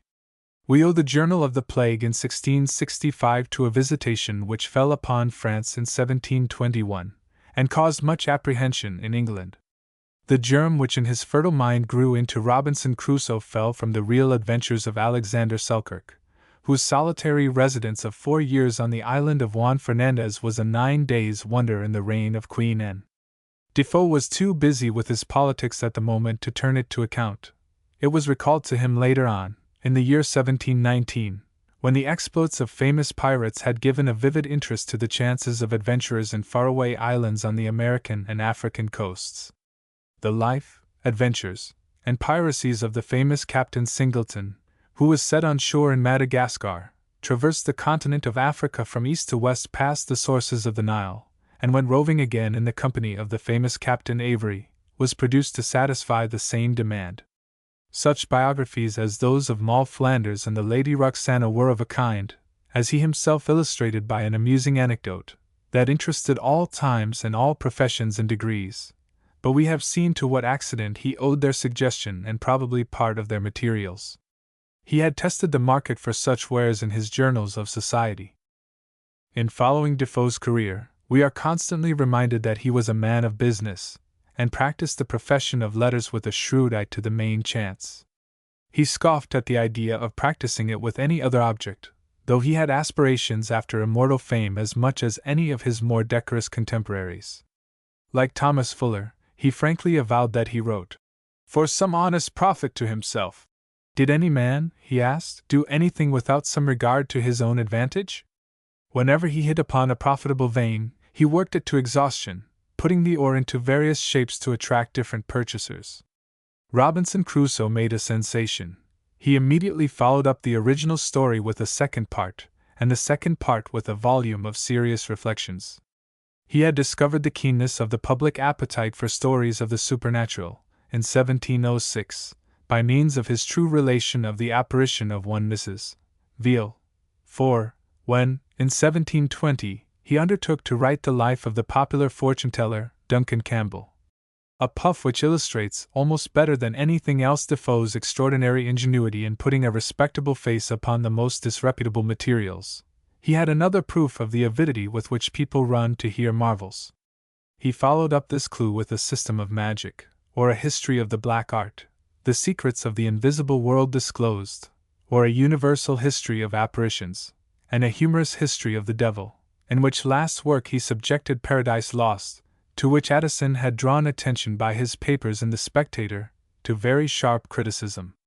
In his books and pamphlets on the behavior of servants, and his works of more formal instruction, The Family Instructor, The Plan of English Commerce, The Complete English Tradesman, The Complete English Gentleman, his last work, left unfinished and unpublished, he wrote with a similar regard to what was for the moment in demand.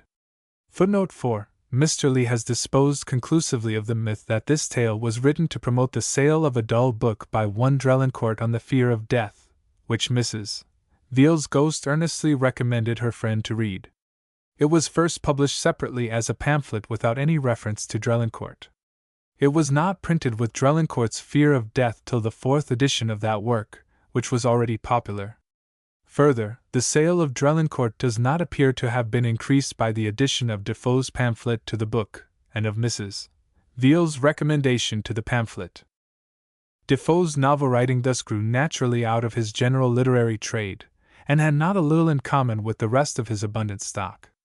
All his productions in this line, his masterpiece, Robinson Crusoe, as well as what Charles Lamb calls his secondary novels, Captain Singleton, Colonel Jack, Moll Flanders, and Roxana, were manufactured from material for which he had ascertained that there was a market. The only novelty lay in the mode of preparation. From writing biographies with real names attached to them, it was but a short step to writing biographies with fictitious names. Defoe is sometimes spoken of as the inventor of the realistic novel. Realistic biography would, perhaps, be a more strictly accurate description. Looking at the character of his professed records of fact, it seems strange that he should ever have thought of writing the lives of imaginary heroes, and should not have remained content with forging stories and imposing them on the world for truth about famous and notorious persons in real life. The purveyors of news in those days could use without fear of detection a license which would not be tolerated now. They could not, indeed, satisfy the public appetite for news without taking liberties with the truth. They had not special correspondents in all parts of the world, to fill their pages with reports from the spot of things seen and heard. The public had acquired the habit of looking to the press, to periodical papers and casual books and pamphlets, for information about passing events and prominent men before sufficient means had been organized for procuring information which should approximate to correctness. In such circumstances, the temptation to invent and embellish was irresistible. Why? A paragraph maker of the time is made to say, "If we will write nothing but truth, we must bring you no news. We are bound to bring you such as we can find." Yet it was not lies but truth that the public wanted as much as they do now. Hence arose the necessity of fortifying reports with circumstantial evidence of their authenticity. Nobody rebuked unprincipled news writers more strongly than Defoe, and no news writer was half as copious in his guarantees for the accuracy of his information.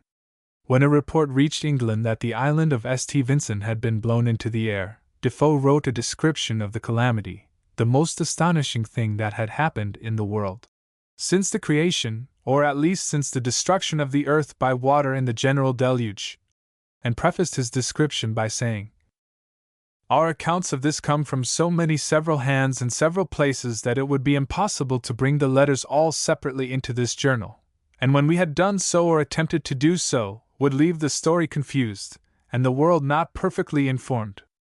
We have therefore thought it better to give the substance of this amazing accident in one collection, making together as full and as distinct an account of the whole as we believe it possible to come at by any intelligence whatsoever, and at the close of this account we shall give some probable guesses at the natural cause of so terrible an operation." Defoe carried the same system of vouching for the truth of his narratives by referring them to likely sources, into pamphlets and books which really served the purpose of newspapers, being written for the gratification of passing interests. The history of the wars of Charles XII, which Mr. Lee ascribes to him, was written by a Scots gentleman in the Swedish service. The short narrative of the life and death of Count Patko was written by the Lutheran minister who assisted him in his last hours, and faithfully translated out of a High Dutch manuscript. Messenger's minutes of his negotiations were written by himself, and done out of French. Defoe knew that the public would read such narratives more eagerly if they believed them to be true, and ascribed them to authors whose position entitled them to confidence. There can be little doubt that he drew upon his imagination for more than the title pages. But why, when he had so many eminent and notorious persons to serve as his subjects, with all the advantage of bearing names about which the public were already curious, did he turn to the adventures of new and fictitious heroes and heroines? One can only suppose that he was attracted by the greater freedom of movement in pure invention. He made the venture with Robinson Crusoe. It was successful, and he repeated it.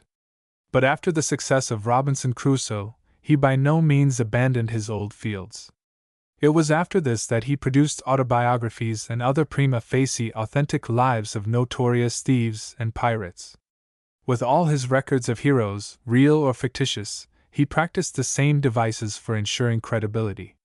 In all alike he took for granted that the first question people would ask about a story was whether it was true. The novel, it must be remembered, was then in its infancy, and Defoe, as we shall presently see, imagined, probably not without good reason, that his readers would disapprove of storytelling for the mere pleasure of the thing, as an immorality. In writing for the entertainment of his own time, Defoe took the surest way of writing for the entertainment of all time. Yet if he had never chanced to write Robinson Crusoe, he would now have a very obscure place in English literature. His natural infirmity of homely plain writing, as he humorously described it, might have drawn students to his works, but they ran considerable risk of lying in utter oblivion. He was at war with the whole guild of respectable writers who have become classics. They despised him as an illiterate fellow, a vulgar huckster, and never alluded to him except in terms of contempt. He was not slow to retort their civilities, but the retorts might very easily have sunk beneath the waters, while the assaults were preserved by their mutual support. The vast mass of Defoe's writings received no kindly aid from distinguished contemporaries to float them down the stream, Everything was done that bitter dislike and supercilious indifference could do to submerge them. Robinson Crusoe was their sole lifebuoy. It would be a mistake to suppose that the vitality of Robinson Crusoe is a happy accident, and that others of Defoe's tales have as much claim in point of merit to permanence. Robinson Crusoe has lived longest, because it lives most, because it was detached as it were from its own time and organized for separate existence. It is the only one of Defoe's tales that shows what he could do as an artist. We might have seen from the others that he had the genius of a great artist. Here we have the possibility realized, the convincing proof of accomplished work. Moll Flanders is in some respects superior as a novel. Moll is a much more complicated character than the simple, open-minded, manly mariner of York, a strangely mixed compound of craft and impulse, selfishness and generosity, in short, a thoroughly bad woman, made bad by circumstances. In tracing the vigilant resolution with which she plays upon human weakness, the spasms of compunction which shoot across her wily designs, the selfish afterthoughts which paralyze her generous impulses, her fits of daredevil courage and uncontrollable panic, and the steady current of good-humored satisfaction with herself which makes her chuckle equally over mishaps and successes. Defoe has gone much more deeply into the springs of action, and sketched a much richer page in the natural history of his species than in Robinson Crusoe. True, it is a more repulsive page, but that is not the only reason why it has fallen into comparative oblivion, and exists now only as a parasite upon the more popular work. It is not equally well constructed for the struggle of existence among books.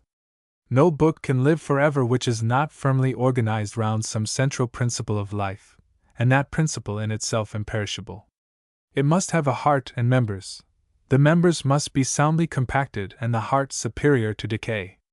Compared with Robinson Crusoe, Moll Flanders is only a string of diverting incidents, the lowest type of book organism, very brilliant while it is fresh and new, but not qualified to survive competitors for the world's interest. There is no unique creative purpose in it to bind the whole together. It might be cut into pieces, each capable of wriggling amusingly by itself. The gradual corruption of the heroine's virtue, which is the encompassing scheme of the tale, is too thin as well as too common an artistic envelope. The incidents burst through it at so many points that it becomes a shapeless mass. But in Robinson Crusoe we have real growth from a vigorous germ.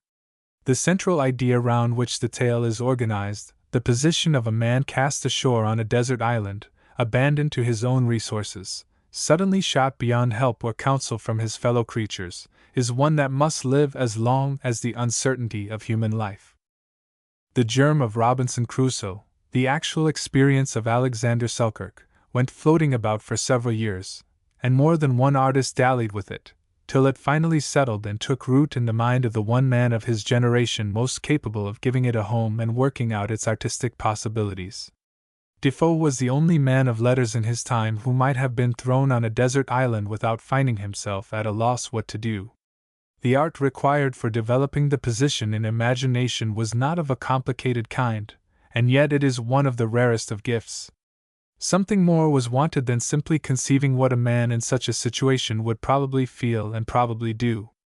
Above all, it was necessary that his perplexities should be unexpected, and his expedients for meeting them unexpected, yet both perplexities and expedients so real and lifelike that, when we were told them, we should wonder we had not thought of them before. One gift was indispensable for this, however many might be accessory, the genius of circumstantial invention, not a very exalted order of genius, perhaps, but quite as rare as any other intellectual prodigy. 5. Footnote 5. Mr. Leslie Stephen seems to me to underrate the rarity of this peculiar gift in his brilliant essay on Defoe's novels and Hours in a Library. Defoe was 58 years old when he wrote Robinson Crusoe. If the invention of plausible circumstances is the great secret in the art of that tale, it would have been a marvelous thing if this had been the first instance of its exercise, and it had broken out suddenly in a man of so advanced an age. When we find an artist of supreme excellence in any craft, we generally find that he has been practicing it all his life. To say that he has a genius for it, means that he has practiced it, and concentrated his main force upon it, and that he has been driven irresistibly to do so by sheer bent of nature. It was so with Defoe and his power of circumstantial invention, his unrivaled genius for lying like truth. For years upon years of his life it had been his chief occupation. From the time of his first connection with Harley, at least, he had addressed his countrymen through the press, and had perambulated the length and breadth of the land in assumed characters and on factitious pretexts. His first essay in that way in 1704, when he left prison in the service of the government, appealing to the general compassion because he was under government displeasure, was skillful enough to suggest great native genius if not extensive previous practice. There are passages of circumstantial invention in the review, as ingenious as anything in Robinson Crusoe, and the mere fact that at the end of 10 years of secret service under successive governments, and in spite of a widespread opinion of his untrustworthiness, he was able to pass himself off for 10 years more as a Tory with Tories and with the Whig government as a loyal servant, is a proof of sustained ingenuity of invention greater than many volumes of fiction. Looking at Defoe's private life, it is not difficult to understand the peculiar fascination which such a problem as he solved in Robinson Crusoe must have had for him. It was not merely that he had passed a life of uncertainty, often on the verge of precipices, and often saved from ruin by a buoyant energy which seems almost miraculous, not merely that, as he said of himself in one of his diplomatic appeals for commiseration, "No man hath tasted differing fortunes more, for 13 times have I been rich and poor." But when he wrote Robinson Crusoe, it was one of the actual chances of his life, and by no means a remote one, that he might be cast all alone on an uninhabited island. We see from his letters to de la Fay how fearful he was of having mistakes laid to his charge by the government in the course of his secret services. His former changes of party had exposed him, as he well knew, to suspicion. A false step, a misunderstood paragraph, might have had ruinous consequences for him. If the government had prosecuted him for writing anything offensive to them, refusing to believe that it was put in to amuse the Tories, transportation might very easily have been the penalty. He had made so many enemies in the press that he might have been transported without a voice being raised in his favor, and the mob would not have interfered to save a government spy from the plantations. Shipwreck among the islands of the West Indies was a possibility that stood not far from his own door, as he looked forward into the unknown, and prepared his mind, as men in dangerous situations do, for the worst. When he drew up for Moll Flanders and her husband a list of the things necessary for starting life in a new country, or when he described Colonel Jack's management of his plantation in Virginia, the subject was one of more than general curiosity to him, and when he exercised his imagination upon the fate of Robinson Crusoe, he was contemplating a fate which a few movements of the wheel of fortune might make his own. But whatever it was that made the germ idea of Robinson Crusoe take root in Defoe's mind, he worked it out as an artist. Artists of a more emotional type might have drawn much more elaborate and affecting word pictures of the mariner's feelings in various trying situations, gone much deeper into his changing moods, and shaken our souls with pity and terror over the solitary castaway's alarms and fits of despair. Defoe's aims lay another way. His Crusoe is not a man given to the luxury of grieving. If he had begun to pity himself, he would have been undone. Perhaps Defoe's imaginative force was not of a kind that could have done justice to the agonies of a shipwrecked sentimentalist. He has left no proof that it was. But if he had represented Crusoe bemoaning his misfortunes, brooding over his fears, or sighing with oceanic sorrow over his lost companions and friends, he would have spoiled the consistency of the character. The lonely man had his moments of panic and his days of dejection, but they did not dwell in his memory. Defoe no doubt followed his own natural bent, but he also showed true art in confining Crusoe's recollections as closely as he does to his efforts to extricate himself from difficulties that would have overwhelmed a man of softer temperament. The subject had fascinated him, and he found enough in it to engross his powers without traveling beyond its limits for diverting episodes, as he does more or less in all the rest of his tales. The diverting episodes in Robinson Crusoe all help the verisimilitude of the story. When, however, the ingenious inventor had completed the story artistically, carried us through all the outcast's anxieties and efforts, and shown him triumphant over all difficulties, prosperous, and again in communication with the outer world, the spirit of the literary trader would not let the finished work alone. The story, as a work of art, ends with Crusoe's departure from the island, or at any rate with his return to England. Its unity is then complete. But Robinson Crusoe at once became a popular hero, and Defoe was too keen a man of business to miss the chance of further profit from so lucrative a vein. He did not mind the sneers of hostile critics. They made merry over the trifling inconsistencies in the tale. How, for example, they asked, could Crusoe have stuffed his pockets with biscuits when he had taken off all his clothes before swimming to the wreck? How could he have been at such a loss for clothes after those he had put off were washed away by the rising tide, when he had the ship's stores to choose from? How could he have seen the goat's eyes in the cave when it was pitch dark? How could the Spaniards give Friday's father an agreement in writing, when they had neither paper nor ink? How did Friday come to know so intimately the habits of bears, the bear not being a denizen of the West Indian islands? On the ground of these and such like trifles, one critic declared that the book seems calculated for the mob, and will not bear the eye of a rational reader, and that all but the very canaille are satisfied of the worthlessness of the performance. Defoe, we may suppose, was not much moved by these strictures, as edition after edition of the work was demanded. He corrected one or two little inaccuracies, and at once set about writing a second part, and a volume of serious reflections which had occurred to Crusoe amidst his adventures. These were purely commercial excrescences upon the original work. They were popular enough at the time, but those who are tempted now to accompany Crusoe in his second visit to his island and his enterprising travels in the East, agree that the second part is of inferior interest to the first, and very few now read the serious reflections. The serious reflections, however, are well worth reading in connection with the author's personal history. In the preface we are told that Robinson Crusoe is an allegory, and in one of the chapters we are told why it is an allegory. The explanation is given in a homily against the vice of talking falsely. By talking falsely, the moralist explains that he does not mean telling lies, that is, falsehoods concocted with an evil object. These he puts aside as sins altogether beyond the pale of discussion. But there is a minor vice of falsehood which he considers it his duty to reprove, namely, telling stories, as too many people do, merely to amuse. This supplying a story by invention, he says, is certainly a most scandalous crime, and yet very little regarded in that part. It is a sort of lying that makes a great hole in the heart, in which by degrees a habit of lying enters in. Such a man comes quickly up to a total disregarding the truth of what he says, looking upon it as a trifle, a thing of no import, whether any story he tells be true or not. How empty a satisfaction is this, purchased at so great an expense as that of conscience, and of a dishonor done to truth! And the crime is so entirely objectless. A man who tells a lie, properly so called, has some hope of reward by it. But to lie for sport is to play at shuttlecock with your soul, and load your conscience for the mere sake of being a fool. With what temper should I speak of those people? What words can express the meanness and baseness of the mind that can do this?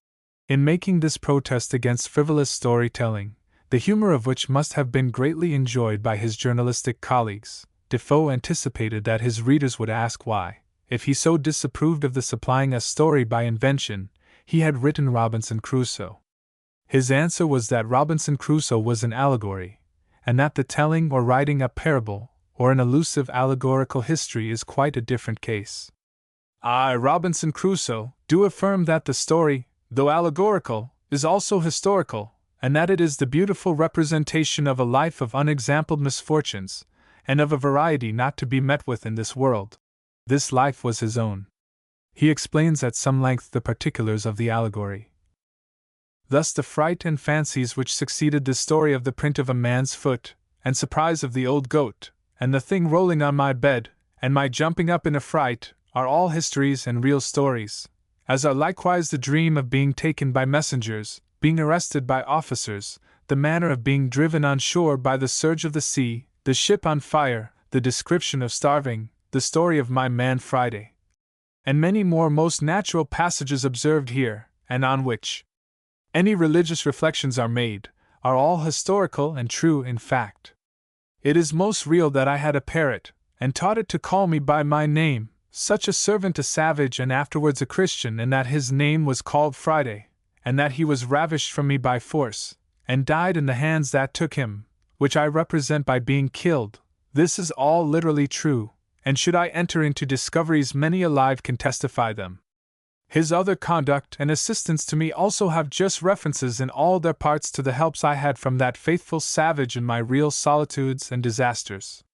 The story of the bear in the tree, and the fight with the wolves in the snow, is likewise matter of real history, and in a word, the adventures of Robinson Crusoe are a whole scheme of a life of 28 years spent in the most wandering, desolate, and afflicting circumstances that ever man went through, and in which I have lived so long in a life of wonders, in continued storms, fought with the worst kind of savages and man-eaters, by unaccountable surprising incidents, fed by miracles greater than that of the ravens, suffered all manner of violences and oppressions, injurious reproaches, contempt of men, attacks of devils, corrections from heaven, and oppositions on earth, and had innumerable ups and downs in matters of fortune, been in slavery worse than Turkish, escaped by an exquisite management, as that in the story of Xury and the boat of Sallee, been taken up at sea in distress, raised again and depressed again, and that oftener perhaps in one man's life than ever was known before, shipwrecked often though more by land than by sea. In a word, there's not a circumstance in the imaginary story but has its just allusion to a real story, and chimes part for part, and step for step, with the inimitable life of Robinson Crusoe. But if Defoe had such a regard for the strict and literal truth, why did he not tell his history in his own person? Why convey the facts elusively in an allegory? To this question also he had an answer. He wrote for the instruction of mankind, for the purpose of recommending invincible patience under the worst of misery, indefatigable application and undaunted resolution under the greatest and most discouraging circumstances.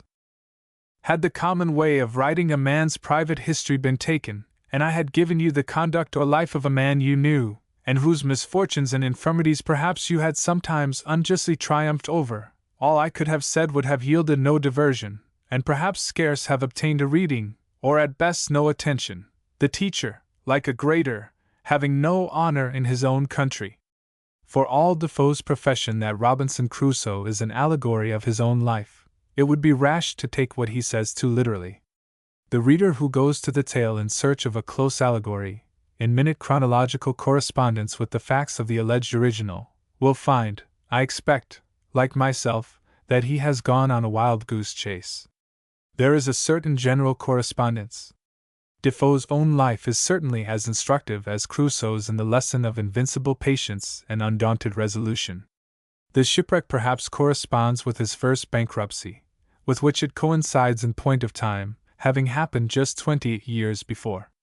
If Defoe had a real man Friday, who had learned all his arts till he could practice them as well as himself, the fact might go to explain his enormous productiveness as an author.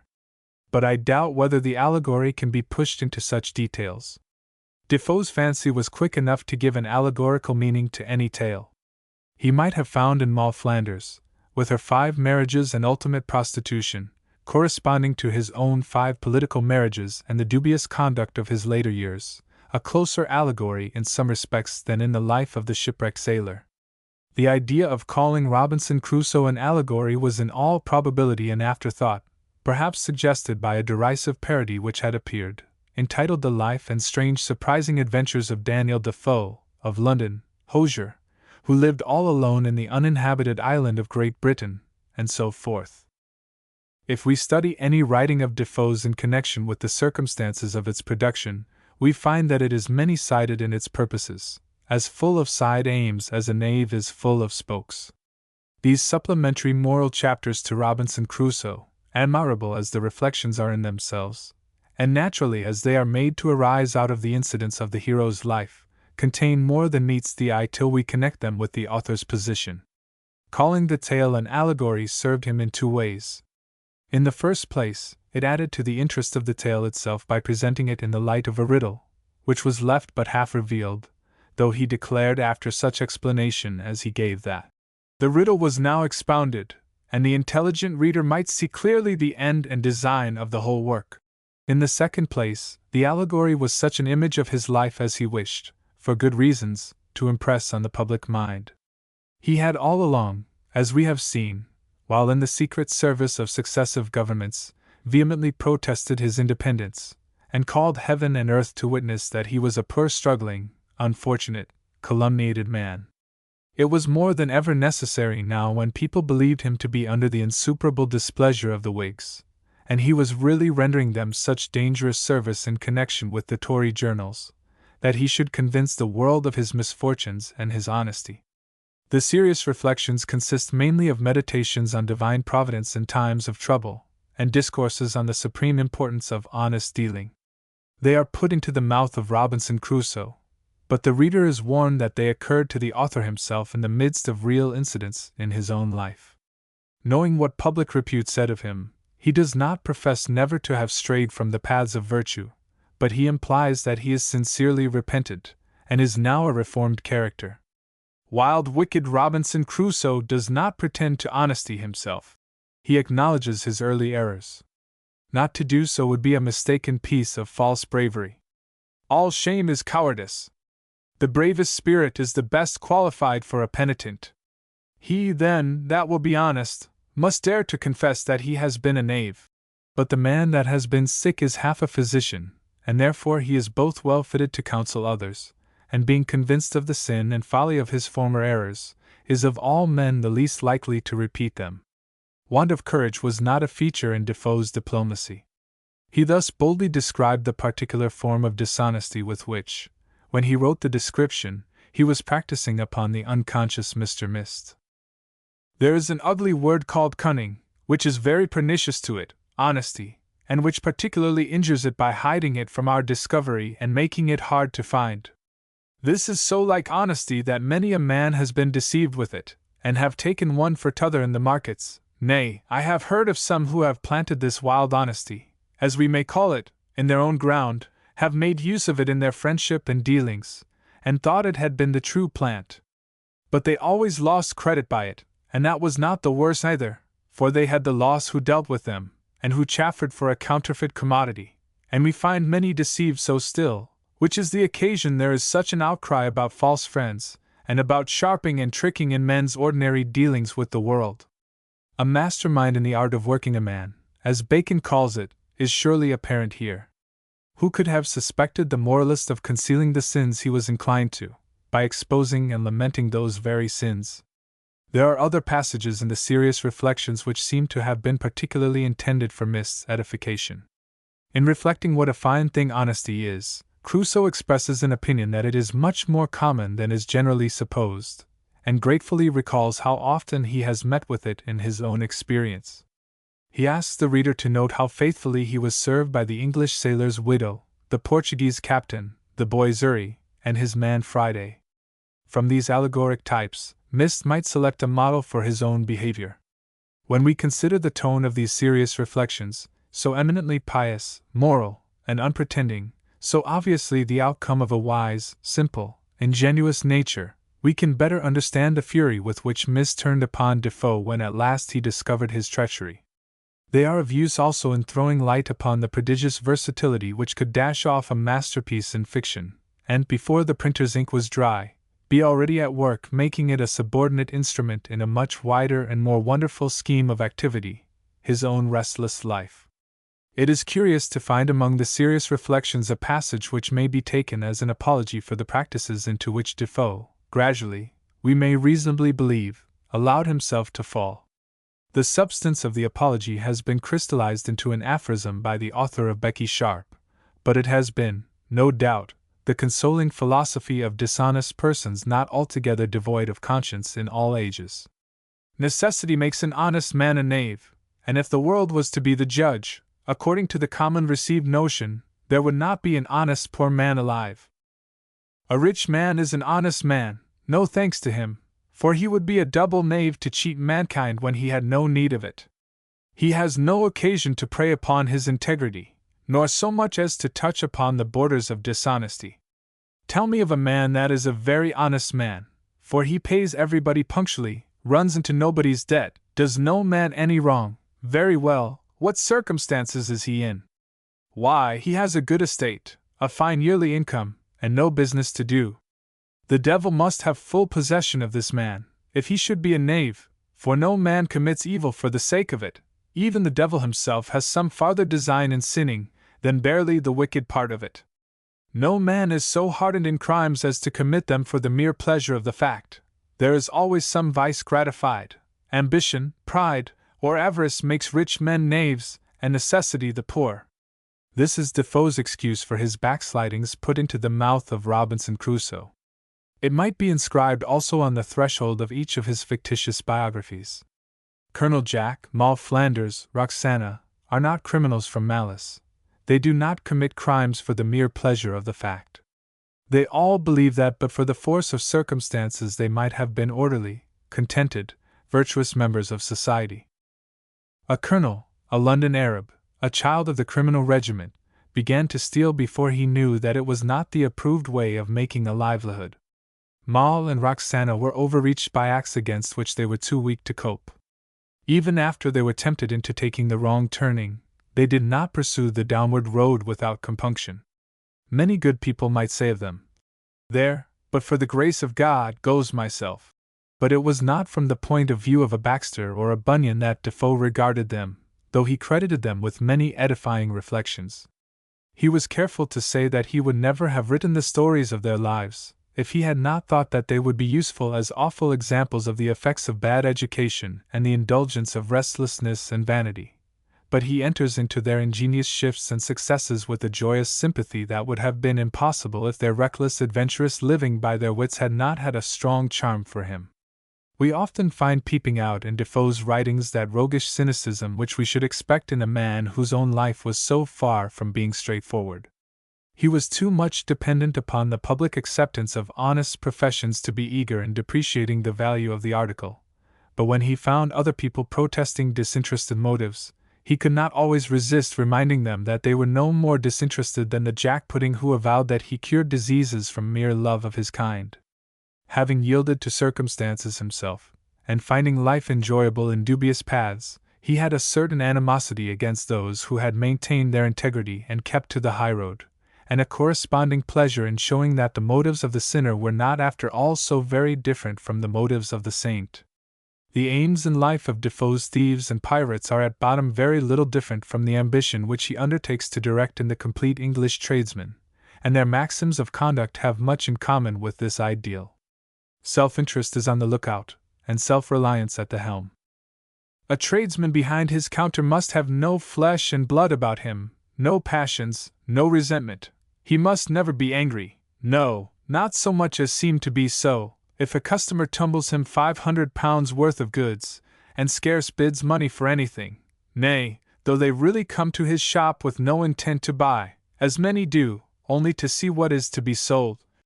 And though he knows they cannot be better pleased than they are at some other shop where they intend to buy, 'tis all one. The tradesman must take it, he must place it to the account of his calling, that 'tis his business to be ill-used, and resent nothing, and so must answer as obligingly to those who give him an hour or two's trouble, and by nothing, as he does to those who, in half the time, lay out £10 or £20. The case is plain, and if some do give him trouble, and do not buy, others make amends and do buy, and as for the trouble, 'tis the business of the shop. All Defoe's heroes and heroines are animated by this practical spirit, this thoroughgoing subordination of means to ends. When they have an end in view, the plunder of a house, the capture of a ship, the ensnaring of a dupe, they allow neither passion, nor resentment, nor sentiment in any shape or form to stand in their way. Every other consideration is put on one side when the business of the shop has to be attended to. They are all tradesmen who have strayed into unlawful courses. They have nothing about them of the heroism of sin. Their crimes are not the result of ungovernable passion, or even of antipathy to conventional restraints. Circumstances and not any law-defying bias of disposition have made them criminals. How is it that the novelist contrives to make them so interesting? Is it because we are a nation of shopkeepers, and enjoy following lines of business which are a little out of our ordinary routine? Or is it simply that he makes us enjoy their courage and cleverness without thinking of the purposes with which these qualities are displayed? Defoe takes such delight in tracing their bold expedients, their dexterous intriguing and maneuvering, that he seldom allows us to think of anything but the success or failure of their enterprises. Our attention is concentrated on the game, and we pay no heed for the moment to the players or the stakes. Charles Lamb says of the complete English tradesman that, "Such is the bent of the book to narrow and to degrade the heart, that if such maxims were as catching and infectious as those of a licentious caste, which happily is not the case, had I been living at that time, I certainly should have recommended to the grand jury of Middlesex, who presented the Fable of the Bees, to have presented this book of Defoe's in preference, as of a far more vile and debasing tendency." Yet if Defoe had thrown the substance of this book into the form of a novel, and shown us a tradesman rising by the sedulous practice of its maxims from errand boy to gigantic capitalist, it would have been hardly less interesting than his lives of successful thieves and tolerably successful harlots, and its interest would have been very much of the same kind, the interest of dexterous adaptation of means to ends. Chapter 10. His Mysterious End. The best step, Defoe says after describing the character of a deceitful talker, such a man can take is to lie on, and this shows the singularity of the crime. It is a strange expression, but I shall make it out.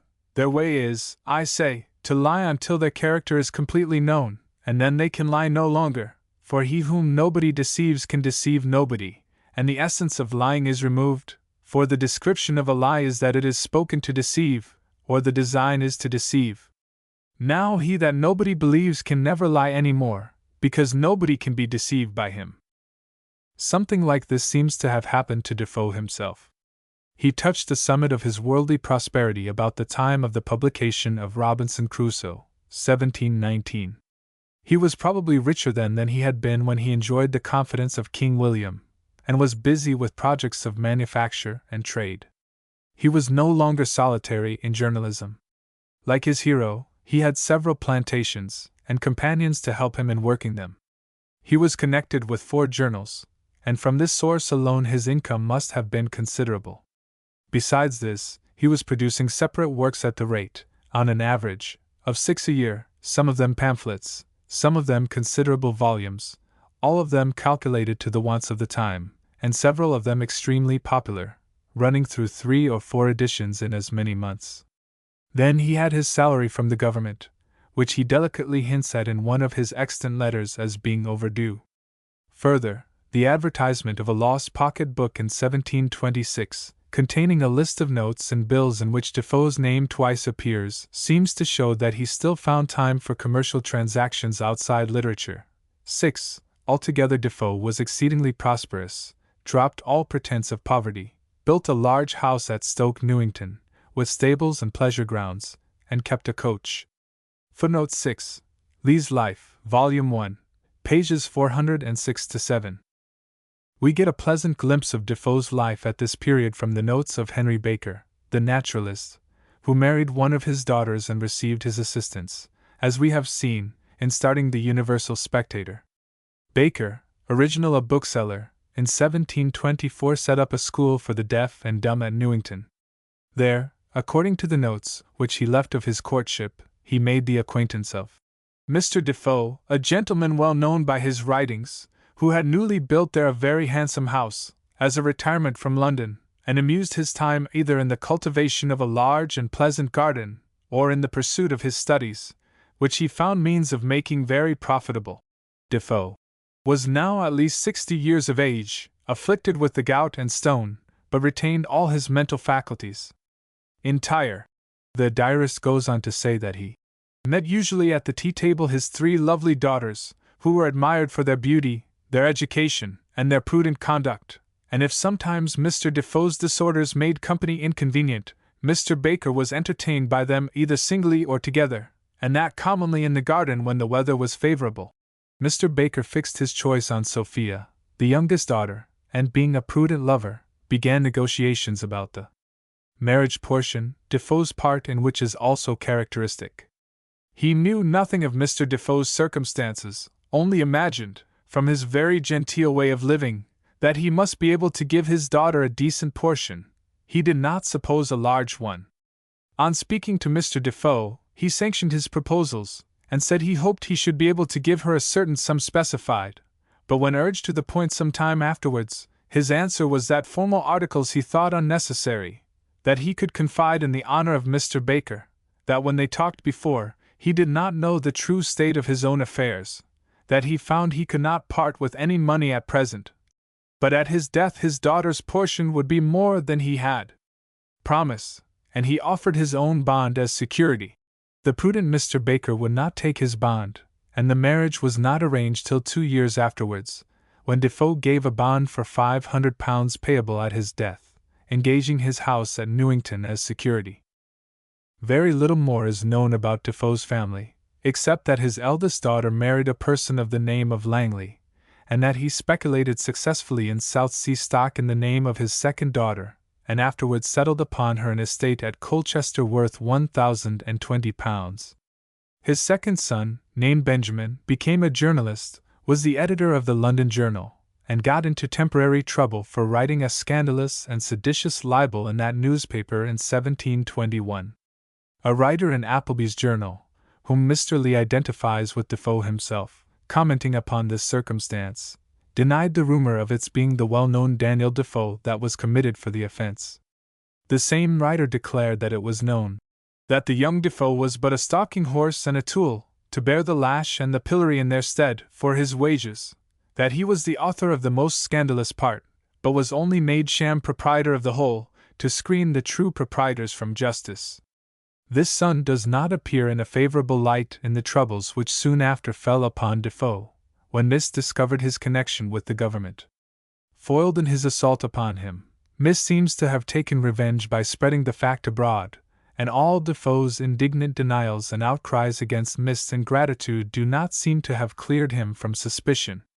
Thenceforth the printers and editors of journals held aloof from him. Such is Mr. Lee's fair interpretation of the fact that his connection with Appleby's Journal terminated abruptly in March, 1726, and that he is found soon after, in the preface to a pamphlet on street robberies, complaining that none of the journals will accept his communications. Assure yourself, gentle reader, he says 7. I had not published my project in this pamphlet, could I have got it inserted in any of the journals without feeing the journalists or publishers. I cannot but have the vanity to think they might as well have inserted what I send them, gratis, as many things I have since seen in their papers. But I have not only had the mortification to find what I sent rejected, but to lose my originals, not having taken copies of what I wrote. In this preface Defoe makes touching allusion to his age and infirmities. He begs his readers to excuse the vanity of an over-officious old man, if, like Cato, he inquires whether or no before he goes hence and is no more, he can yet do anything for the service of his country. The old man cannot trouble you long. Take, then, in good part his best intentions, and impute his defects to age and weakness.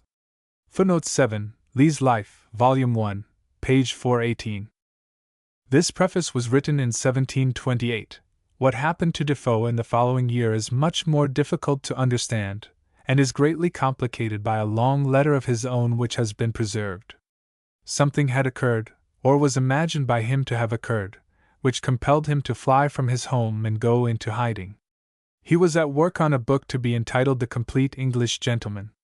Part of it was already in type when he broke off abruptly in September, 1729, and fled. In August 1730, he sent from a hiding-place, cautiously described as being about 2 miles from Greenwich, a letter to his son-in-law, Baker, which is our only clue to what had taken place. It is so incoherent as to suggest that the old man's prolonged toils and anxieties had at last shaken his reason, though not his indomitable self-reliance. Baker apparently had written complaining that he was debarred from seeing him. Depend upon my sincerity for this, Defoe answers, that I am far from debarring you. On the contrary, it would be a greater comfort to me than any I now enjoy that I could have your agreeable visits with safety, and could see both you and my dear Sophia, could it be without giving her the grief of seeing her father in Tenebris, and under the load of insupportable sorrows. He gives a touching description of the griefs which are preying upon his mind. It is not the blow I received from a wicked, perjured, and contemptible enemy that has broken in upon my spirit, which, as she well knows, has carried me on through greater disasters than these. But it has been the injustice, unkindness, and I must say inhuman, dealing of my own son, which has both ruined my family, and in a word has broken my heart. I depended upon him, I trusted him, I gave up my 2 dear unprovided children into his hands, but he has no compassion, but suffers them and their poor dying mother to beg their bread at his door, and to crave, as it were an alms, what he is bound under hand and seal, besides the most sacred promises, to supply them with, himself at the same time living in a profusion of plenty. It is too much for me. Excuse my infirmity, I can say no more, my heart is too full. I only ask one thing of you as a dying request. Stand by them when I am gone, and let them not be wronged while he is able to do them right. Stand by them as a brother, and if you have anything within you owing to my memory, who have bestowed on you the best gift I have to give, let them not be injured and trampled on by false pretenses and unnatural reflections. I hope they will want no help but that of comfort and counsel, but that they will indeed want, being too easy to be managed by words and promises. The postscript to the letter shows that Baker had written to him about selling the house, which, it may be remembered, was the security for Mrs. Baker's portion, and had inquired about a policy of assurance. I wrote you a letter some months ago, in answer to one from you, about selling the house, but you never signified to me whether you received it. I have not the policy of assurance. I suppose my wife, or Hannah, may have it. Baker's ignoring the previous letter about the house seems to signify that it was unsatisfactory. He apparently wished for a personal interview with Defoe. In the beginning of the present letter, Defoe had said that, though far from debarring a visit from his son-in-law, circumstances, much to his sorrow, made it impossible that he could receive a visit from anybody. After the charge against his son, which we have quoted, he goes on to explain that it is impossible for him to go to see Mr. Baker. His family apparently had been ignorant of his movements for some time. I am at a distance from London, in Kent, nor have I a lodging in London, nor have I been at that place in the Old Bailey since I wrote you I was removed from it. At present I am weak, having had some fits of a fever that have left me low. He suggests, indeed, a plan by which he might see his son-in-law and daughter.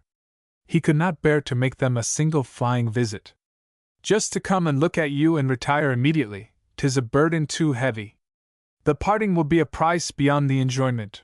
But if they could find a retired lodging for him at Enfield, where he might not be known, and might have the comfort of seeing them both now and then, upon such a circumstance he could gladly give the days to solitude to have the comfort of half an hour now and then with them both for 2 or 3 weeks. Nevertheless, as if he considered this plan out of the question, he ends with a touching expression of grief that, being near his journey's end, he may never see them again. It is impossible to avoid the conclusion that he did not wish to see his son-in-law, and that Baker wished to see him about money matters, and suspected him of evading an interview. Was this evasion the cunning of incipient madness? Was his concealing his hiding-place from his son-in-law an insane development of that self-reliant caution, which for so many years of his life he had been compelled to make a habit, in the face of the most serious risks? Why did he give such an exaggerated color to the infamous conduct of his son? It is easy to make out from the passage I have quoted, what his son's guilt really consisted in. Defoe had assigned certain property to the son to be held in trust for his wife and daughters. The son had not secured them in the enjoyment of this provision, but maintained them, and gave them words and promises, with which they were content, that he would continue to maintain them. It was this that Defoe called making them beg their bread at his door, and crave as if it were an alms, the provision to which they were legally entitled. Why did Defoe vent his grief at this conduct in such strong language to his son-in-law, at the same time enjoining him to make a prudent use of it? Baker had written to his father-in-law making inquiry about the securities for his wife's portion.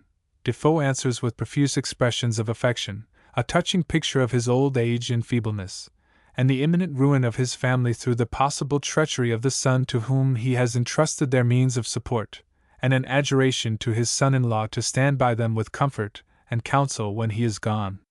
The inquiry about the securities he dismisses in a postscript. He will not sell the house, and he does not know who has the policy of assurance. One thing and one thing only shines clearly out of the obscurity in which Defoe's closing years are wrapped: his earnest desire to make provision for those members of his family who could not provide for themselves. The pursuit from which he was in hiding was in all probability the pursuit of creditors. We have seen that his income must have been large from the year 1718 or thereabouts, till his utter loss of credit in journalism about the year 1726. But he may have had old debts. It is difficult to explain otherwise why he should have been at such pains, when he became prosperous, to assign property to his children. There is evidence, as early as 1720, of his making over property to his daughter Hannah, and the letter from which I have quoted shows that he did not hold his Newington estate in his own name. In this letter he speaks of a perjured, contemptible enemy as the cause of his misfortunes. Mr. Lee conjectures that this was Mist, that Mist had succeeded in embroiling him with the government by convincing them of treachery in his secret services, and that this was the hue and cry from which he fled. But it is hardly conceivable that the government could have listened to charges brought by a man whom they had driven from the country for his seditious practices. It is much more likely that Mist and his supporters had sufficient interest to instigate the revival of old pecuniary claims against Defoe. It would have been open to suppose that the fears which made the old man a homeless wanderer and fugitive for the last 2 years of his life were wholly imaginary, but for the circumstances of his death.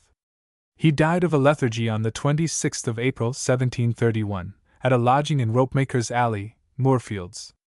In September, 1733, as the books and Doctors' Commons show, letters of administration on his goods and chattels were granted to Mary Brooks, widow, a creditrix, after summoning in official form the next of kin to appear. Now, if Defoe had been driven from his home by imaginary fears, and had baffled with the cunning of insane suspicion the efforts of his family to bring him back, there is no apparent reason why they should not have claimed his effects after his death. He could not have died unknown to them, for place and time were recorded in the newspapers. His letter to his son-in-law, expressing the warmest affection for all his family except his son, is sufficient to prevent the horrible notion that he might have been driven forth like Lear by his undutiful children after he had parted his goods among them. If they had been capable of such unnatural conduct, they would not have failed to secure his remaining property.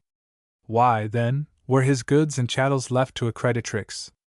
Mr. Lee ingeniously suggests that Mary Brooks was the keeper of the lodging where he died, and that she kept his personal property to pay rent and perhaps funeral expenses.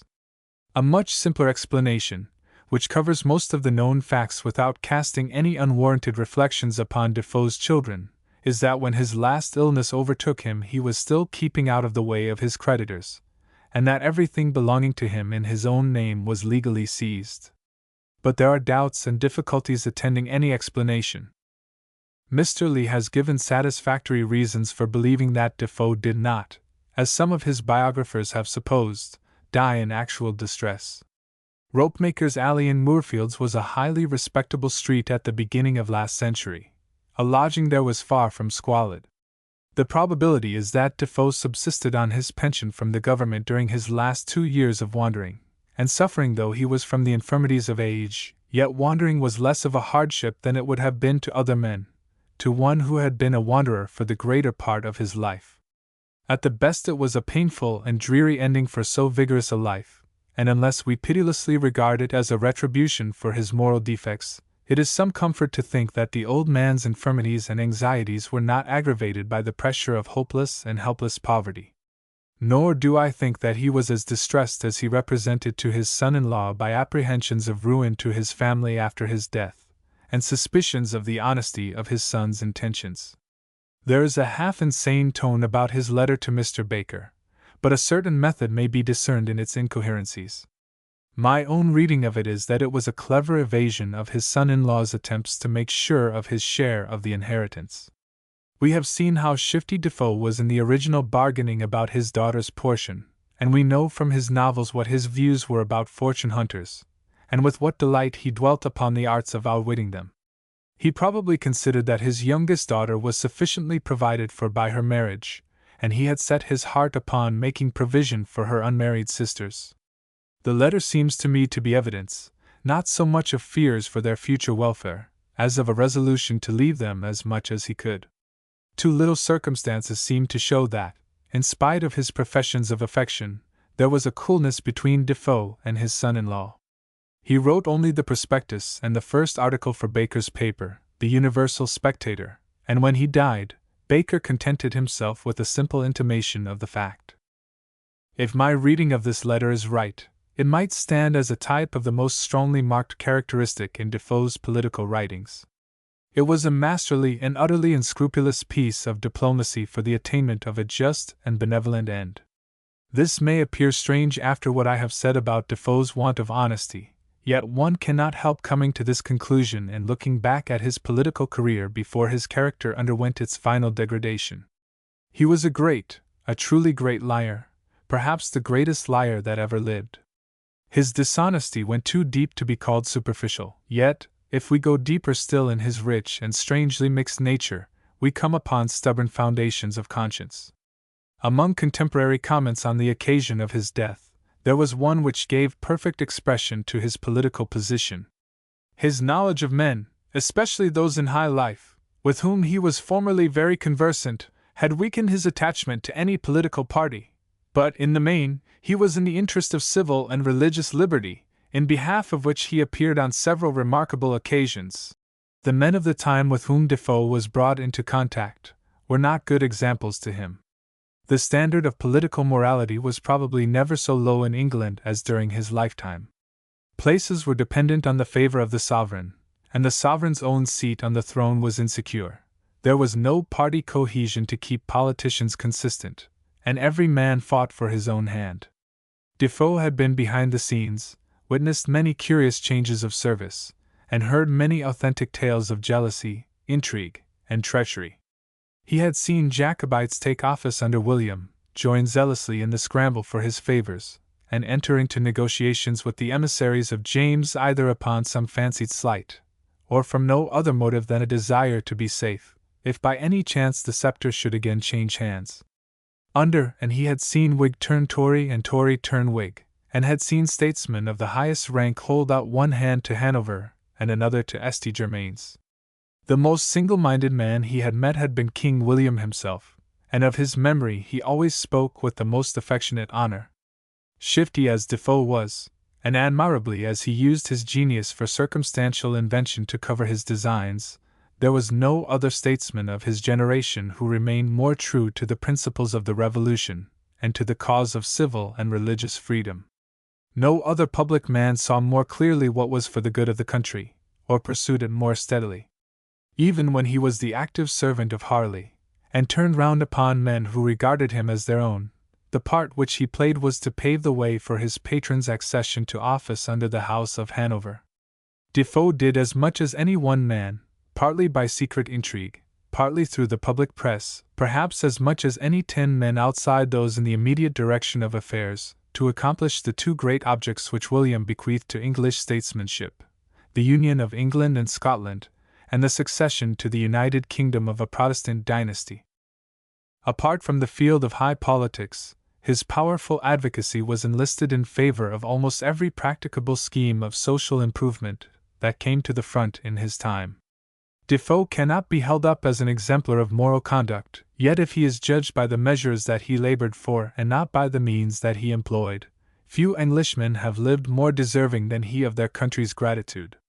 He may have been self-seeking and vainglorious, but in his political life self-seeking and vainglory were elevated by their alliance with higher and wider aims. Defoe was a wonderful mixture of knave and patriot. Sometimes pure knave seems to be uppermost, sometimes pure patriot, but the mixture is so complex, and the energy of the man so restless, that it almost passes human skill to unravel the two elements. The author of Robinson Crusoe is entitled to the benefit of every doubt. The end.